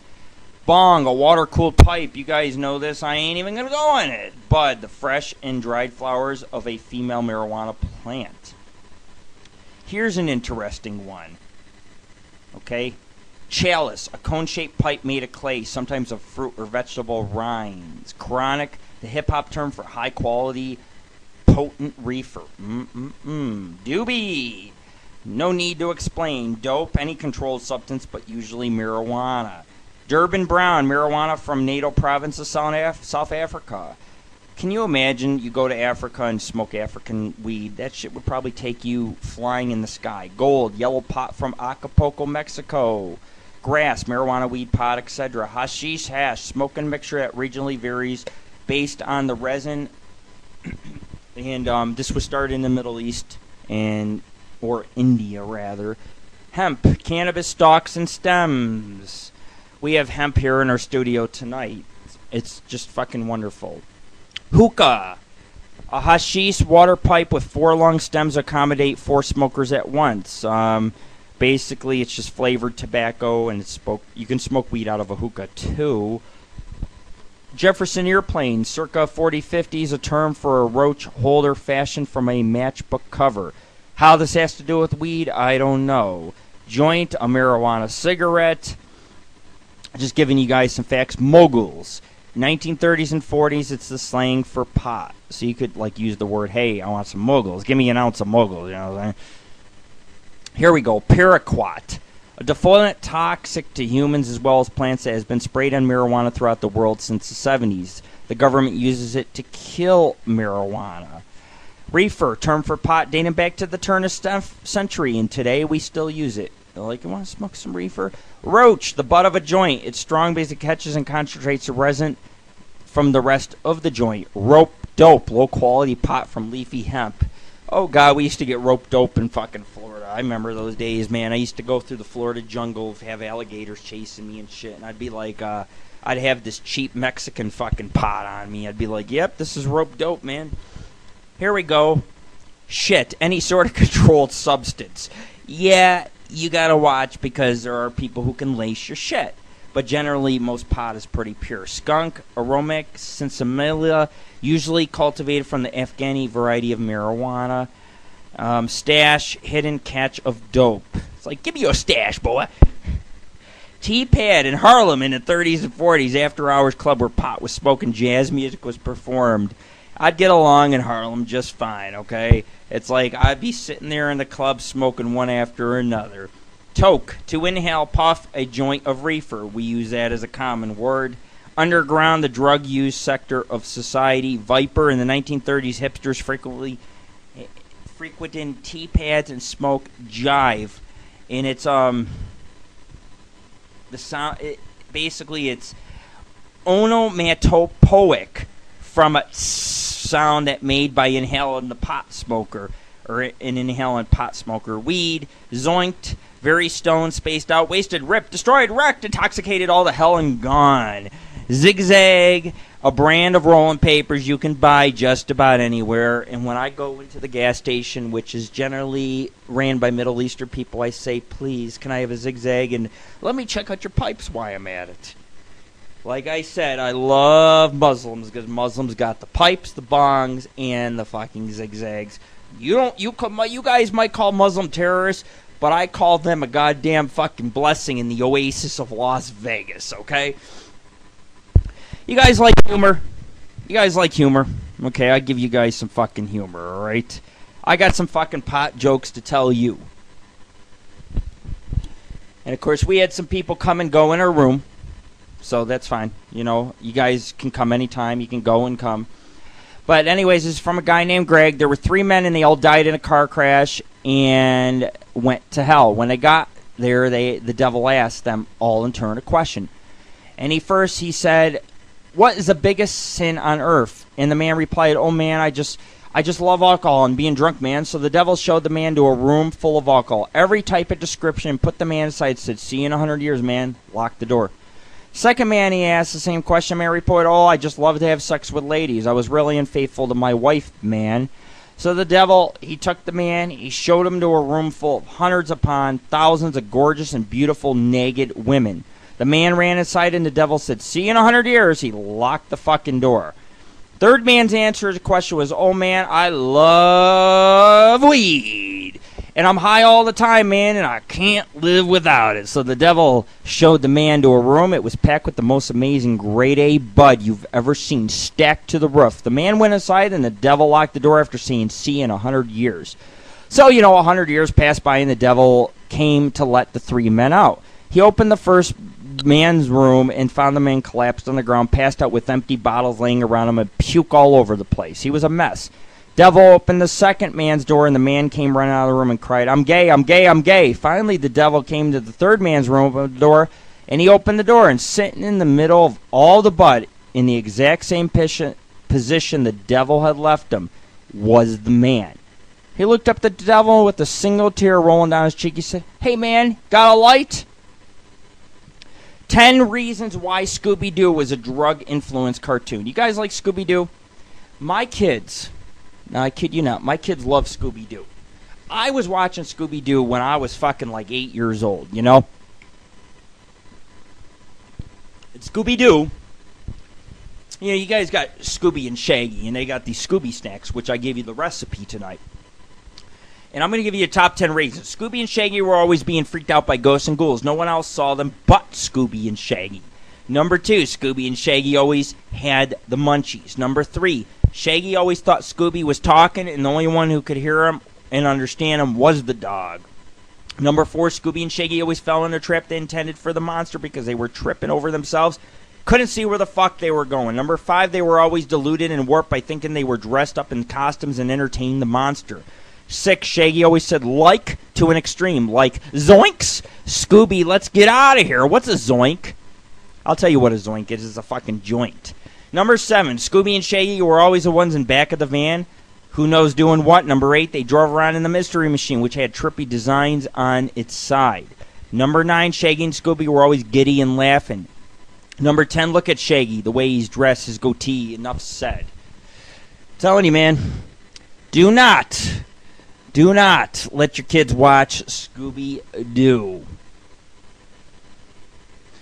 And anyways, I guess I could tell you guys one more pot joke. We're almost done tonight with the show. But anyways, here's a pot joke. A small lizard walks through the woods of the jungle, and he saw this monkey up in a tree smoking a joint getting wasted. Down on the ground below the wizard, a good-sized The lizard, he was a good-sized one, about 18 inches long, walks, smells the smoke. He looks, sees the monkey smoking a joint and says, hey, you up there, hey, I wish I could hit that joint with you. I used to get high with Rosamond all the time. Being a cool dude and friendly and a very, very high, the monkey replies, sure, lizard. Any friend of Rosamond's is a friend of mine. Climb up the tree. Can you get up here? The lizard says, yes, I'm on my way up. The lizard climbs up. He finishes the joint with the monkey. Monkey says, hey, lizard, do you want to smoke another one? Lizard says, sure, but I got cotton mouth so bad I can barely talk. Is there any water around here? Monkey says, sure. Right on the side of those trees, a big river full of water. Go get yourself a drink. Hurry back. I have one rolled and ready when you get back. So the lizard finds his way to the river. He's so stoned, he slips, he falls on the edge. Help, help, the lizard cries. Save me, I'm drowning, I can't swim. About that time, a 10-foot alligator swims by and yells, hold on, little cousin, I'll save you. And the alligator swims up to the lizard, lifts him on his nose, and carries him to the riverbank, lets him on the land. Lizard says, oh, thank you, cousin. I was so stoned for smoking some good reefer, and I slipped and fell in the river. The alligator says, cousin, I wish I could smoke some reefer too. Lizard replies, very friendly monkey up in the tree with a bag full of killer weed. And on the other side of those trees, just follow the smell. Find the monkey and ask him. He's friendly and he'll gladly share. I'm too stoned to smoke anymore anyways. Alligator follows his nose to the other side of the trees, smells the smoke, looks up, and says, hey, monkey, let me hit that joint with you. The monkey looks down and says, good God, lizard, how much water did you drink? Stoner moment. Cures.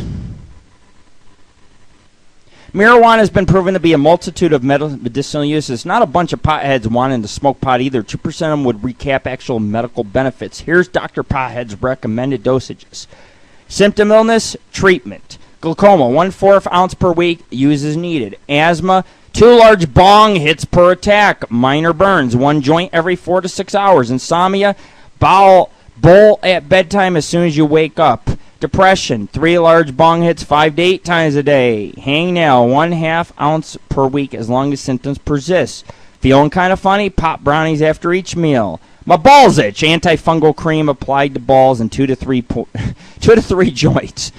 Jonesing for some pot. 1 full ounce every 4 days. Refill is needed. Way too stoned, man. Smoke as much as needed until you're normal again. Can't cope with shit. Stay in bed and smoke plenty of pot until better. Getting bored with Quake. 1 large bong hit every time you save the game. Paranoia, smoke as much pot as humanly possible while you still can. It's from the doctor, man. And in that time, I am not going to be the doctor in that post. How to use marijuana and cannabis. You can eat marijuana. I'm going to tell you guys right now, when consumed this way, it's usually baked in brownies or cookies. You can make it in candy, and you can mash some dates and mix it on in. It takes a little bit longer to hit you because the stomach has to actually heat up the THC. You can also make marijuana tea. Like other herbs, marijuana may be made into tea. I was talking about this earlier. What you do is you boil the water first, then you pour over the marijuana. Let it steep for longer than you would with black tea or regular tea in approximately an hour to 1.5. Then you add a teaspoon of butter. The effects are similar to eating it. Tincture. To prepare a tincture, use 5 parts of fresh marijuana to 1 part vodka. If you're using dried marijuana, usually the case, use 10 parts marijuana to 1 part vodka. An easy way to do this is, if you don't have a measuring equipment, is to fill whatever container you're using. Glass. And it says glass is preferable as you don't want to leach any residues from metal containers. 2/3 full with herb. Then fill the container with vodka and let stand for a week or more. Afterwards, strain the solution. If you use a larger portion of herb, the resulting tincture will be more potent. Marijuana compress. Follow the recipe for tea. Make as much as needed thoroughly and soak the cloth you intend to use. Apply to pain. Yes, you can actually use marijuana against certain cuts and things for pain. I'll tell you right now, I'm glad that I'm able to host this show tonight because it's not been all about smoking or partying. It's actually been pretty educational. You guys would never think that you could use medication over an abrasion as marijuana. You guys would think, ointment or Neosporin, but you can use marijuana over a abrasion, and it'll actually help the abrasion out. Wonderful medical benefits. I think the FDA really needs to look into this kind of shit, General marijuana information. Marijuana is a deciduous plant that grows from seeds. The fibrous section of the plant was used to make rope for many years back in the early 1800s, later earlier 1900s. The flowering tops, leaves, seeds, and resin of the plant can be used by everyone to get high. It's the resin, like the THC that's on there. Normally, vegetable parts of plant are smoked to produce the high, but can also be eaten. The active ingredient in marijuana is THC, which is tetrahydrocannabinol. Marijuana contains 1-4% THC.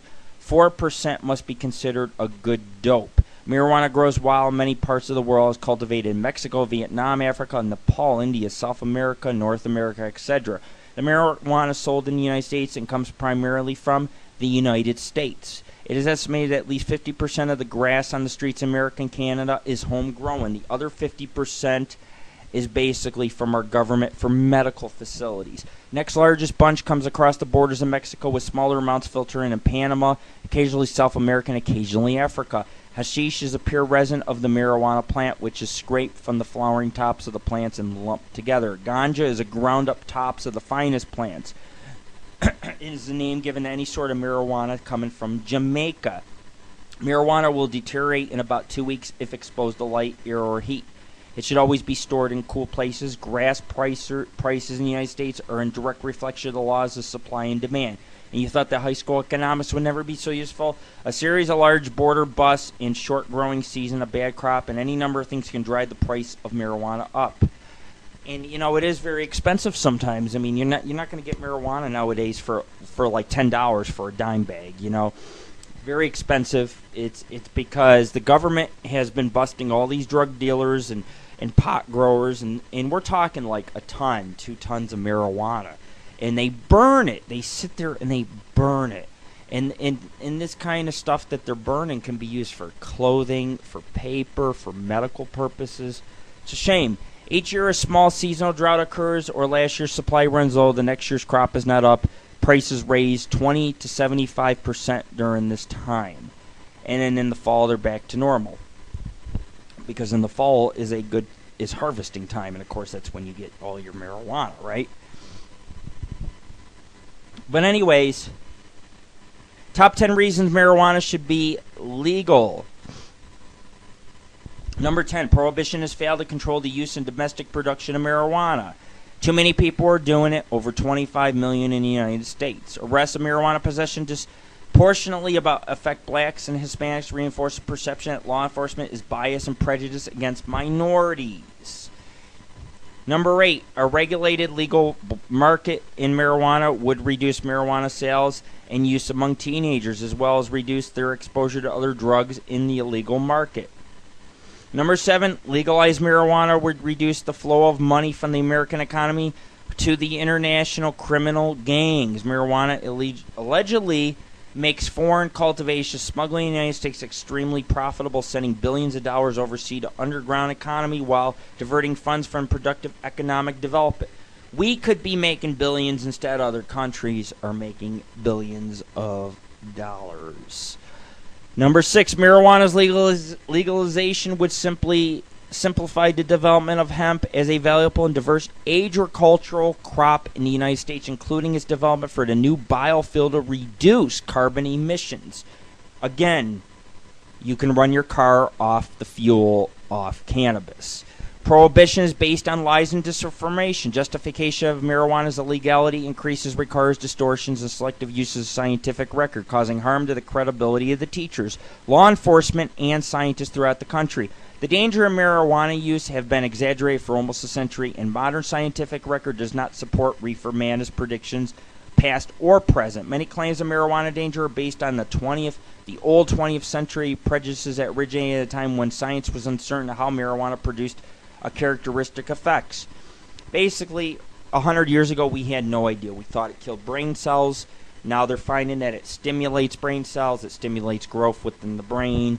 Marijuana is good. I'll repeat, marijuana is good. Number 4, marijuana is not a lethal drug and is safer than alcohol. Yes, it's true. It's established scientific fact that marijuana is not toxic to humans. Alcohol is. Marijuana overdoses are nearly impossible. Marijuana is not nearly as addictive as alcohol or tobacco. That's true. I could stop right now. But would I stop? No, I enjoy smoking. Marijuana is too expensive for our justice system and should be instead be taxed to support beneficial government programs. Law enforcement has more important responsibilities than arresting 800,000 individuals each year for possession, especially given the additional justice costs of diagnosing of each of these cases. Marijuana arrests make justice more expensive and less efficient, wasting jail space, clogging up courts, diverting time of police, attorneys, judges, correction officials away from violent crimes, sexual abuse of children, terrorism. Tax the fucking weed if you want to legalize it, but don't fucking arrest us, god damn it. Number 2, marijuana use has positive attributes, such as the medical value. It's a recreational drug with relatively mild side effects. It's not a drug. I'm going to change that. But basically, it's a recreational herb. It can help depression. Its attributes are just endless. It's helped bipolar people, violent offenders.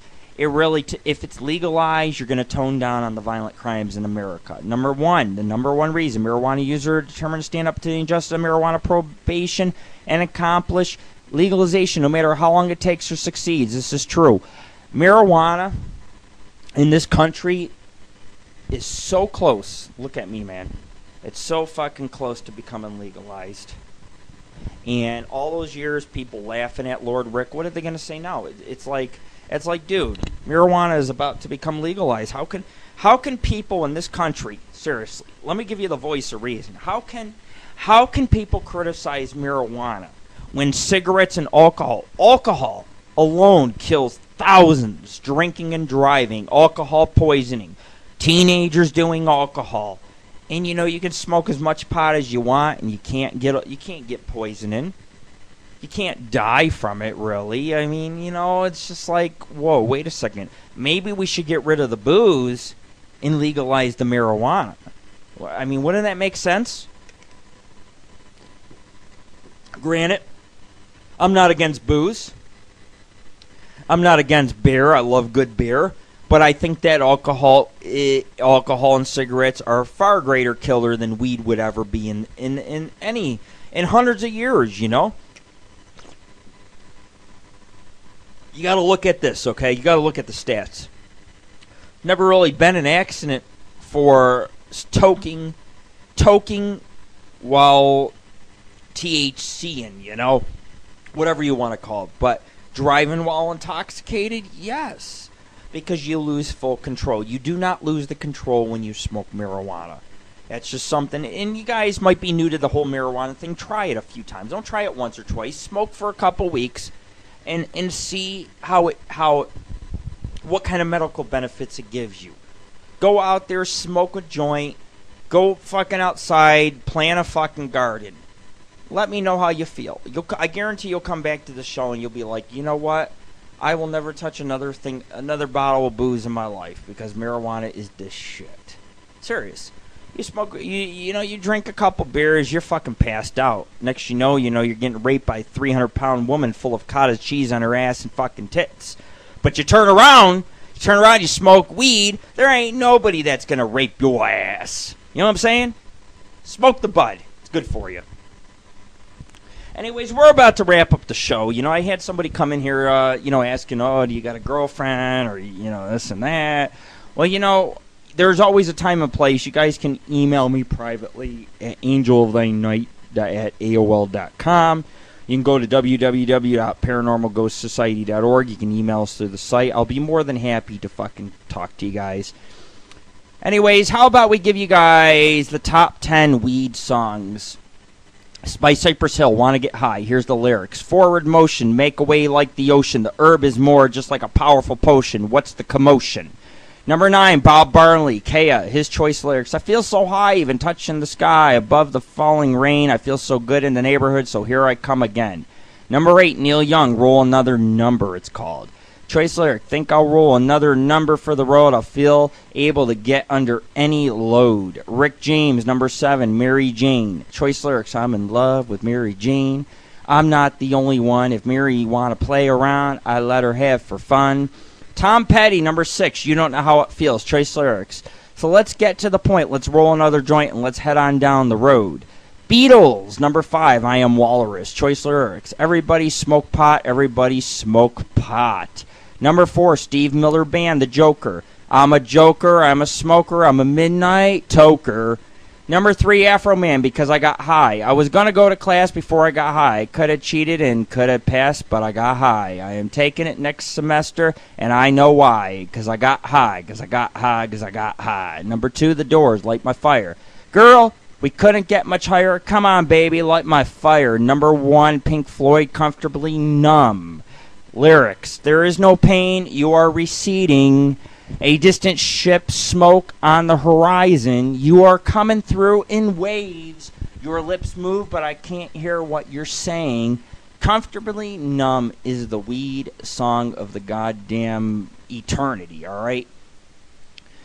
Anyways, we are almost done with the Angel of the Night radio show. We got about, let's see here, something on cannabinoids, and we got some Craigslist humor, and then we're going to wrap up the show.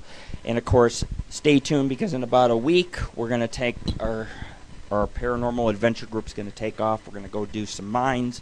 We're going to do some cemeteries at night. Can't do them during the day. Too many rattlesnakes, too much heat now in the desert. And we're going to turn around a couple weeks after that. We're going to go out to Mount Zion. We're going to go do some Anasazi sites and some cemeteries and some hiking out in southern Utah.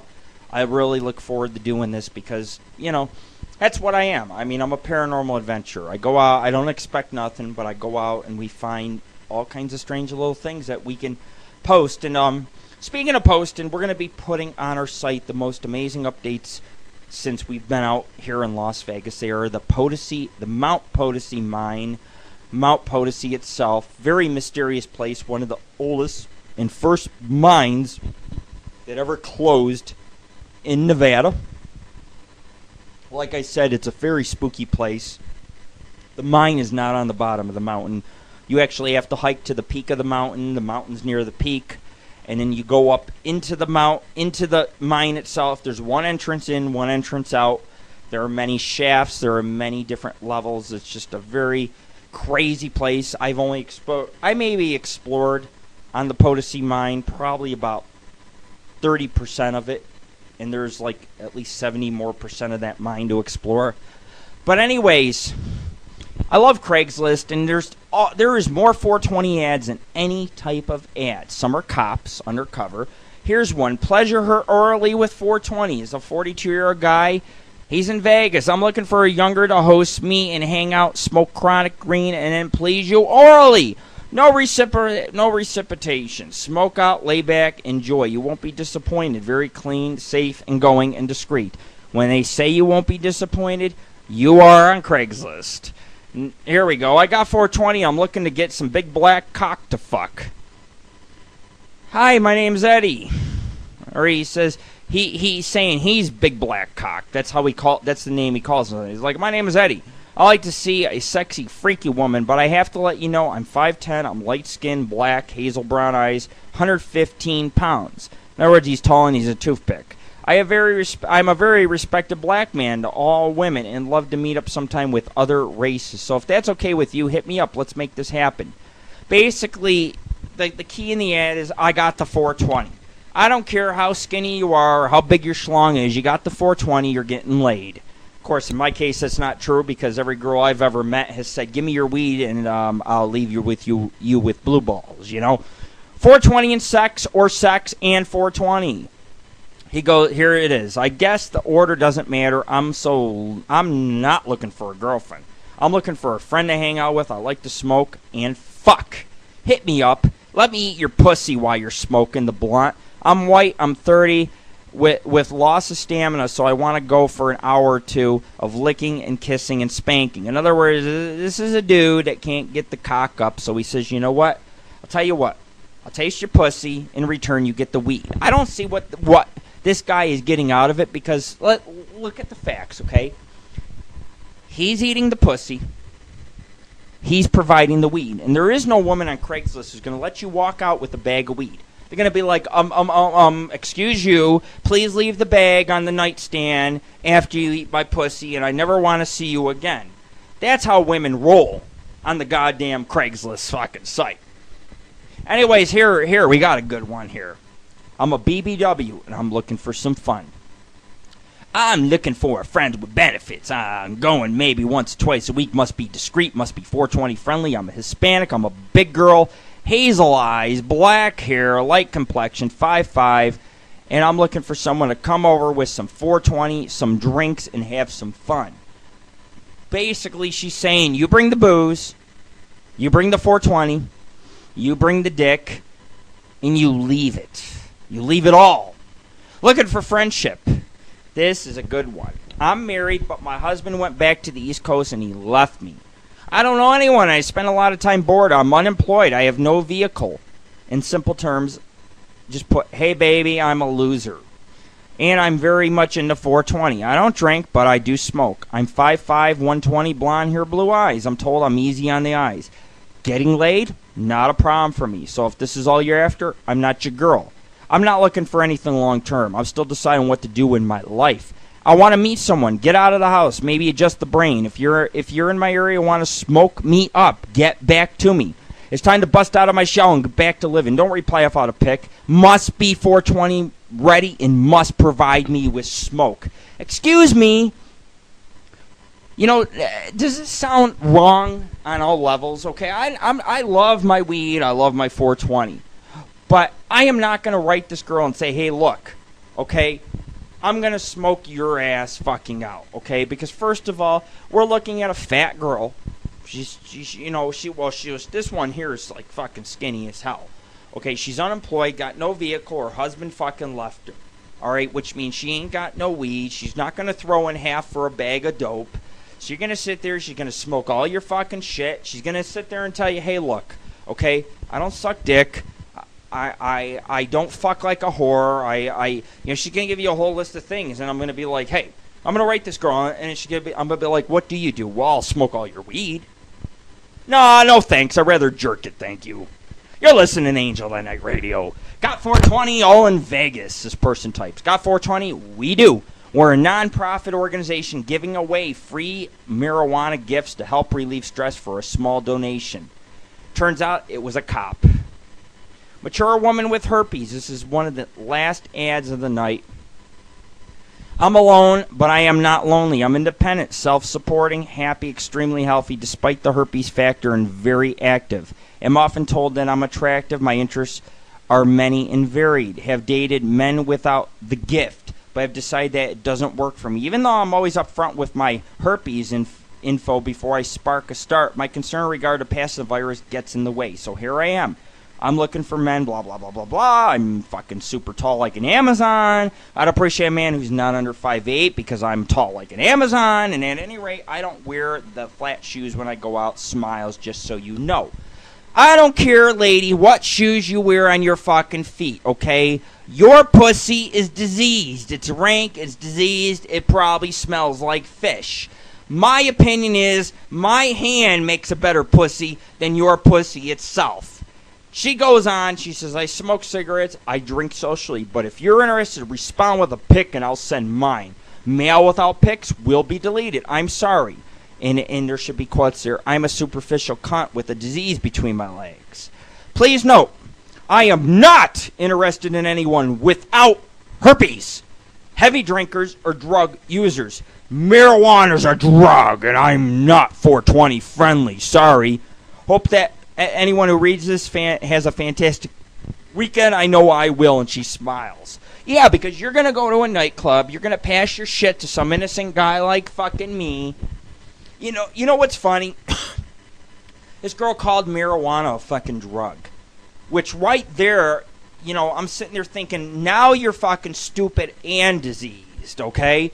Stupid and diseased! Who wants a girl that's stupid and diseased, right? Girl stupid and diseased. And she's sitting there, I don't want anybody that smokes 420, but this girl smokes cigarettes, this girl's fat, this girl's diseased, this girl drinks fucking booze. It's like, whoa, I look like the goddamn angel here. I look like fucking Michael, the goddamn angel, compared to you with my fucking 420 and flying in the goddamn fucking sky, right? But this girl's got herpes of the pussy, and I gotta sit here and I gotta write a Craigslist ad like that? Thank you, but I would rather have a goddamn prostitute than have a girl that says no 420, and by the way, my pussy has pimples on it. No, thank you. Last ad of the night on Craigslist, because this is all we almost have time for, and then I got one last important article to hit. Movies and some beer. I have a movie, I have some beer, and I'm looking to chill with a laid-back 420 friendly guy. He's got to be 20 to 30. Little about me, I'm 25, I'm black, and I'm Hispanic. Beautiful mix. Have my own place, I'm thick, I'm not tiny, I'm definitely not fat. You should be cute, not over 30, and preferably Hispanic or light-skinned, mobile, and bringing me the 420 of this equation. Hit me up. Basically, you're a cop. I'm going to bring my weed to you, and I'm going to be taken out in cuffs in front of the whole neighborhood with my cock fucking with blue balls, because here I think, oh, I'm bringing this chick a fucking joint, and I'm going to get my dick fucking sucked, and instead you're going to have some fucking cock. You're going to have some fucking cock-ass fucking goddamn cop who's going to be like, you ain't getting no blowjob from me. You're getting prison time. You're going to be fucking banged in the goddamn ass. You're the next fucking Bubba in prison. So, yeah, folks, you're going to go on Craigslist. There's all kinds of people. You got good, you got bad, and then you got the fucking evil. And, of course, I know about fucking Craigslist. You know, I used to meet all these girls who smoke pot. One of them used to listen to this radio show. She's no longer around, but she used to listen to this radio show, her and her sister. And, you know, one night she invited me over and tried to fucking smoke all my weed and then sat there and said, don't fucking hug me, don't kiss me and shit. It's like, man, you replied to my personal ad. I come over, I'm on a date with you. When we're on a date, let's get to the meat of things. We're not here to stare at each other unless you're here to take all my pot. And let's not forget, Christmas Eve. Beautiful Christmas Eve dinner. Friends over, everything. I feel sorry. There's a girl by herself. I ain't got no 420. I just moved to town. Girl comes to my house, smokes 8 bowls.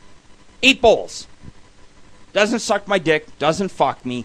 Doesn't even give me a little fucking, you know, jerk on the way out, you know.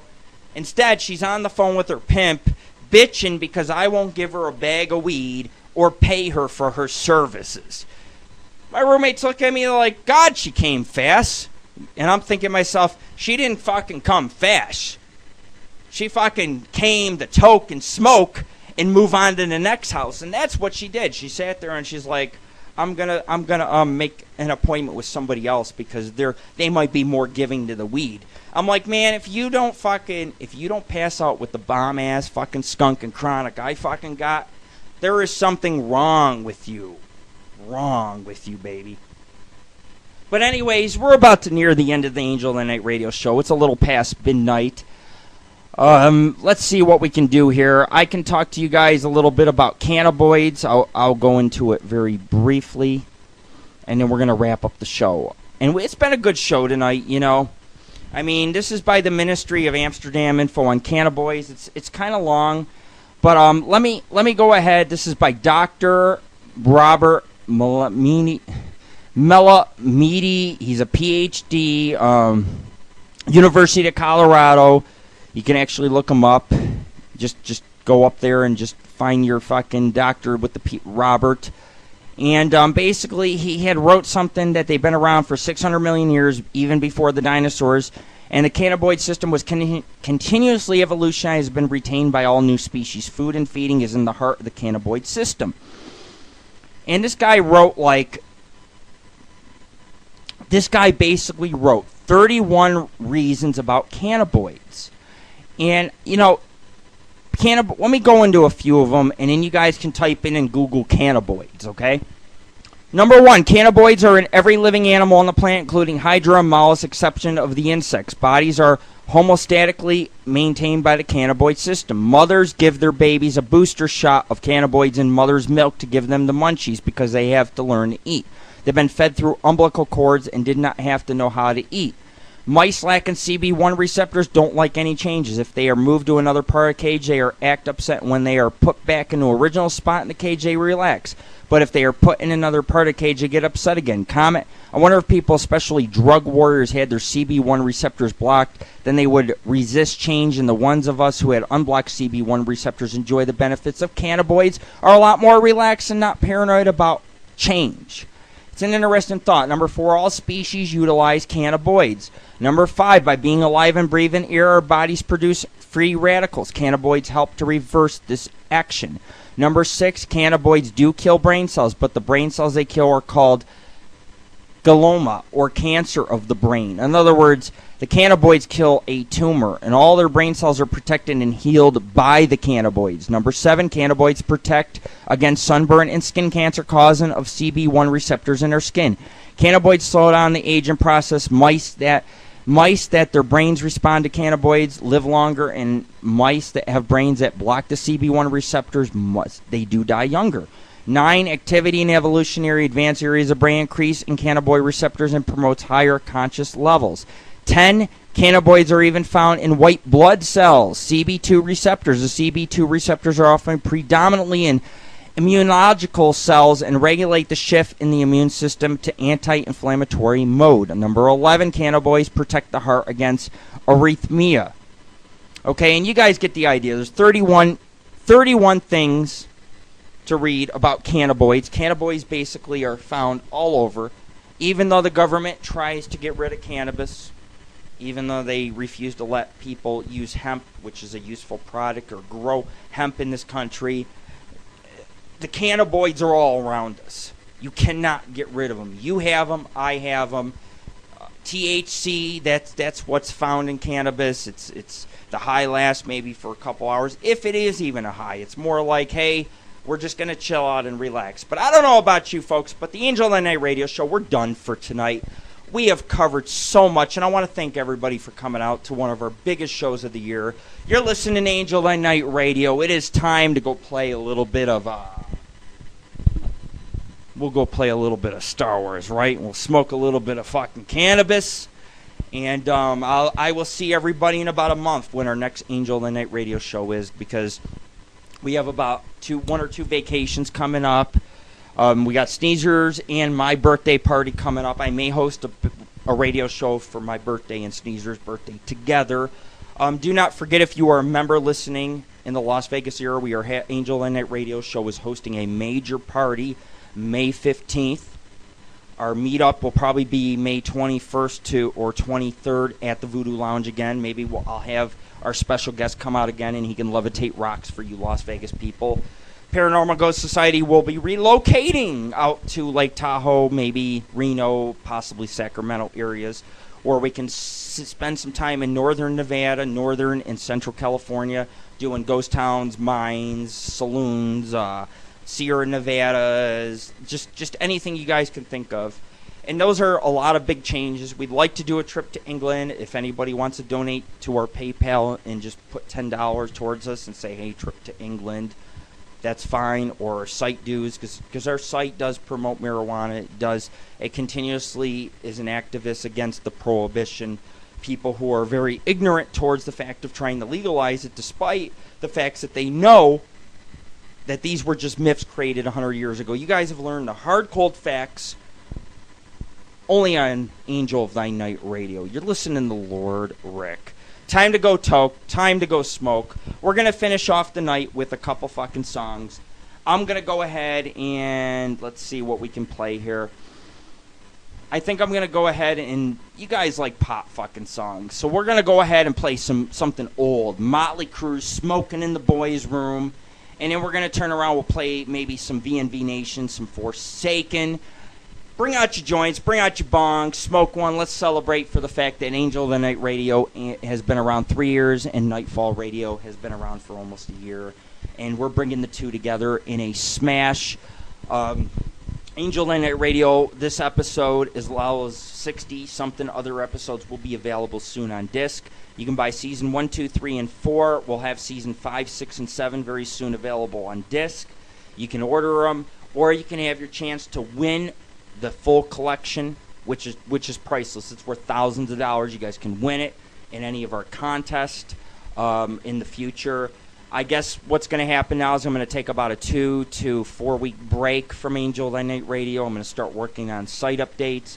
We're going to try to get the rest of our radio show on disc, and then I'm going to turn around for anybody who consistently either listens to the show or they call in, we have 5 call-in numbers. Nobody called in tonight, but we have 5 call-in numbers. If you guys call in and, you guys happen to, let's say you happen to get an answer right, we will turn around and we will give you maybe season 1 through 7 or season, 1, 2, 3, and 4 on fucking disc. But anyways, folks, we're always 420 friendly. Our investigations revolve primarily around token, smoking, enjoying the herbal benefits that Mother Nature has to offer. And we go out, we have a good time. If anybody wants to call in and they can decipher this song, if they can decipher this song in another language, you got about 10 seconds while I'm playing it to call in. If you get it, you get seasons 1 through 4 free on me. You're listening to Angel of Thy Night Radio. Good night, folks. What's some of your head? No, mostly I knew how to stop my washing and we lost it. Stand more of this and then they lost it. More adding there's growing and we lost it. More we and we lost it though. Stare what's some of your head? No, mostly I knew how to. I gave you guys 20 seconds to call on in. But anyways, a lot of people don't have our call-in numbers. We got to get them up on our main page. And hopefully in the next 2 to 3 weeks, we'll probably have a special guest on our show. We're going to be hiring 2 co-hosts for our show. And the show is going to take a new turn in probably season 8. We're probably going to have our co-hosts run it. And I'll be there to kind of spectate, to do my stand-up comedy and comment on things. But basically, we're going to have Angel of the Night Radio probably run by maybe a few other pretty prominent people who are comics like myself and maybe well-informed or at least knowledgeable in the paranormal area. But anyways, guys,